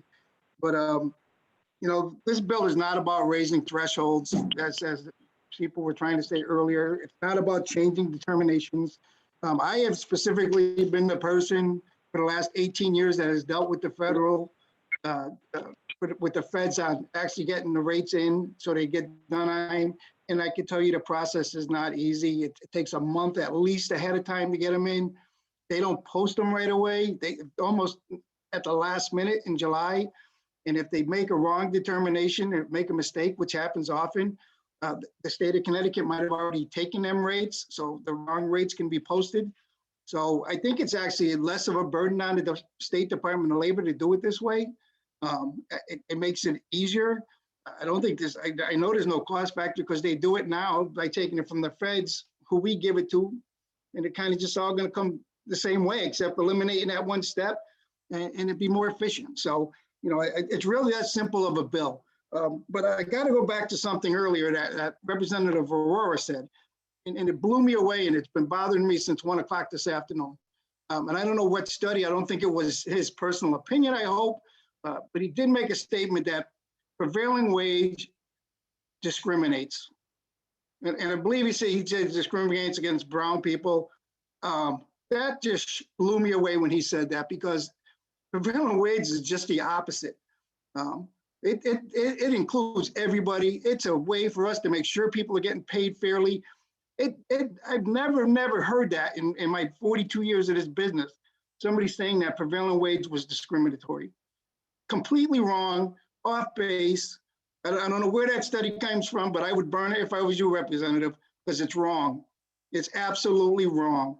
And if you would like me to prove that to you, put the studies away, and I will take you to a job site, and I will bring you any morning you want to go. Friday would be good. It'd be about 12 degrees out, and we can go walk a job, and I'll introduce you to people living on prevailing wage. Brown people, females, anybody you want, and I will prove to you it is not discriminatory. And I think Mayor Finch, even in his testimony, kind of enlightened us on that when he told you how many people benefited, 30 to 70% sometimes in Bridgeport. I know over 1,200 residents of Hartford that have gotten opportunities for careers because of prevailing wage. So just to clear that up, but other than that on this bill, this is really a simple bill. It's not meant to do anything, streamline the situation, make it easier. This idea actually came to me from a contractor representative that represents contractors around the state who said, Dave, we should look at this now. This is about 5 years ago. So we should look at this because it's a pain in the butt the way it's done now. We could get wrong determinations, and by the time the state figures it out, they can actually have to go back and they might pay people wrong and have to go back and make that up. So just to clear that bill, it's real simple, streamlines. It's a good process.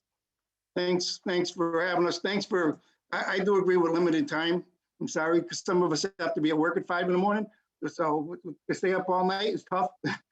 I do appreciate your limit. I appreciate that leadership to do that. It should be done all the time. If we get 3 minutes, you should get 3 minutes. So thanks. Thank you, President Roach. And I will now see if there are any questions from committee members. I see Representative Aurora.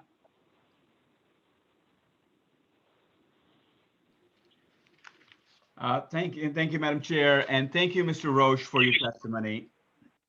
I just wanted to respond to your question as to what study. It's a journal of legislation. It's a bona fide journal. I am happy to send this to you. It's 4/20/2018. It says prevailing wage legislation and the continuing significance of race, and it walks through the history of prevailing wage as the law which was used historically to exclude new entrants. It was used right at the time when Brooklyn Bridge was formed to exclude people from discriminate against people so that new entrants couldn't come in. And at that time, I'm assuming, actually at that time, it was also people of color. It was not Italians, because at different times, different communities have been discriminated in our great country. And so this basically goes through it and tells us that how this is a vestige of discrimination. And what happens is that there is a small group of folks, club, which really ends up giving jobs and getting the same jobs over and over. These are very lucrative jobs, and the other people are relegated to taking unprofitable, low margin jobs. That's basically what I'm referring to. As you said, it's not my own opinion. It's the opinion of somebody's study, and maybe he has got his own biases and maybe he is right, but that's what I pointed to. Now, my question to you. I appreciate that, and I think that's something that's referring to maybe 100 years ago. I can't comment on 100 years ago. There's a lot of discrimination 100 years ago, not even that far back. But I can tell you that if anybody, and I know there's a lot of people on this committee that know me, If there was anything tied to discrimination with prevailing wage, I would be the first one in arms about it. I wouldn't tolerate it. I would not be behind it. And I can assure you that that's not what happens under prevailing wage. I appreciate your kind words. I think that's phenomenal. The way this particular piece of research reads is that at this point, there is separate groups, incumbent groups using it to keep new entrants out. Again, it's opinion, that new entrants have a hard time. I would love to ask you how many women in recent years have been added to your to the new contract list, or how many new people have been added, new businesses. Excuse me, Representative Aurora, we did give you an extra minute because President Roach did answer your question mid-question, but you have exceeded your 3 minutes. And so you can, if you can ask your question very quickly, like in 30 seconds, we'll give you that. Well, when democracy is being curtailed, it's being curtailed, Point of order again. It is Madam not an Chairman, opportunity. It is listen. not an opportunity for you to debate the question or the ruling of the chair. You had an opportunity to take another 30 seconds and ask the question, but not to debate me. So you're going to have to just move on to the next speaker. I saw a hand. I will go. I see you, Senator Sampson, but hold on, because I had Representative Ritigliano first. Thank you, Madam Chair. Dave, I think it's a great idea, and I'd be proud to join you on any job site. Happy to take any member of the committee. I think it's an excellent suggestion, and I'd love for Mr. Aurora and the rest of the committee and anybody interested to go check it out. I'll even buy the coffee. You got it. That's a deal. And just real quick, because I know where Representative Aurora is going as far as women in the trades. Look it up. It's called Women in the Trades. The building trades are probably one of the biggest groups right now that are pushing on women coming into the businesses. And we are taking them in whenever we get the opportunity to. As you can go through our Building Pathways programs, our building pathways, basically that's what it does. It kind of gets women involved so they can see what the trades are about. And we are open arms to everybody to come into the business. We just need more jobs. Thank you. Thank you. So now I would call on Senator Sampson. Thank you very much, Madam Chairman. There's nothing I would like better than for this committee to operate peacefully and productively for the next foreseeable future. But I forgive me, I have to raise another point of order, which is that I appreciate that you pointed out the rule which says that the chairs have the power to limit the witnesses and how long their testimony can be, and no one disputes that. But I make my point again that there is no limit on what members can do or the questions that they can ask. I don't think you will find that in the rules anywhere. It's bad enough that we're already doing a Zoom public hearing, which is limiting the ability for many members of the public to participate. If the members have questions, I think they should be allowed to ask. I have a commitment from every one of my Republican colleagues not to make this meeting longer than it has to be, but if they have questions, they should be allowed to ask them. Well, Senator Sampson, I appreciate your comments, and I would like to get back to the public testimony and to the questions. That is the ruling of the chair, and both Representative Porter and myself have ruled, and so we are going to finish this meeting, this public hearing tonight with that rule in effect. And I respect your opinion and will give you the opportunity when we are not in the middle of the public hearing to discuss this further. So I will absolutely guarantee that we will have a further conversation on this. And I'm sure you look forward to that as I do. So I do want to continue though, and I want to see if there are any other questions for seeing no hands for President Roach. Thank you for sticking with us all evening tonight, and thank you for your service to the building trades. So thank you all for sticking in it. Thank you. I have next on the agenda, we are going to go back first to Eric Getty, and then if we get Deborah McKenna, we will also give her an opportunity. So Eric is here. I think I saw him before. There you are, yes. And let me just ask, are there any members of the committee that have any questions for Mr. Getty?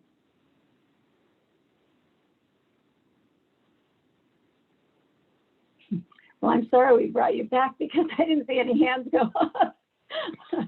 So I apologize for that, Mr. Getty, but thank you for being with us tonight and thank you for coming back on.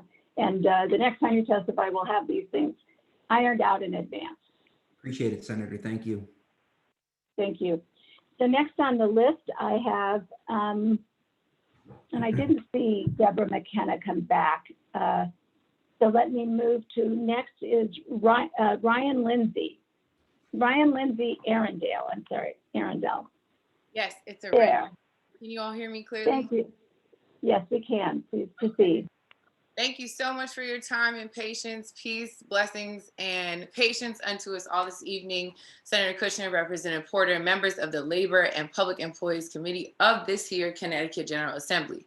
As I stated, my name is Ryan Lindsay Arundel, and I live in Hartford, Connecticut. I stand in full support of HB 6376, an act creating a respectful and open world for natural hair, a policy to prohibit discrimination on the basis of ethnic hairstyles associated with race by adopting what is commonly referred to as the Crown Act. And if I go over by roughly 30 seconds, I would respectfully like to, in the words of California Representative Maxine Waters, reclaim my time for the billions of seconds, in other words, the centuries that Black people were treated as property. I am a proud Black woman. I'm also a proud member of Delta Sigma Theta Sorority Incorporated. I'm a descendant of West African people, including the Yoruba tribe of Nigeria, who were stolen and brought to this country when we were told that we are property rather than people for century after century during the brutal, evil transatlantic slave trade.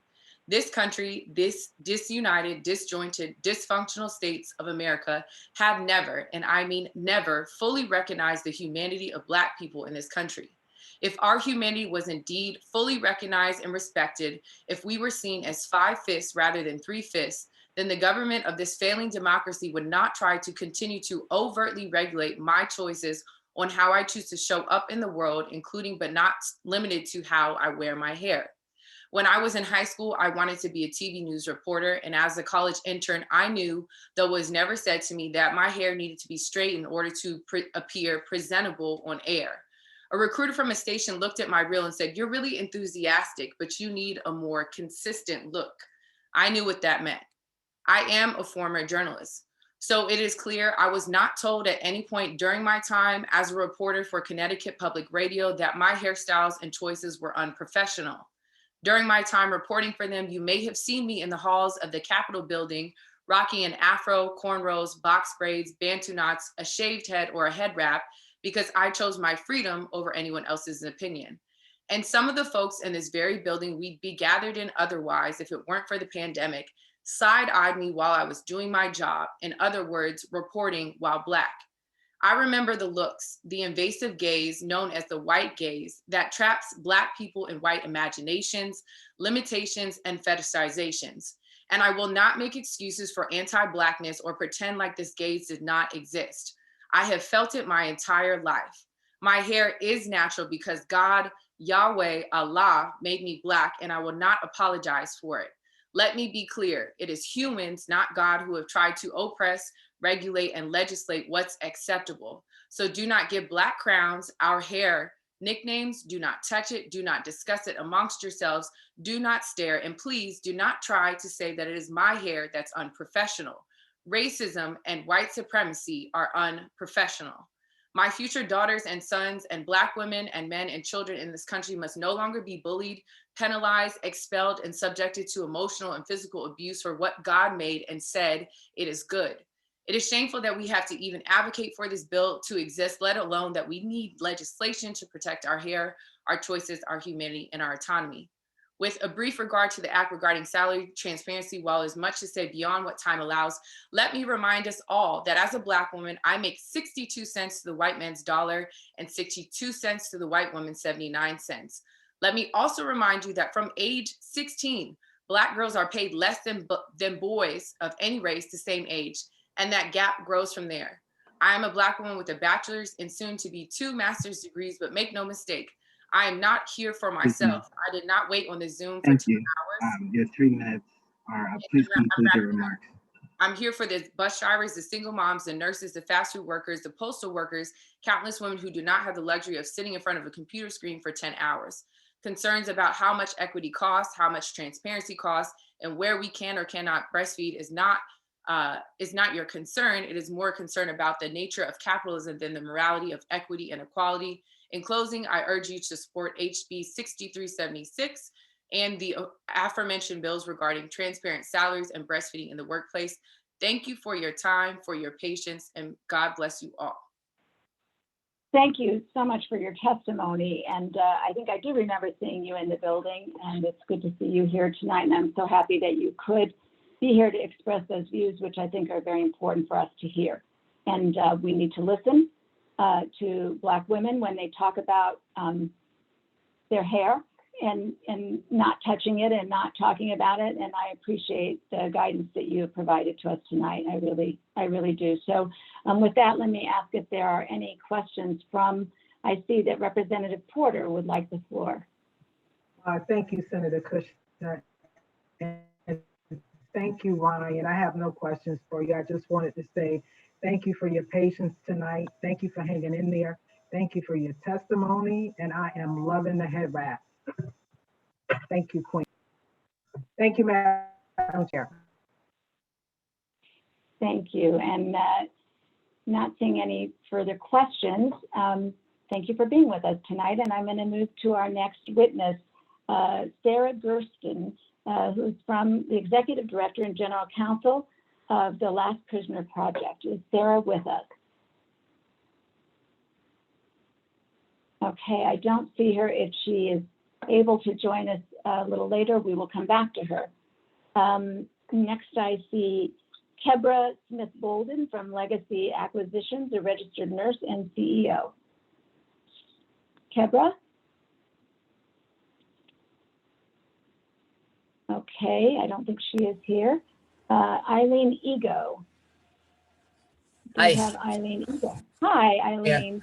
Yeah. Thank you for hanging in there tonight. The floor is yours. Of course, thank you. Thank you. My name is Eileen Ego, and I'm here today to advocate for passage of House Bill 6381, an act establishing a task force regarding the state workforce and retiring employees. I have worked for the Connecticut Department of Transportation for 34 years. I have a Bachelor of Science degree in Civil Engineering from Worcester Polytech, WPI, and I am a licensed professional engineer in the state of Connecticut. I currently serve as Assistant District Engineer in District 2 Construction. Throughout my career, I have worked hard to represent the department professionally and to be a responsible steward to the taxpayers of Connecticut. I have received many commendations and promotions along the way. Most recently, in November of 2020, I interviewed for and was offered the position of District Engineer in the District 2 office. I would be the first woman to serve in this capacity in the history of the department. And yet I did not accept this position. District Engineer is the first line of management in my chain of command, and management brings with it a whole host of concerns. Managers do not have the power to collectively bargain. They have gone years without raises. The salary compression between first line managers and their direct reports is extreme. In my case, although the job comes with significantly more responsibility, it does not come with a raise. Indeed, I would be taking home less money as a district engineer than I currently do. The reason the position is vacant in the first place is because the former district engineer left state service 4 years early to work in private industry. In his new role, he has far less responsibility and makes 50% more than he did with the department. So the district engineer position in District 2 remains unfilled. Why should you care about this? If you look at page 23 of the DOT's 5-year capital plan, you will see $927 million worth of construction commitments for the years 2021 to 2025. That represents work across all 5 districts. However, District 2's allotment is fully $500 million. Over half of these capital plan commitments will be administered without a manager in place. In addition, the district engineer is the liaison to the contracting community, utility companies, municipalities, and even the legislature. A vacancy in this position will be felt far beyond the limits of the district office. And it's not just DOT. Between now and July of 2022, In some locations, as many as 40% of all state employees are eligible to retire. Many of these are managers. With the current compensation plans, it will be nearly impossible to fill these vacancies. And there are even more concerns. Managers across all agencies have historically participated in the Performance Assessment and Recognition System, PARS. They are expected to identify 3 to 4 initiatives each year that they will work on to improve production, efficiency, reliability, customer service, or some other metric. Theoretically, how well they achieve those results is tied to how much of a raise they get the following year. I say theoretically because since 2007, there have only been 2 years that a PARS increase was actually given. So how hard do you think managers are working to achieve efficiency, reliability, and good customer service? How hard would you work with only 2 performance raises in 14 years?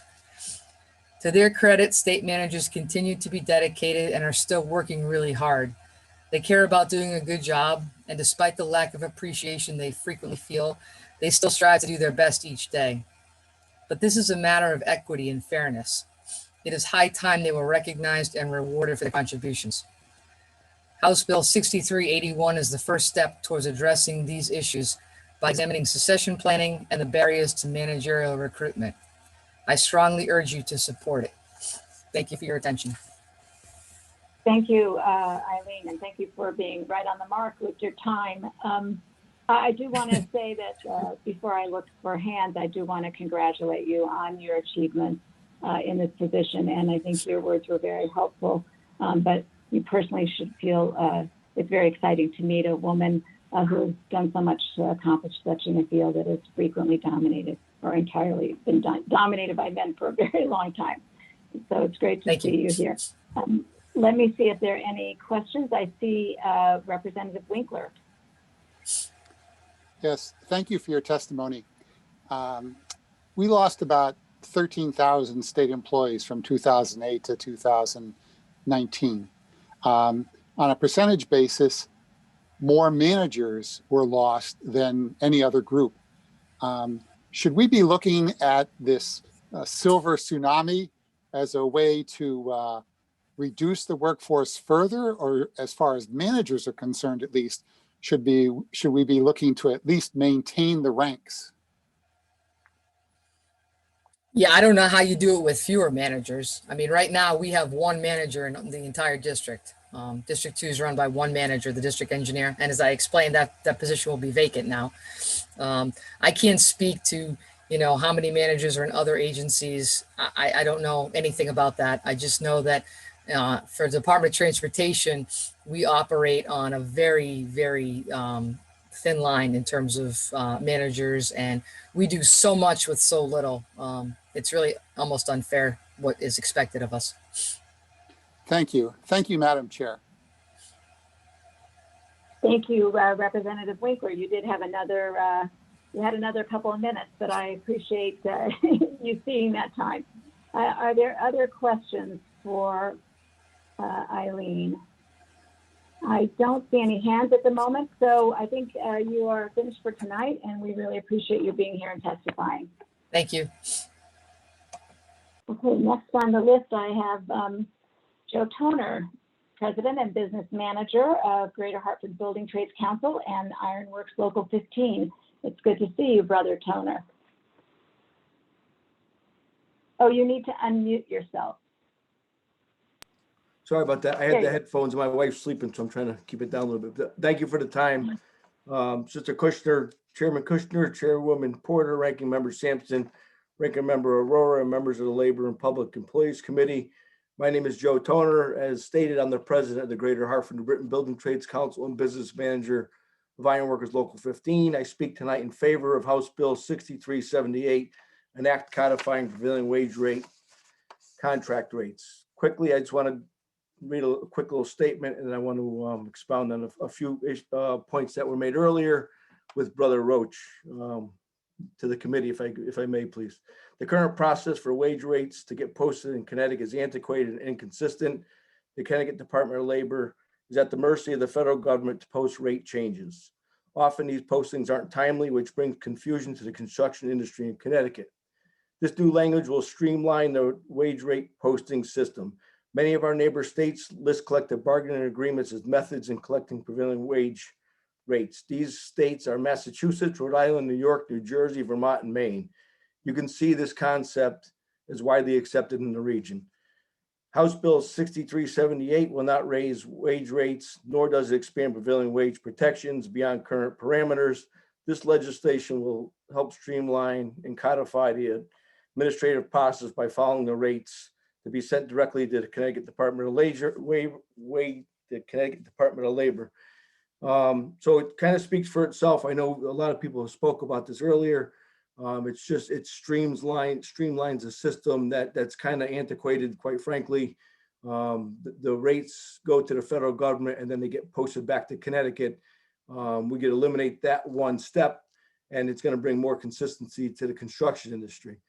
I just want to, if I can, Madam Chair, I'd like to say something with, we go back to take Representative Rutigliano up on his offer. And I think it's great that he's willing to go to these jobs with us to see, A, the conditions that our people work under, right, in the construction industry, and B, quite frankly, in Hartford, we are so proud of what we've done in Hartford with the schools that we've done. We've had an agreement, a project labor agreement with the city of Hartford for 20 years.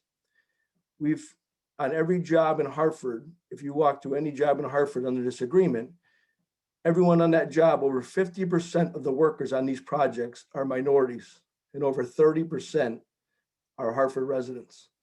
So you talk about expanding and creating opportunities for so many different people in the state of Connecticut, in the unionized construction industry. It's phenomenal.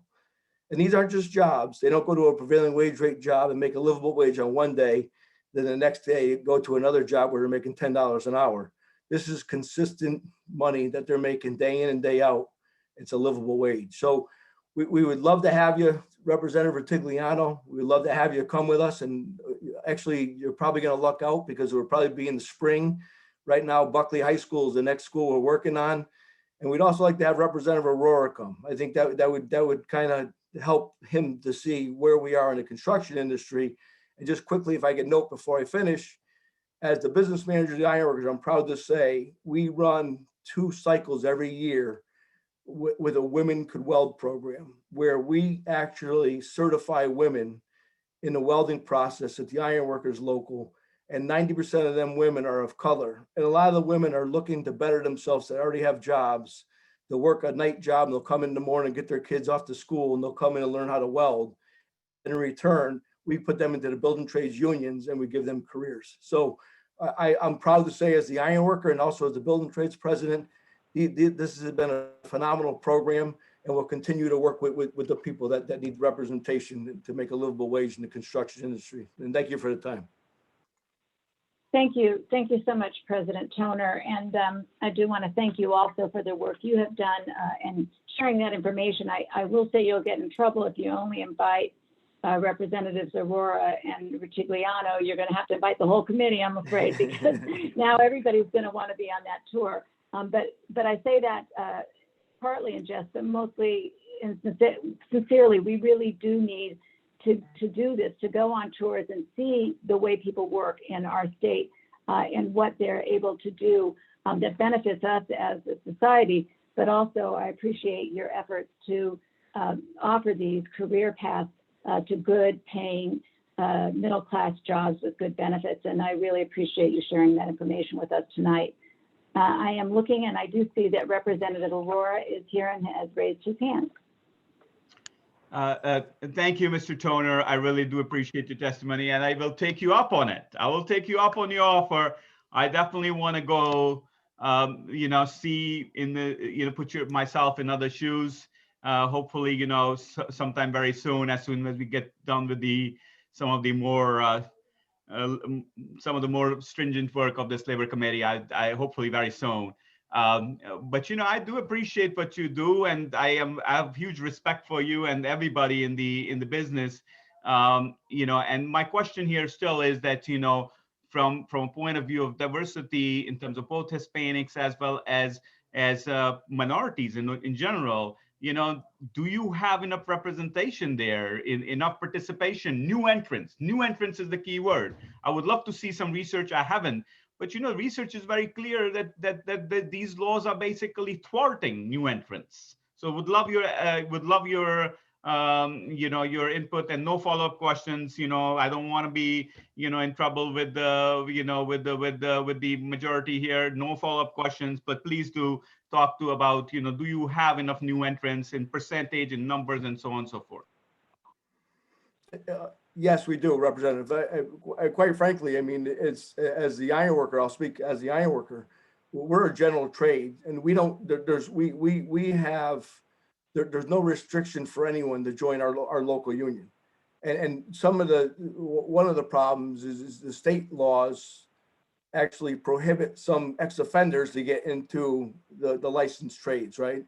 So quite frankly, with us and the iron workers, and Dave Roach mentioned earlier, we've taken over 1,200 Hartford residents that were underemployed ex-offenders, right? Minorities, the majority of them, and brought them into the unionized construction industry. Out of that group, I would say over 25%, 20% of my local is minority. And many of them, or many of my membership, I would say probably over 15% of my membership are ex-offenders. So we're going to continue to provide opportunities for people less fortunate and bring them up into the middle class to the best of our ability. It's something that we believe in. And it's something that we historically have done for years. So we'll keep providing opportunities. Thank you. What about owning contractor? Excuse me? What about the contractors who own businesses? Are there enough new entrants?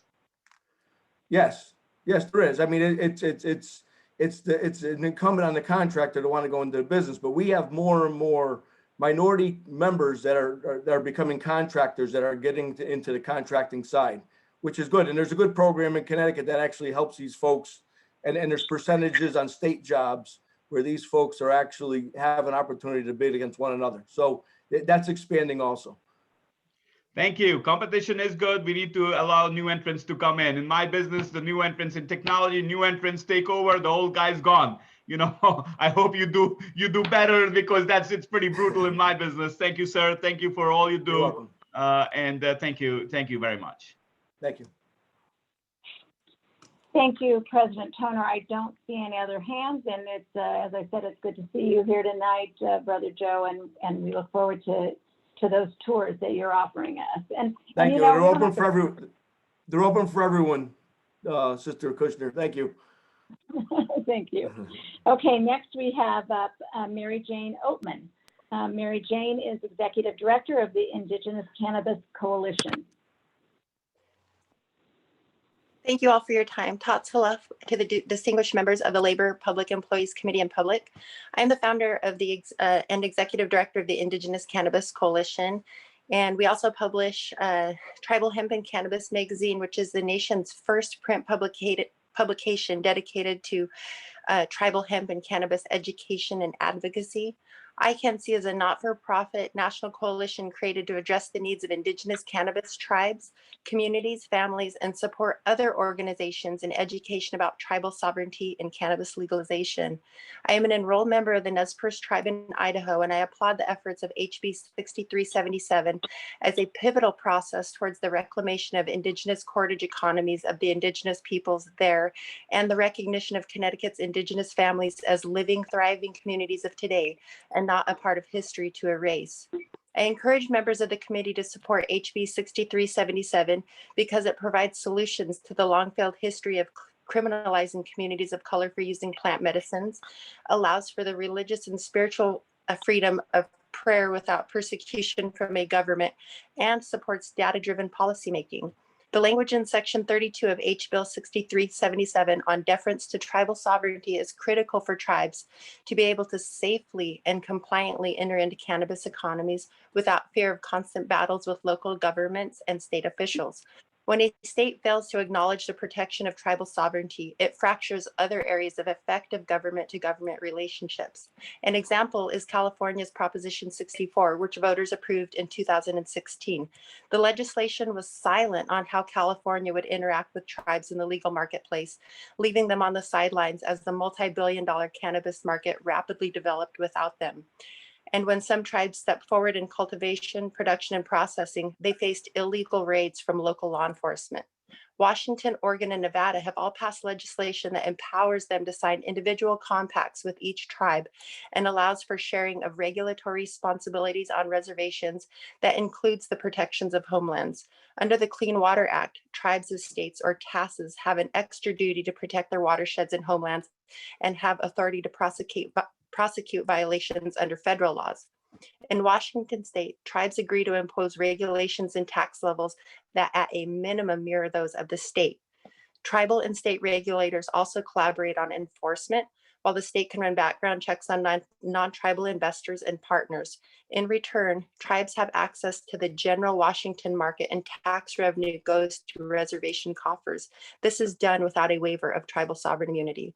As sovereign nations, tribes are able to regulate, grow, and sell cannabis on reservation lands, and many are moving forward with proprietary track and trace systems for strong compliance in nation-to-nation trade and commerce between other sovereigns. Since the inception of gaming, tribes have endured a higher burden of regulation and compliance under the National Indian Gaming Regulatory Act, or NIGRA. Tribes have themselves raised the bar and work within guidelines of minimum internal control standards. As we move towards equitable federal legislation, it is imperative that tribal sovereignty is acknowledged in state laws to further the trust responsibility that our nation has to tribes. There is a unique relationship that states have with these tribes. Tribes are not a traditional stakeholder. They are indigenous homelands within governments, and states just happen to reside within these sovereign territories. Legislation must be mindful and respect the unique government-to-government relationship with each respective sovereign. We applaud many other sections of House Bill 6377 that address the repair to communities and families by addressing the social equity gaps in health, housing, education, workforce, and law enforcement. And with this, I humbly request and encourage all members of the Connecticut State Legislature to co-sponsor and ultimately pass HB 6377. Katsialia. Thank you, Ms. Oven. I appreciate your testimony. I just have one question. Well, I don't have just one question. I might have two, but I want to ask you, are you coming to us from Idaho? I am. I'm calling in. I was online since 7 o'clock this morning. I am also on the ACLU Board of Directors, so I'm multitasking right now with my duties with the ACLU this evening. Well, I appreciate that. I was going to say that it's a lot earlier in Idaho, but when you said you've been on since 7 a.m., it was earlier then too. So I appreciate you being with us all day. And I will now look to my colleagues here to see if there are any questions. At this point, I don't see any hands, but I will say that I really appreciate your perspective on this. And I think, we've talked a lot throughout the evening and throughout the day about getting it right as we introduce a new industry in Connecticut. And, we've endeavored to do that. And I think having the tribal nations represented at the table is really a very positive development in Connecticut because I'm confident we can go forward together and build a very good industry for business and also for the workers of Connecticut. Thank you. So next up we have Cameron Chaplin, who is with the United Association of Plumbers and Pipe Fitters, Local 305. And I know, Cameron, I saw you earlier. There you are. Thank you. Thank you for hanging in there. It's been a very interesting day. Well, I appreciate you being here, and you have the floor. Chairwoman Porter, Chairwoman Kushner, Representative Aurora, Senator Sampson. My name is Cameron Champlin. I represent Plumbers and Steam Fitters, Local 777. I've been a 55-year member, and I now lobby for them. This is in strong support of House Bill 6378. During my time, I was worked with the tools. I was also a business manager and a business agent. So I have been through the process of the prevailing wage and how it is done.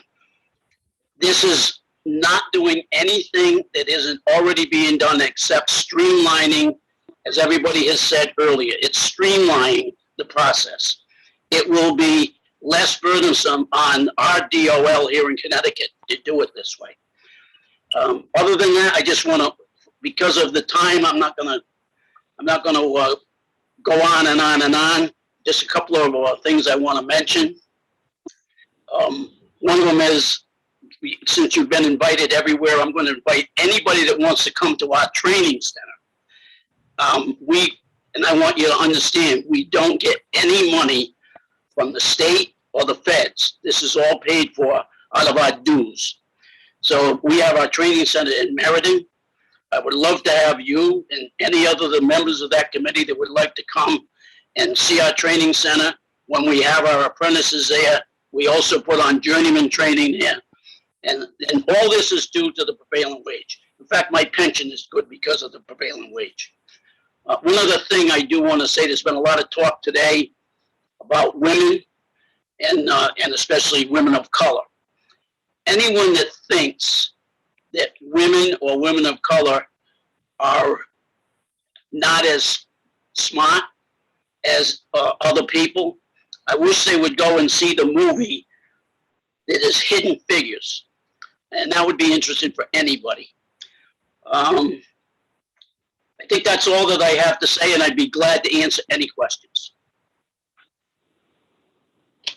Thank you, and I appreciate you being here to testify tonight. I see that Representative Winkler has his hand up. Yes, just one question. I have been to most, if not all, of the training centers in the state, and almost all of them have a management support component. That is, management and labor both fund the training center. That's not the case in your situation?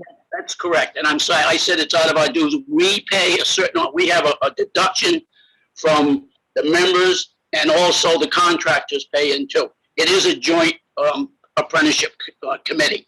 And I apologize for misleading. I didn't mean to do that. No problem. Thank you. Thank you, Madam Chair. Thank you. Thank you for that clarification. And I don't see any more hands at this time. So thank you, Brother Chaplain, and we will move on. Thanks for being here.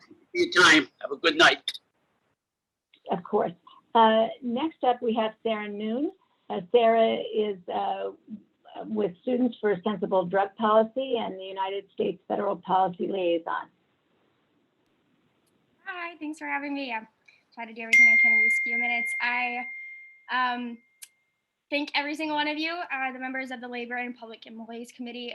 Again, my name is Sarah Noon. I am the United States Federal Policy Liaison for SSDP.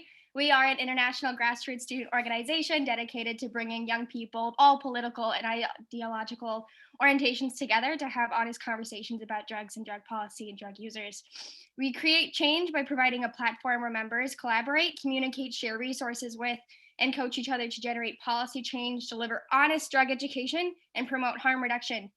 I'm here today to specifically advocate support for HB 6377. It is one of the few bills that addresses the totality of the discrimination inherent in the war on drugs.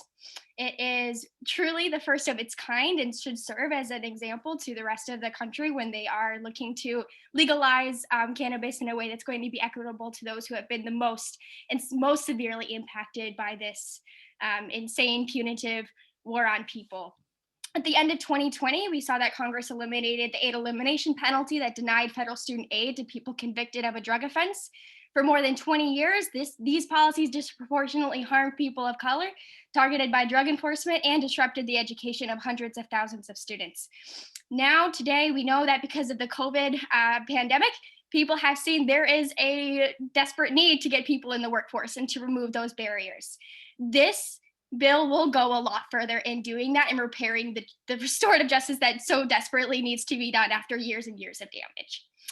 Studies show that nearly a quarter of young people use drugs, with marijuana being the leading substance. It's not going away. The war on drugs has failed. It is here to stay. We should do what we need to do to make sure that we limit the possibilities of the harms that come with drug use are impreventable. And we're not going to get rid of it. We need to install an education that is honest and reality-based and that is respectful to students' education. And that means that we need to talk about this openly in schools. I know in high school, and I'm sorry if I'm going on board, I'm trying to go so fast. In high school, I witnessed peers continually face punishment after punishment, suspensions, expulsions, detentions, as they struggle to leave the juvenile justice system, battle substance abuse disorders, and graduate high school. One day I was driving friends home from school when one of them fell unconscious. I later learned that he had overdosed, and I didn't see this man as a criminal. He was my friend. I thought he needed help, and I saw it as the job of the people who work in my school, my teachers, my principal, to provide him meaningful support. But that didn't happen. When I told my teacher what happened in confidence, me and everyone in that car was suspended. And then my statement was used to put him back in jail. And that's not what's supposed to happen.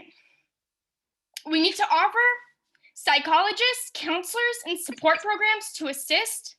There should not be police officers in these schools. 70% of these students that are arrested with police officers are people of color. We see them disproportionately represented at all levels in the juvenile justice system. And I apologize. I want to talk about students' presentable drug policies, just so you know, peer education program, as well as drug policy. Hold on one second, Yes. Sarah. I just want to tell you, you don't have to apologize, and take a deep breath. I know you're trying to get in so much information in a short period of time, but we do want to hear from you. So you're welcome to continue, and don't apologize for being emotional. These issues are emotional for all of us. Thank you. Yes. I'm sure everyone knows all of this is extremely personal. The demographic of youth have been the most heavily impacted by this war on drugs. And it's encouraging to see that there's some headway coming along in our juvenile justice system, where we've seen over the last 15 years and less students get arrested, but we still see the same disproportionate arrests of where a child of color, particularly a Black child, is 5 times as likely to get arrested than I am in my school. And then it just goes on from there.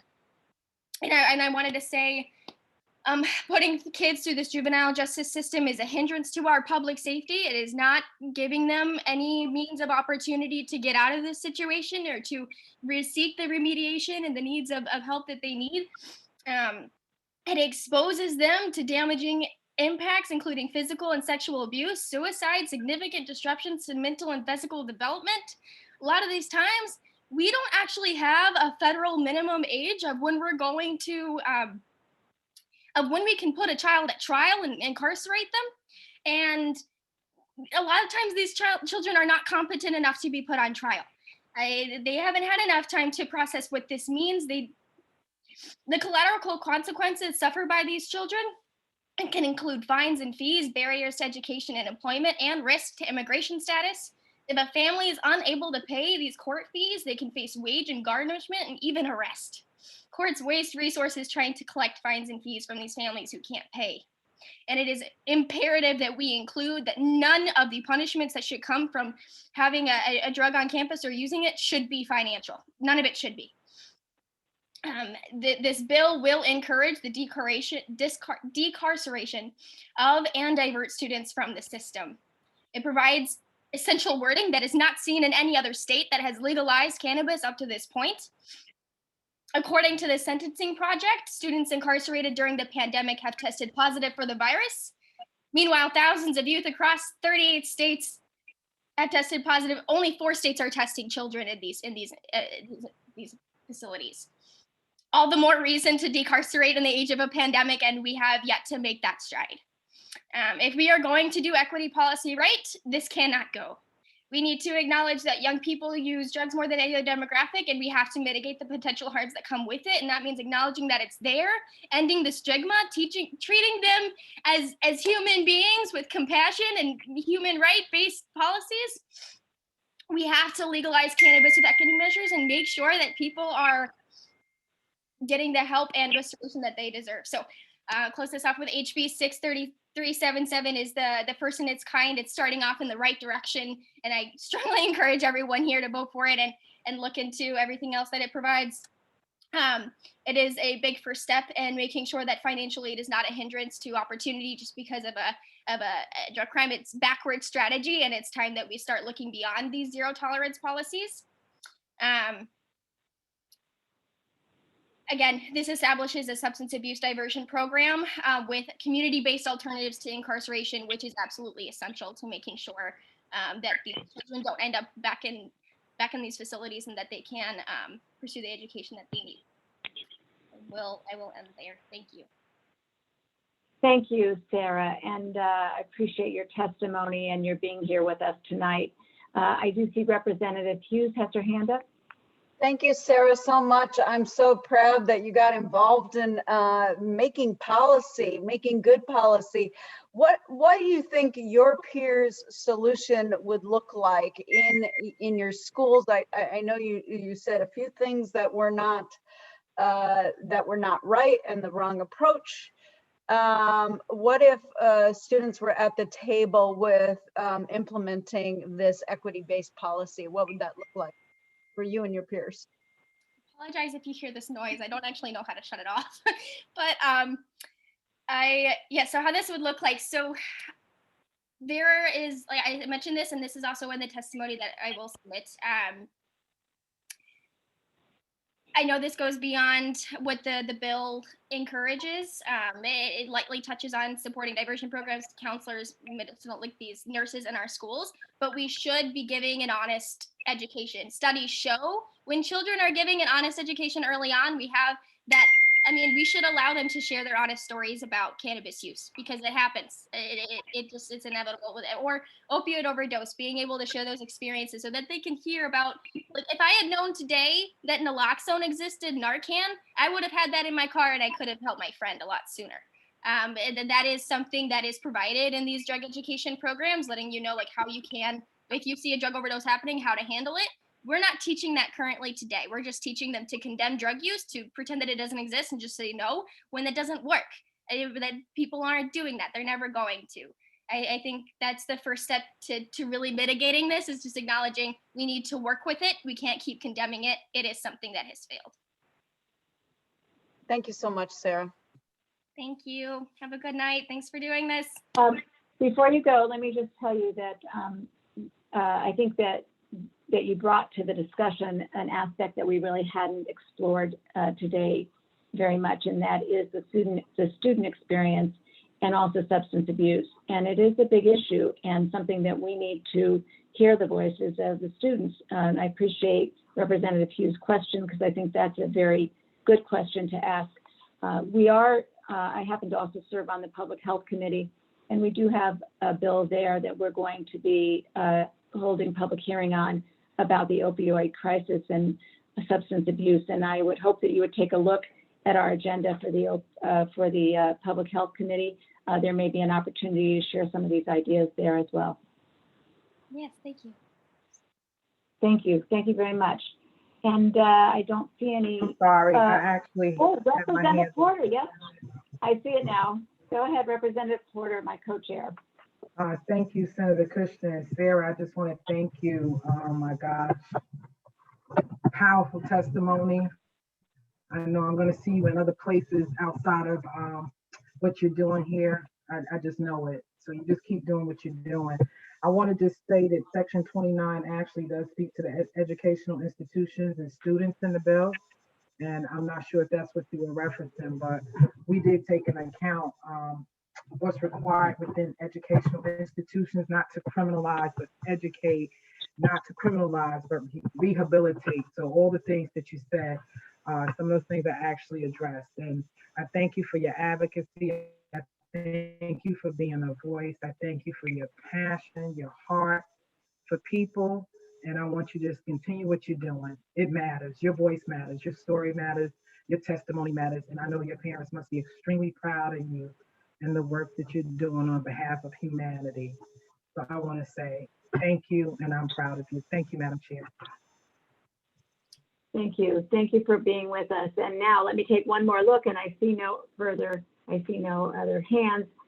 So thank you, Sarah, for being with us tonight. Next up on the agenda is Joseph, and Joseph, I hope I get your name right, Asatulo. Is Joseph with us?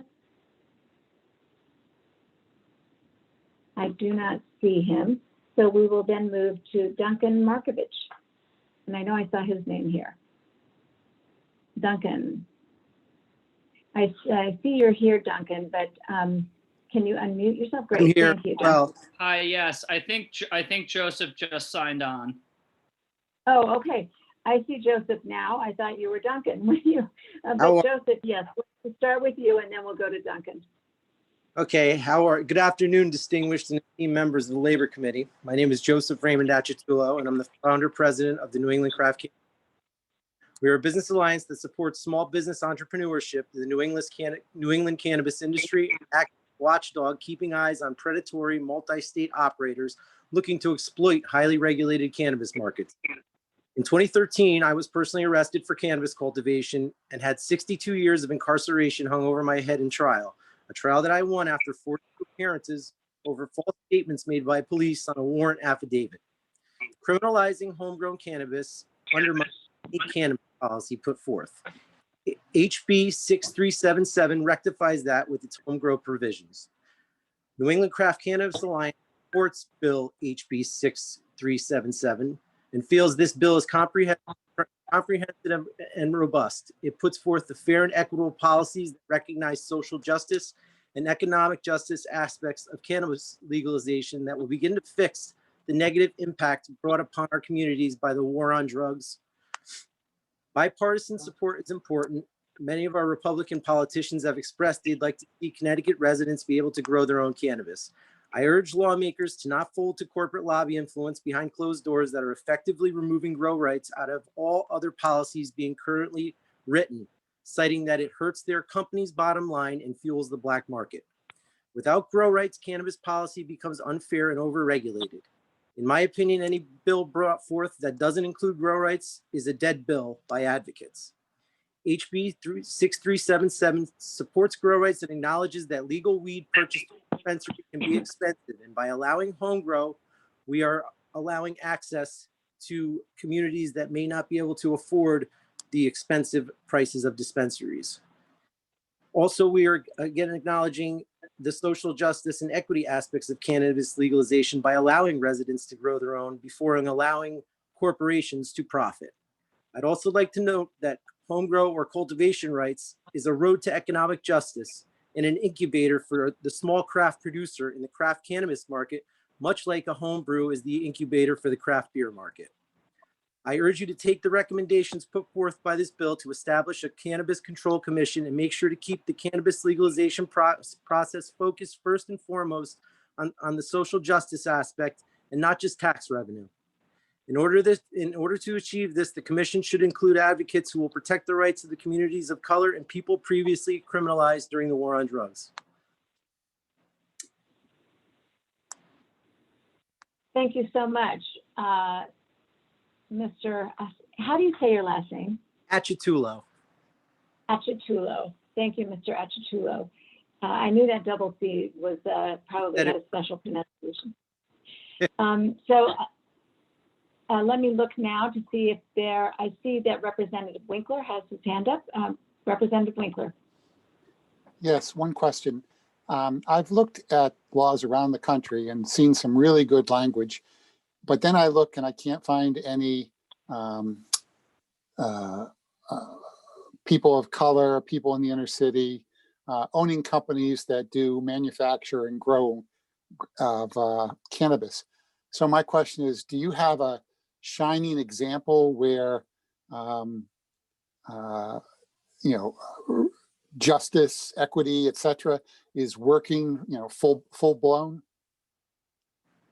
So I would say there are a few good examples in Chicago of working THC oriented companies, but right here in Connecticut, I think equity, the shining example is Wepa Farms. I mean, you need to take a good look at how successful they are in the CBD market, and that can easily be translated to the legal recreational market.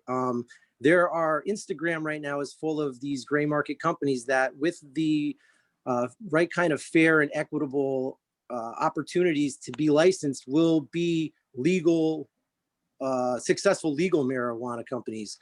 The city of Oakland has over 100 businesses, equity businesses that are successful.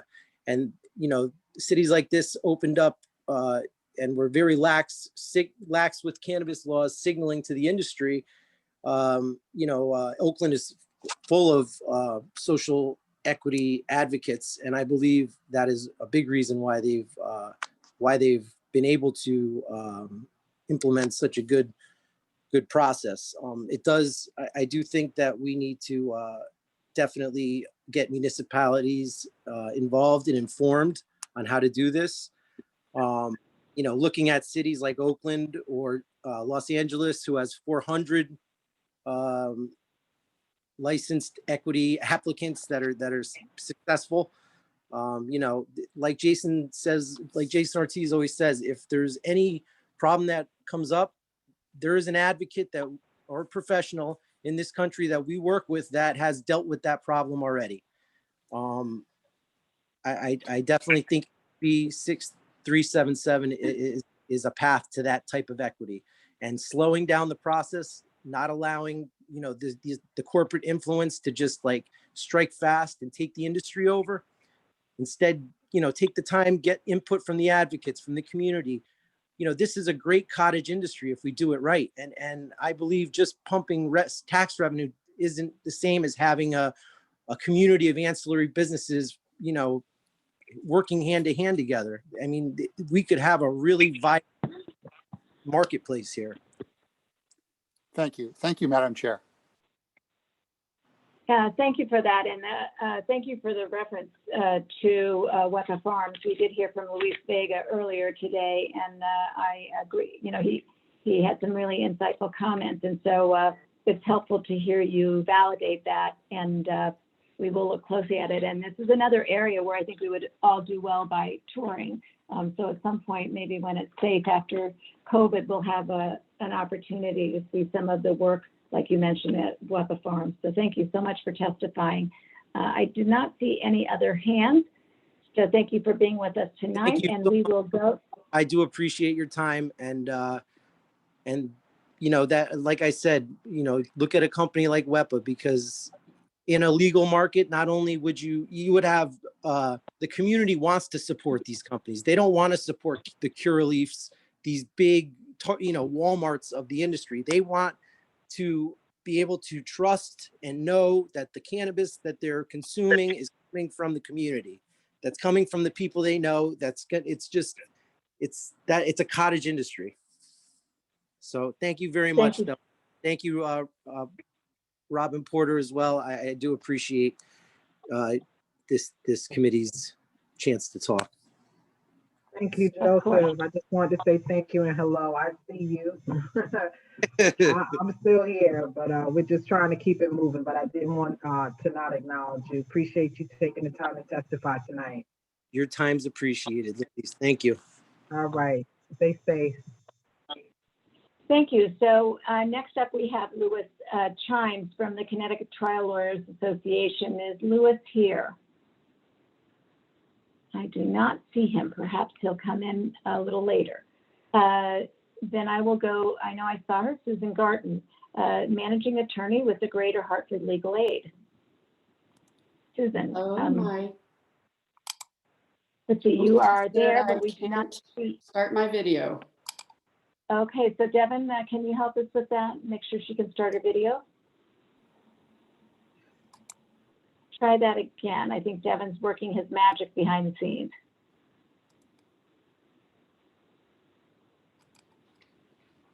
There you are. There we are. Good evening. I'm Sue Garten. I'm a managing attorney at Greater Hartford Legal Aid, and I don't have a tour to offer you, but I do want to testify on behalf of my legal services colleagues and the low-wage workers we represent in favor of SB 6379, an act concerning workers' rights. And this is an act that prohibits non-compete covenants for workers who earn less than twice the minimum wage. So you may all know that a non-compete covenant prohibits employees from engaging in a particular occupation or a type of work for a defined time period and a defined geographic area after separating from employment. And these covenants serve a legitimate traditional purpose. They were intended to protect an employer's competitive advantage and business secrets for highly trained employees and to prevent them from taking those business secrets to a subsequent employer. But as I state in my written testimony, recent studies have shown that employers are requiring up to a quarter of low-wage workers to sign these non-compete agreements. These workers don't have any of those specialized or technical skills, and they're not privy to trade secrets that are held by higher paid employees. And forcing these workers to sign non-compete agreements is really harmful to their economic well-being. For an employer to tell a fast food worker that she can, for 1 year, not take any other fast food jobs within a 10 or 15 mile radius obviously adversely affects their employment opportunities. These workers have no other marketable skills. They often depend on public transportation, so they can't realistically travel to jobs more than 10 or 15 miles from home.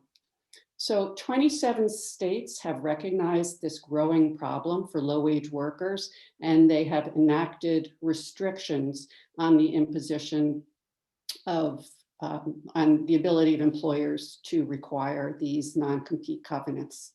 So what SB 6379 does is it provides that a non-compete agreement can only be entered into by workers whose compensation is no more than twice the minimum fair wage. So with Connecticut's current $12 fair wage, minimum wage, non-compete agreements cannot be required for employees who are going to earn less than $24.01 an hour. But under 6379, an employer still has the ability to obtain a non-compete agreement that is reasonably limited in time, geographic scope, and employment restrictions as necessary to provide business interests for all other employees. So Mr. Gedge's earlier testimony that this affects entire industries is really not accurate. It affects only the lowest wage workers in industries, not the whole industries themselves. So 6379 really is a very sensible balance between the rights of low-wage workers and the rights of employers, and we encourage the committee's support. Thank you, Attorney Garten. I appreciate your testimony. This is a subject that came up a couple of years ago, and I remember when, I don't remember if it was you that testified, but we did have testimony in a previous session, and I remember being shocked to learn that low-wage workers in fast food were being required to sign non-compete agreements. It was unimaginable, and I think most of the world, most of the public has no idea that this is happening, and so I really appreciate your testimony and also bringing it to our attention. We have seen some other language around these things, and I would love to have an opportunity to further discuss this with you and make sure we get it right. And we can do that, you know, offline, and then, of course, bring it back to the committee. But we would appreciate your guidance in these matters because you know, I have a great deal of respect for the work that's being done for working people by legal aid and legal services. So I Thank you. appreciate I've you being seen some of that other language, and it's very promising.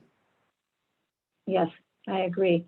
And while you said we don't have to tour your offices, I do want to get in a plug because you know, I used to represent legal aid attorneys in New York City. They were members of the UAW, and so I have had the opportunity to see them at work.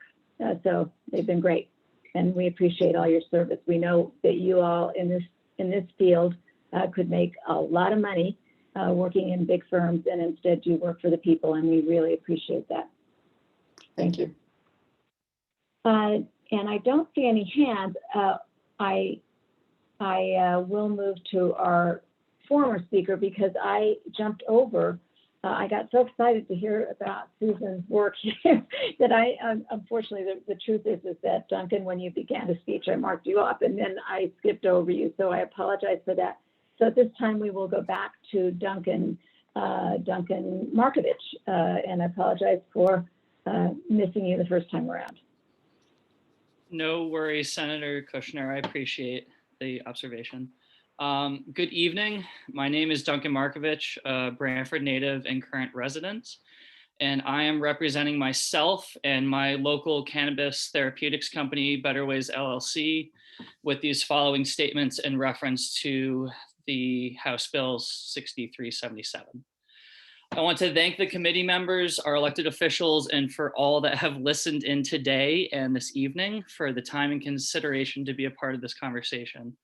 I am encouraged by the new proposed language in this bill to say that we now have a much clearer and sound approach to the many dynamic and integral issues surrounding the legalization of marijuana in Connecticut.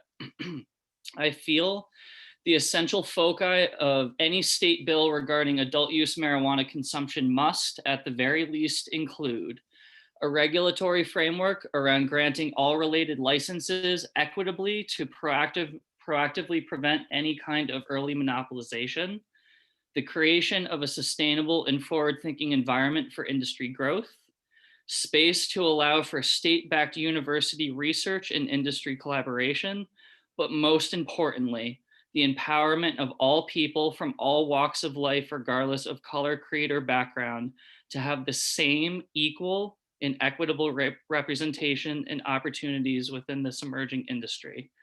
The state's fiduciary responsibility and public transparency of all tax monies collected for cannabis sales, and the long overdue examination and steadfast rectification of the damages done to our communities, and specifically communities of color, by the war on drugs. And lastly, the paramount rights for all adults over the age of 21 to grow their own plant-based medicines.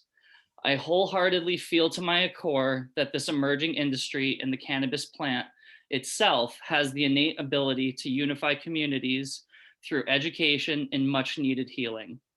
After having survived my 4th open heart surgery in 2010, and subsequently having endured an unnecessary exposure to opiates to the degree which I was overdosed twice in the hospital, I have found that the use of cannabis was fundamentally superior therapeutically than any prescription pharmaceuticals that were represented by doctors. Having sound information and access to safe and effective cannabis alternatives is why I founded my company in January 2019 after the Farm Bill Act changed the laws around hemp and CBD. Since then, I have helped many people in my community near and far through education and advocacy for daily use of this amazing plant, but I continue to uncover problems. The 2 major issues I've uncovered in the retail sector is the fear of cannabis-related drug testing from employers and the need for health insurance companies to be able to be billed for these products as with any other medication for those on fixed incomes. No one should have to be forced to choose between maintaining their physical or mental health versus the risk around gainful employment. Please do not take any of these tenets lightly. This is a robust and dynamic issue that hinges on all of these perspectives working holistically to make sure that we walk this path together with a clear ethos and unwavering integrity.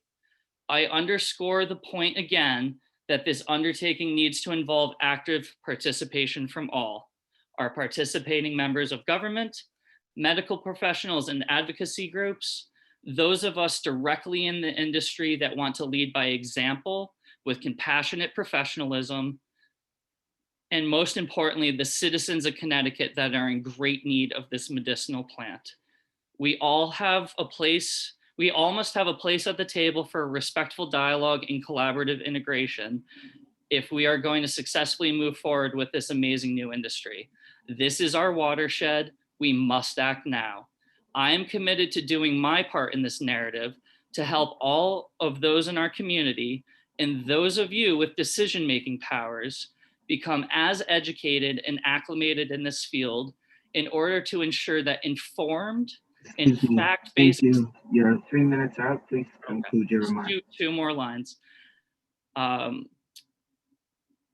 acclimated in this field in order to ensure that informed and fact-based decisions are being made, not ones based in fear, ignorance, or apathy. Thank you for your time. I am open to any questions or concerns, and you are all welcome to visit me here in Branford. Thank you. Thank you, Duncan, and thank you for bringing up a couple of new concepts to think about. I assure you, I'm confident that my colleagues appreciate your testimony. I did not see any hands raised, and I know the hour is late, but I appreciate you hanging in there, and we will take very seriously the issues that you raised that needed us to review and to think about and hopefully to address. Thank you so much. Thank you kindly. Next up, I see next on the list is, I think I'm right now, this time is Jim Lohr. Jim is with the Carpenters Labor Management Program and a good friend, and it's good to see you. Good to see you too, Senator Kushner, Representative Porter, members of the committee. Thanks so much for hanging in there. What are we at, hour 10? Let's keep, I don't know if there's any records here, but anyway, I work with the Carpenters Labor Management Program, which is a coalition of union carpenters throughout those 6 states of New England and New York State, along with the signatory contractors. And we're here to echo the support of Raise Bill 6378, that others from the trades have talked about, the administrative benefits that will result from making this change. We just have 2 concerns that we just wanted to raise briefly. Unfortunately, jurisdictional disputes are not uncommon in the construction industry between various trades. And the bill tries to address that by stating the dominant collective bargaining agreement shall prevail if there is a dispute. And we're just not sure what constitutes a dominant collective bargaining agreement.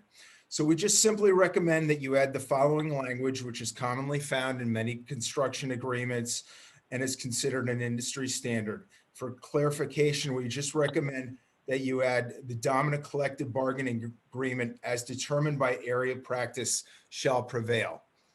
The other issue we wanted to raise today, and I know Ernie Pagan from the Carpenters can't be here, he had another meeting tonight, is the whole issue of this bill addresses the heavy and highway and building sectors in the construction in the public prevailing wage industry, but it doesn't address what's an anomaly with the public residential sector.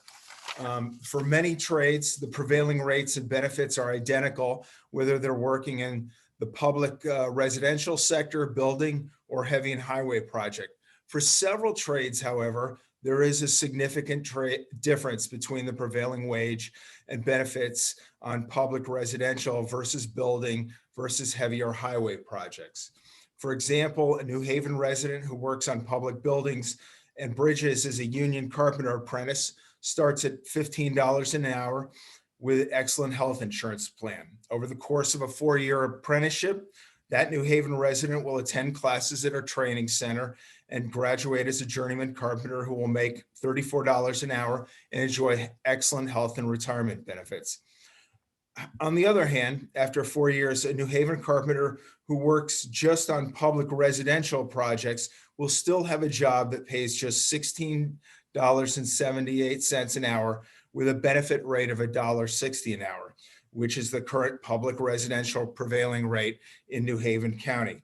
So we just think that ultimately, it may not be in this bill this year, that making the system uniform throughout all 3 sectors in the prevailing rate would benefit other more Connecticut residents and give more opportunity. I just want to echo a couple of the points that were raised before. I know Representative Aurora talked about the study regarding minority residents. And I would argue that our industry, I can just speak specifically for the carpenters, I can't speak on behalf of all the other trades, that the carpenters, for instance, our minority membership and apprenticeship, it would stand up to any industry, whether it's the hedge fund industry, whether it's the banking industry, whether it's the tech industry.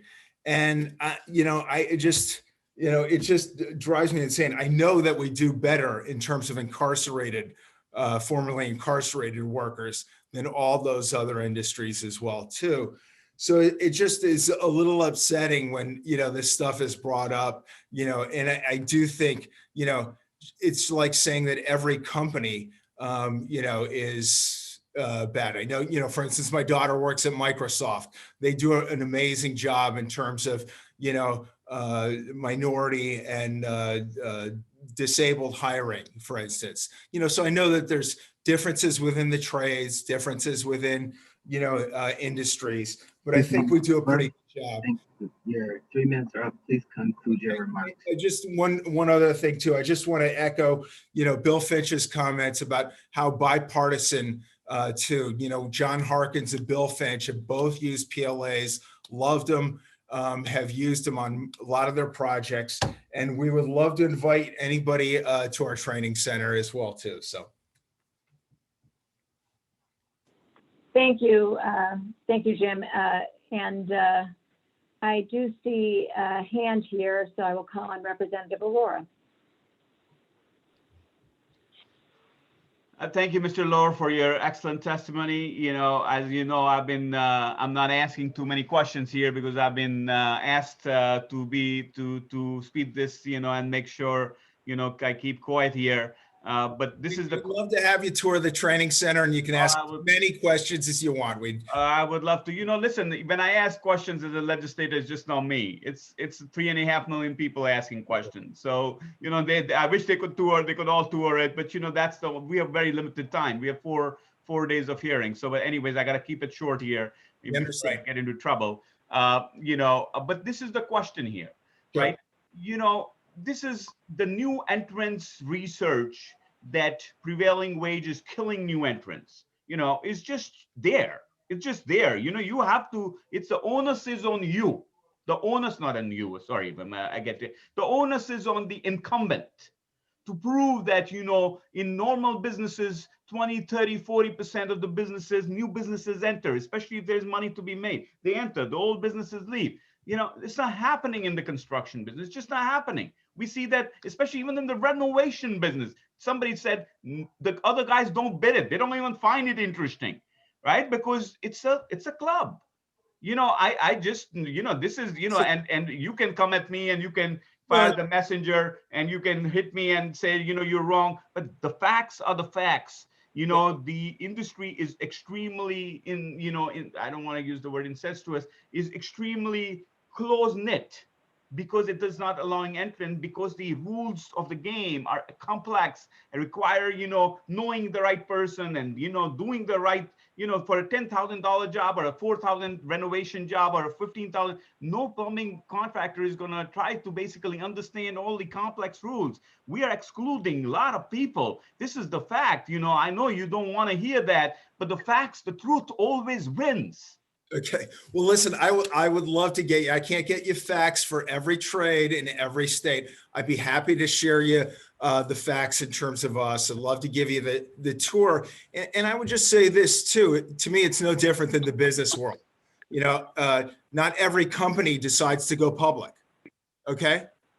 Some decide to become hedge funds and for whatever reason, and stay private and not disclose everything and have to file the 10Ks and have to do all the work, that a publicly traded, publicly company. Well, the same thing happens in the construction industry. I've got buddies who are happy down in Darien building 1 or 2 houses a year.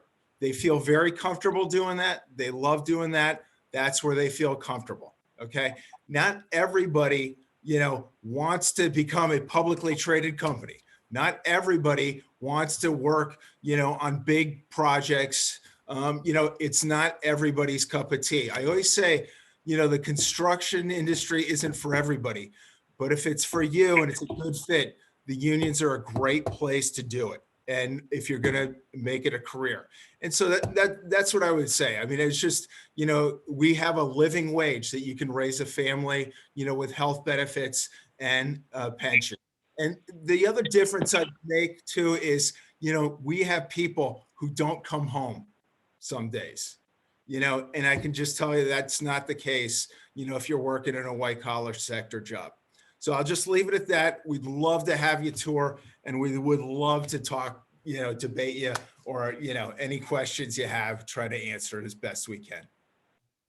Thank you. I don't want to Okay, get thank more you. trouble. Thank you, sir. Thank you, Madam Chair. Thank you so much for giving us the opportunity. We really appreciate it. We appreciate you. I still have a question for you. I have a couple of questions. I called on Representative Aurora first, but I did want to ask you a couple of questions.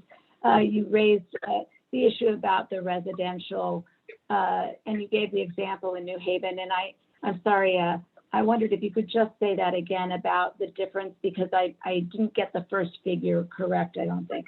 Sure. So, when you start as a union apprentice, it's 45% rate. You don't, a beginning apprentice, you start at roughly $15 an hour. You get health care. That is basically the rate for a journey person on a residential project in New Haven for a carpenter. It's $16.78 an hour. So if our apprentice successfully goes through the 4-year program, earn while you learn, spending the 140 hours in the classroom, each year, in addition to the requisite amount of hours that you have to spend, on job sites and get favorable reviews from your employers. Well, you'll end up earning $34 an hour by the end of that, when you graduate as a journey person. And you'll have, health care and a pension benefit. So, the person who's working on the residential prevailing wage is still getting paid $16.78 in New Haven. So that's what Ernie wanted to talk about, and that that it makes it kind of a dead end kind of job, for somebody who's working on public residential prevailing wage projects. I appreciate that, and I appreciate you repeating it for me. I think it would be helpful if we could get that in written testimony. I don't know if you've had a chance to provide your testimony today yet. Yeah, I emailed it, and I'm happy to follow up, and continue working with, the members of the committee, the department, to address it. I know, this bill, may not be the ideal. There just wasn't another bill, that we could raise the issue on. So we wanted to discuss it. All right. No, I do appreciate that. And we've had an opportunity to talk, you and I, and always welcome your input. And we will look at other opportunities to address these issues, because our goal is to make sure that we are doing everything we can to provide equity and to provide opportunity to workers to have a pathway to good middle-class jobs with good benefits. So thank you so much for your testimony today. I'm sorry that Ernie couldn't make it, because I know Robin, my co-chair, Representative Porter, was looking forward to seeing him. But I do appreciate you being here tonight. And with that, Robin, I am going to ask you, Madam Co-Chair, if you will take over the chairing for a few minutes. Thank you. You got it, Senator Kushner. Thank you. And thank you, Jim. Really do appreciate your testimony, and give Ernie my regard. Will do. Thank Good night, you. everybody. Thank you. Good night. All right, so up next we have attorney with minorities from medical marijuana, Jessica Gonzalez. Jessica with us?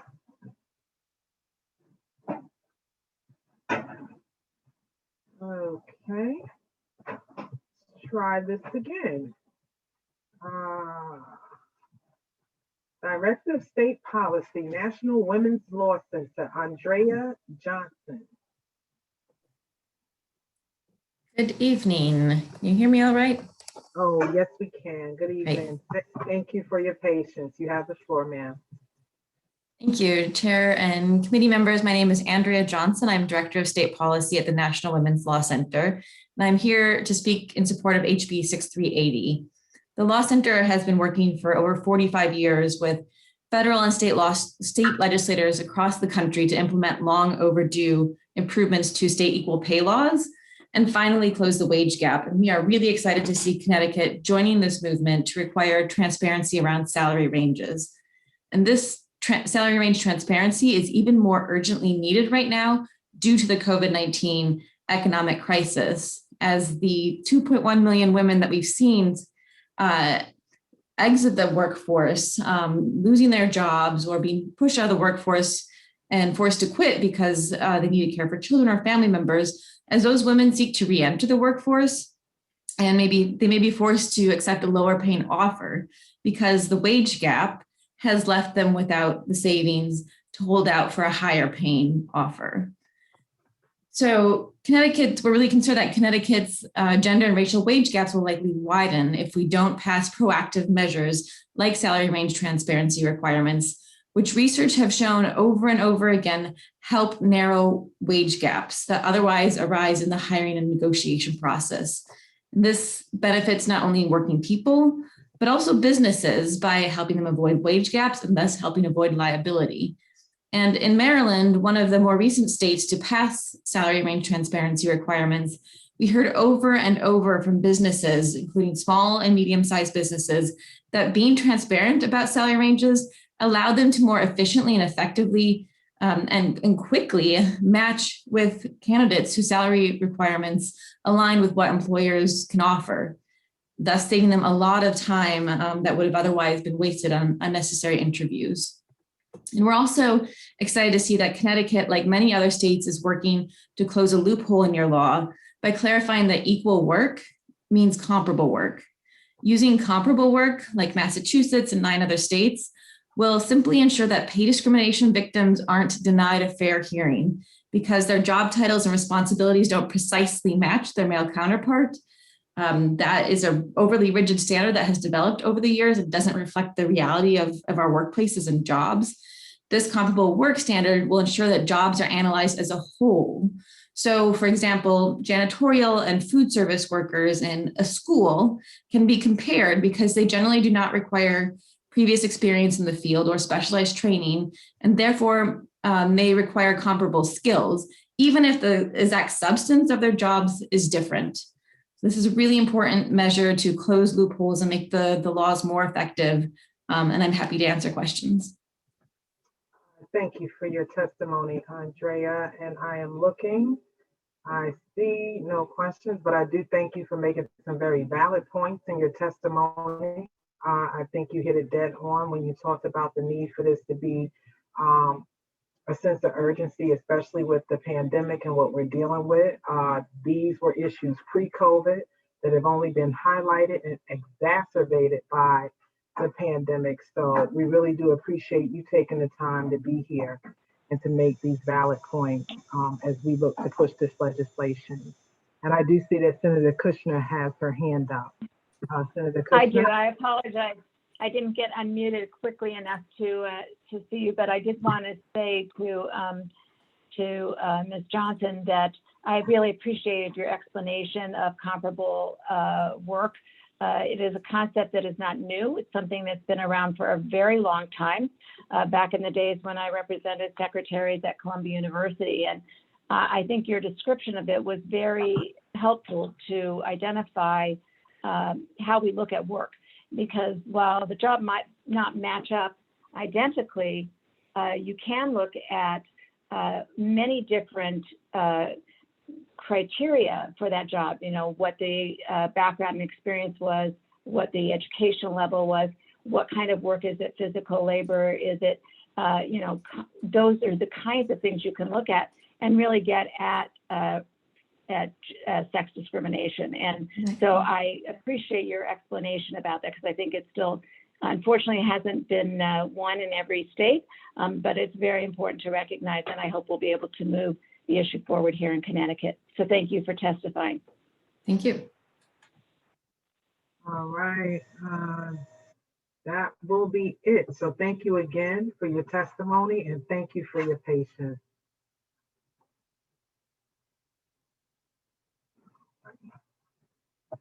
So up next,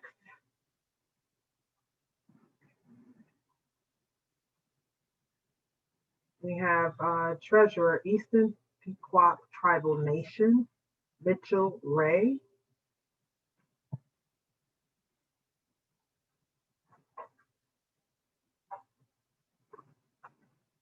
Mitchell Ray, Eastern Pequot Tribal Nation.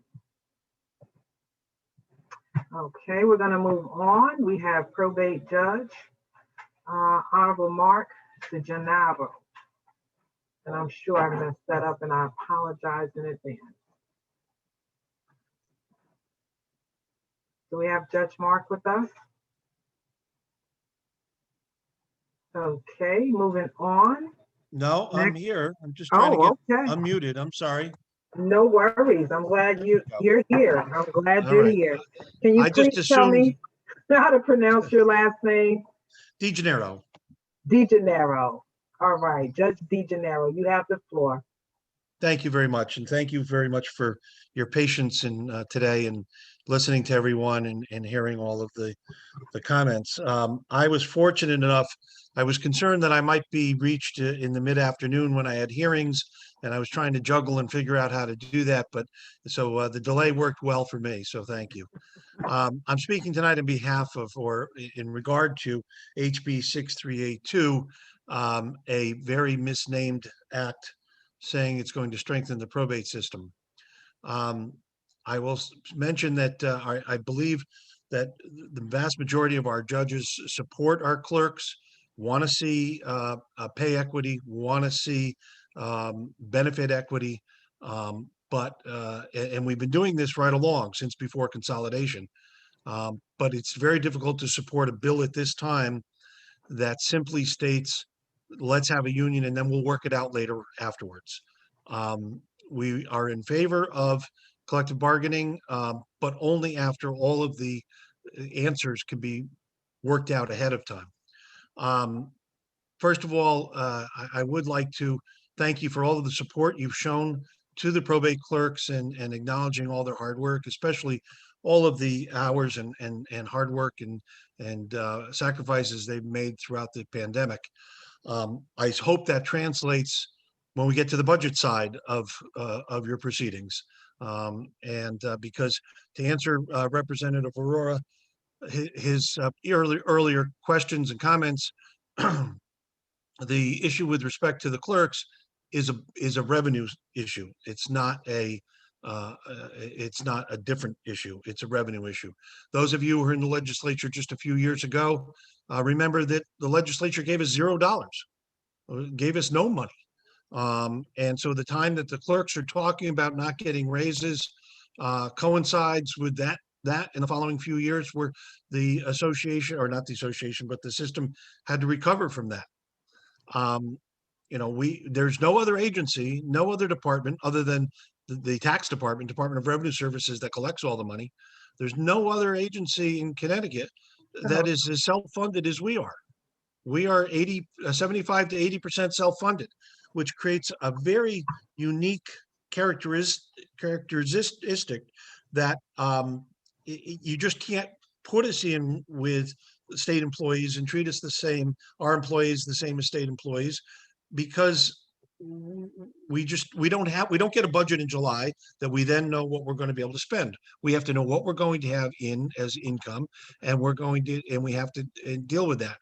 That being said, I've been advocating for the past several years that we should be giving the clerks raises, that we should be doing more. And I think that it has been a little conservative in that respect. But in order to understand where we are, you also have to understand where we came from, and you have to understand the system before consolidation. The second thing I'd like to mention is, and this goes to Representative Porter, in an earlier comment you made, truth is power. As judges, we want the truth, the whole truth, and nothing but the truth. And what has been told to you today is not that. Clerks regularly transfer from courts to court. I've had 3 clerks leave my court in the 10 years that I've been there. 2 of them because I encouraged them, because they were able to get promotions from being assistant clerk to a full clerk, got more money, and I encouraged that. Some clerks do that for promotions, some for convenience. One of my clerks left because she got married and moved up to the Hartford area, and it was too long of a drive to come to West Haven. And again, I encouraged that. I supported her. Others in talking with some of the judges, their clerks have left simply because they don't get along with the judges. And the fact that they are able to move from place to place easily, yes, there has to be an opening, but that's with any job. There has to be an opening. You're not going to get hired just because you're a great person. You're going to get hired because there's a need and an opening. So that's the first thing. So there is that job security, and I don't know of any clerks. And my written comments indicated that, you know, there's only 3 instances that anybody can recall where judges came in and removed clerks, and that's a huge mistake. They should never do that. Judges are inexperienced as it is, and they need the experience of their clerks. The second thing that they talked about was the cost of medical insurance. And again, they weren't being fully honest with you. We have other benefits that are cheaper than what the state unions pay or have to pay. Also, our medical benefits or our medical coverage is different than the state with respect to copays and deductibles. So they're trying to compare apples and oranges. As the newly elected president of the Judges Association, I'm trying to get a precise comparison so we can show the clerks not just medical, but show them all their benefits and show them where they relate to other state employees. And then with information and knowledge, we can then go and address this issue. The other thing is Judge DeGennaro? Yes. Your 3 minutes are up. Please conclude your remarks. All right. So, well, you have my other remarks, my written remarks. This is such a change to the system. It really should be addressed like consolidation. If you're going to do this, and quite frankly, most of us are in favor of some kind of action and pushing towards this, because once consolidation came, the independence of the courts and the way of us managing were taken away from us so much that we really need to restructure, and it's been a 10-year process of doing that. We are in favor, but only after all the other things are resolved first, and the answers. We don't know. If I want to hire a new chief clerk because my clerk retires, do I have to can I hire within, or do I have to take somebody who has more seniority? There's so many factors that the judges just say, you know what, answer these questions first, let's figure this out, and then we'll be 100% behind this. We're always 100% behind our clerks as it is. And one really last quick thing, you know, throughout the 10 years, the clerks did indicate that, you know, that they they went 4 years without raises and things, but they do get their COLAs, they do get their merits, they got equity adjustments. And while the judges in the past 15 years have gotten 2 raises. So we're always advocating for the clerks, even though that, you know, we're kind of treading water as ourselves. Thank you very much. And as I said, we are not really against this. We're just against the timing of this. We think more information needs to be flushed out and a better plan put in place first. Thank you. Thank you for your testimony. Senator Kushner. Thank you, Representative Porter. Judge DeGennaro, I know that with all due respect, a lot of times when we look at people in the legal profession, we think they are experts on the law in every area of the law, and I know that's unreasonable and not to be expected of anyone. But I am familiar with labor law, and under federal law, and I imagine there is a comparable provision under state law. Most state law mirrors federal law in terms of labor law.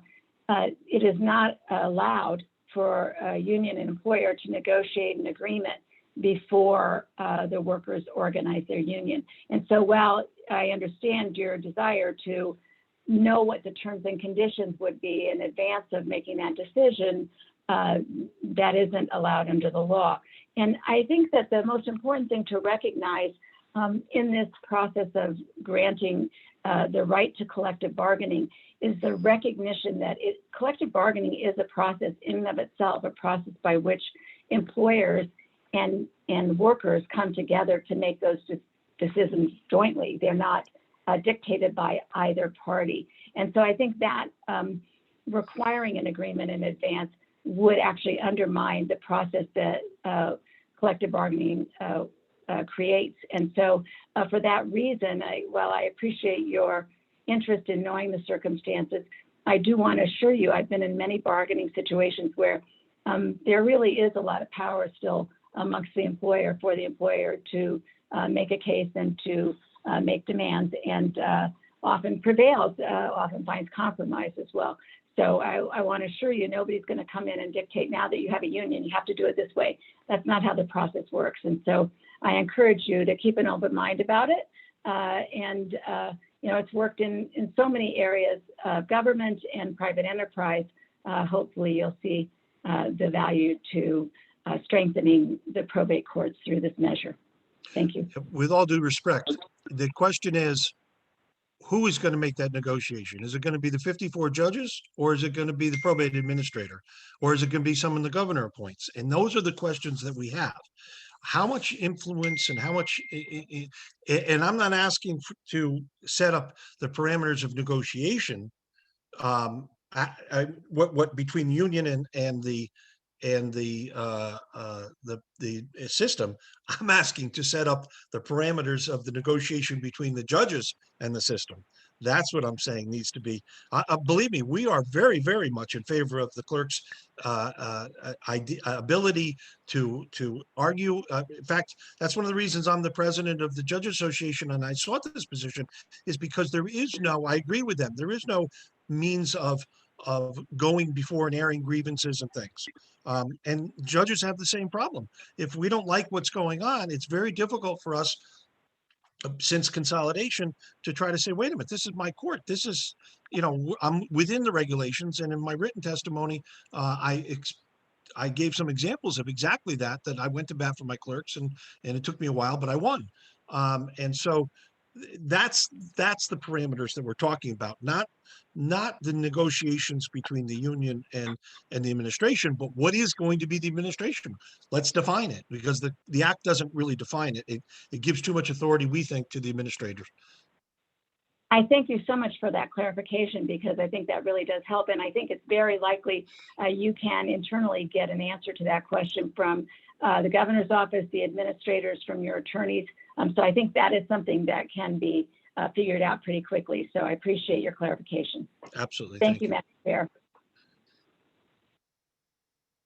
You're very welcome, Senator Kushner. Representative Winkler. Yes, thank you. Clearly, managers in state services, we've heard tonight, has a problem, in essence, protecting itself or getting what it deserves. But clearly, you can't get what the clerks deserve, and the clerks are only going to get it if they have some sort of organization of their own, because the judges will naturally go after their self-interest first. So it seems that in this situation, there is no substitute for organizing by the clerks and an organization of theirs. Collective bargaining is a dynamic process. You don't know all the answers in advance. For instance, we have at least 23, probably more bargaining units in state service, and yet we've had a series of master contracts negotiated by CBAC. Nobody anticipated that. CBAC was supposed to be just retirement, but it became a convenient way for the state to talk to everybody. So basically, the legislature passes laws, and then regulations settle the details. So if we say there will be collective bargaining, believe me, the details will be worked out, but the details won't all be worked out in advance. And one other thing, your concerns about having to hire the most senior. In state employee contracts, the merit system, the hiring of state employee, the hiring and promotion of state employees is completely outside collective bargaining. So you don't have to worry at all about having to hire the most senior. Nobody in state service has to do that. Thank you, Madam Chair. If I may just quickly respond, I am not a labor attorney, obviously, but I was a city attorney. And I will tell you that that's not how all contracts are written. And we've had, and I've had to deal with that a number of occasions. seniority and push from the unions and such. I mean, the problem is, we have to have a local feel. You can't give me somebody from outside that isn't going to fit my court's dynamic. My court is much different than the Northern Fairfield court or the Waterbury court or the Pomfret court. My court is going to be much different. And most of my people that we serve are people that have mental illness, intellectual disabilities, I mean, we don't deal with decedents' estates. People in West Haven don't have any money to leave when they die. We deal with the mentally ill and mostly veterans. The VA hospitals in my district, so I deal a lot with veterans. So each court is so different that that's our concern. Our concern that is try to have this master umbrella. We've already seen it with consolidation. It doesn't. There are problems with it, and while I agree that you fill in the regulations after the fact, but unless you have some of them in mind, at least, you're putting the cart before the horse. That's all. Thank you, Representative Aurora. Thank you, Judge DeGennaro, for your excellent testimony. I'm going to keep this really, really short. As you know, I have to. I thank you. I thank you for the excellent points you made. And I want you to just weigh in quickly between the elements of compensation versus, as I would say, flexibility. I don't have the right term. Flexibility, management control, and all the issues which you just said, which allow you to function the court well in your local district, versus just the compensation issues, which seem to be commingled here. And we all agree that the compensation issues need to be figured out, perhaps with some legislative dollars or whatever it may be. But it looks like it's a different issue than the issues you're talking about. Can you please kind of help us separate those two issues so that we can basically solve one side, but also make sure that you don't lose your capacity and your flexibility to do the great work you do. Thank you, sir. All right. The goal of the judges has been, since before consolidation, for no clerk to lose their job. Just like any other thing, if you have a certain amount of money and you increase what everyone gets, you have to decrease the number of hours or the number of people that get that money. The pie, if you're making the pieces of the pie bigger without making the pie any bigger, there's less people that are going to eat. So in the probate case, about 75% or more of our budget comes from revenues that we collect for fees. The rest is what is given to us by the legislature, and really the legislature gives us unfunded mandates. Basically, we're told we have to pay for conservators. We're told we have to pay for attorneys. We're told we have to pay for probate administration. And if you look at all of those, I would venture to say that that most of the money you give us goes to that and not to running the individual courts. That being said, we don't have a finite amount of money. I mean, we do have a finite amount of money, but we don't have a known amount of money like any other agency. In July 1, the agency knows what they're going to get for the whole year, and they can budget accordingly. We know what we're going to get for about 20-25% of our budget, and the rest we have to hope we earn. So the revenue part is difficult. And there's always been, at least the past several years, and again, I don't mean to cast dispersions, but it's because we got $0, and all of a sudden we thought we're looked at as the red-headed stepchild, and we thought, okay, are we on our way out? The concern has been we better bank money and we better hold it. Every other agency, every other department at the end of the year, whatever's gone in June 30th, whatever's left rather, they turn back to the state. The state, because we are self-funded, allows us to keep a certain amount of money. Over the past few years, since the zero funding, they've let us keep more than what the statute has allowed. This year, because of COVID, there wasn't able to have any discussion about it, and we're actually able to turn back millions of dollars. I would have liked to see some of that millions of dollars go towards the clerks. and go towards increasing. Most of our other salaries and the judges' salaries are by statute. The costs for running the courts are picked up by the municipalities.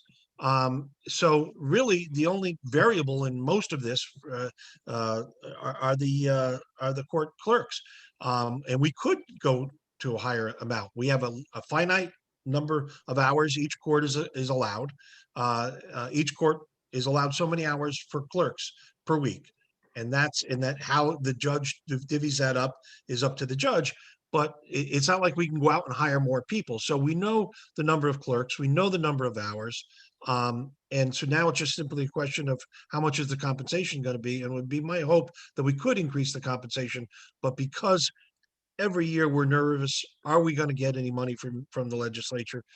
Every year we're afraid to make that commitment. Yeah.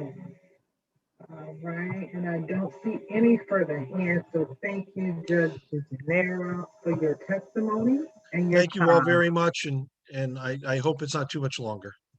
Me too. Good night. But we're in it for the long haul, so I have to I'll say be it's paying attention. a labor of love. Thank you. Okay. You have a great night. You too. Thank you. All right, so up next, who do we have? We have a retiree, Alpha Kappa Alpha Sorority Inc., Carolyn Thomas. Are you with us, Carolyn Thomas?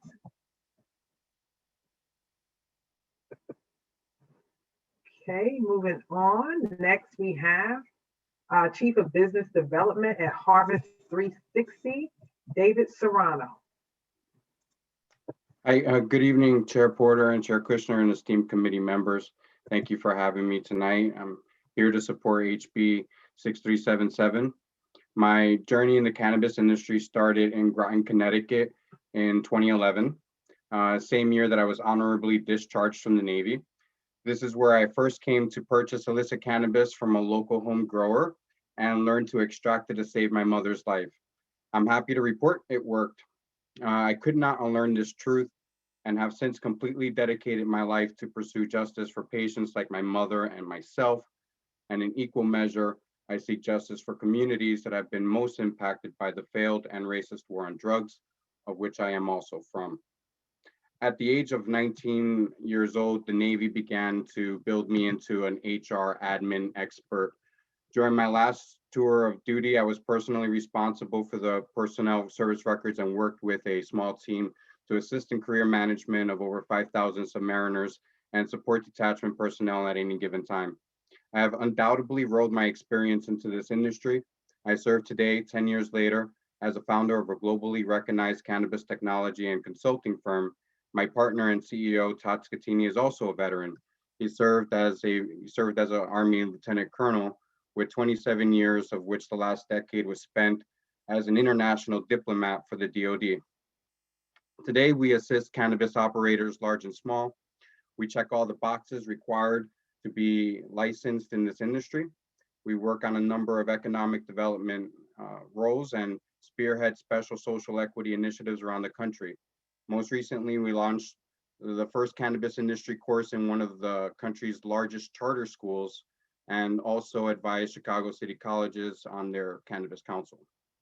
Over the last years, I've personally seen state after state approach legalization with the same skepticism and half-baked measures that further obstruct our community's ability to overcome perpetual generational poverty. Thus far, attempts to securing licenses for people of color have been futile. When they do succeed, it's oftentimes under some sketchy straw man, exploitative management agreement with some larger shadow entity. Although recently, states have begun to catch on to this and have implemented protections through the licensing processes. As a witness of this industry, I do not believe there is any good reason to limit this market. At this point, we have all of the technology to regulate and optimize growth potential in a safe and transparent manner. As a matter of economic development, it is imperative to allow for home grow. Without it, you limit social equity. Without home growers, community knowledge is limited. Without knowledge, there is no inclusion. Without inclusion, there is no diversity. Without diversity, there is no justice. And without justice, there is no peace. And with that, that's all I have to say. It's my time. Sorry. Well, thank you so much for your testimony. I do appreciate all the points that were made. You know, thank you for your service. I have to say that I come from a family of military men, and I know the sacrifices that go into serving this country, especially as Black and brown people. So I want to thank you for that, first and foremost. We did have somebody that came before us earlier and made the point that veterans that are receiving less than honorable discharges should be included in HB 5377. So I just wanted to know, as a veteran yourself, if that is something that you could speak to, or that you've been exposed to or have knowledge of, any advice for this committee? My role as a HR guy, a specialist in benefits and in compensation. One of the big issues is veterans losing their right to benefits and compensation just generally after being discharged from the military with negative administrative actions. And when it comes to cannabis, there are discharges that range from actual cannabis use to possession, as well as even spice, associated products that aren't really cannabis. We've seen discharges in those areas as well. These are folks that oftentimes are suffering from some sort of trauma, and whether it's societal or military related, and rely on the plant to ease their stress at night and be able to sleep. So I completely agree that that when we're looking at the DD-214s specifically during the process of awarding licenses, that you don't exclude folks with discharges that are related to cannabis. I oftentimes say that the difference between the decision of entering the military and staying on the streets is really a split-second decision, and oftentimes people get lost in the streets and do suffer, criminal charges, death, and they are also awarded, special provisions and weighted analysis in these application processes as well. And I think that veterans that have been discharged for cannabis should be in those categories as well. All right, thank you so much for that input. I do appreciate it.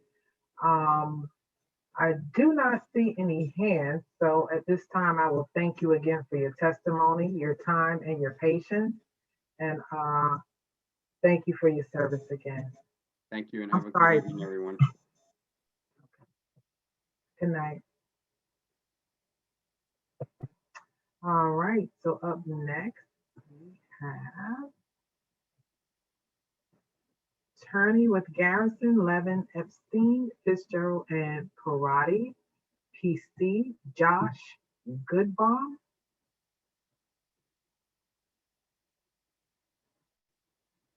Josh Goodbaum. All right, we're gonna move on. Next, we have Joanne Baldwin.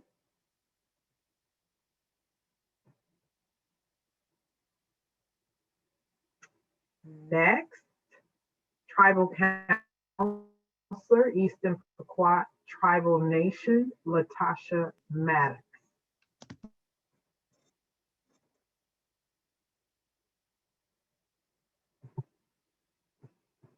Okay, moving along, we have owner of the working group, Ruth Aguilar.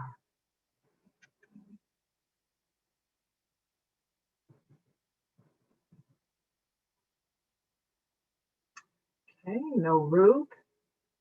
CEO and founder, Project Resiliency Movement LLC, Althea Bates.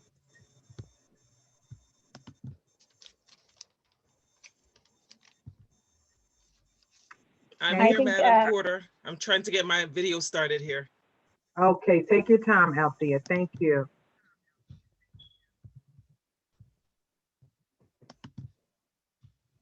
Devin, is that something we can help her with? There you go. I think I'm on. You are on. A pleasant good night. Yes, this has definitely been a long haul, but I want to thank you guys for hanging in there with us as we hang in there with you. Thank you to the Senate members and of course, the Labor Committee for hosting this public hearing. I am actually coming to you before you with testimony related to the Crown Act Bill 6376. My name is Dr. Bates. I am the CEO and founder of Project Resiliency Movement, LLC. It's a social movement founded with the focus of looking at self-care and resiliency for women of color. And I also have previous experience working for over 10 years in the workforce development field. The Crown Act plays a significant role for myself, as well as many who have testified before me in the fight against hair discrimination. For myself, for 14 years, I wore locks with my natural hair. I started this journey with a newborn baby, starting my master's degree program while working a full-time job. For 14 years, even though I had equal experience and education, I was turned down for roles of advancement. While pursuing my doctoral degree, I was asked by a Caucasian professor if I would consider changing my hairstyle, as it may get in the way of my career pursuits.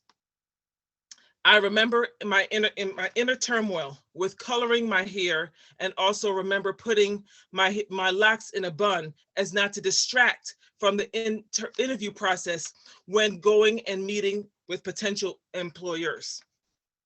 I'm testifying to ensure that young people like my 10-year-old daughter, who has hair pride, will never have to tame, to hide, or to mask parts of her identity to become whatever she wants to become.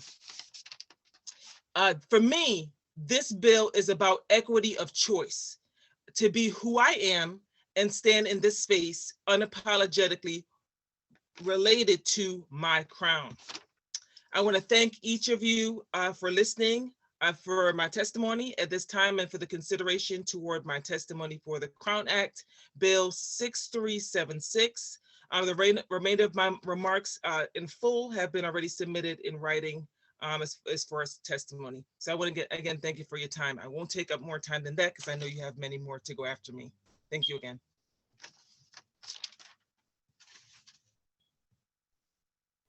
I'm muted. You couldn't hear me.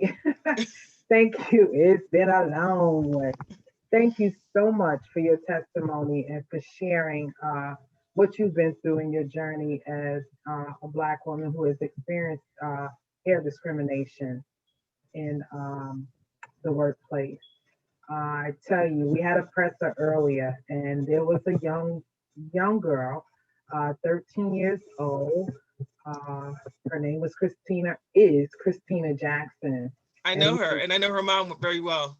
Well, you know what? I know that's a proud mama because I'm a proud mama for her. Absolutely. The way she spoke truth to power this morning at that press conference just reminded me that we are also doing this to send a message to our precious children, that they are phenomenally and uniquely made, from the sacred crown of their heads to the soles of their feet. And they are beautiful just the way they are. So that is not just for Christina, but for your daughter and so many other young Black and brown children who have been subjected to this kind of discrimination, which is traumatizing and hinders us from walking in our authenticity. So I thank you for hanging with us tonight.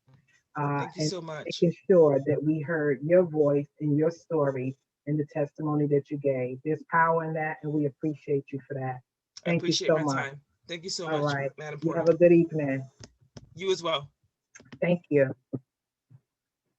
Okay, so next up we have Senior Legislative Associate, Connecticut Conference of Municipalities, Zachary McEwen.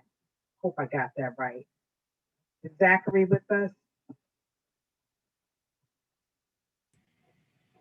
Can you hear me? Yes, I can. How are you? It's yeah, I'm good.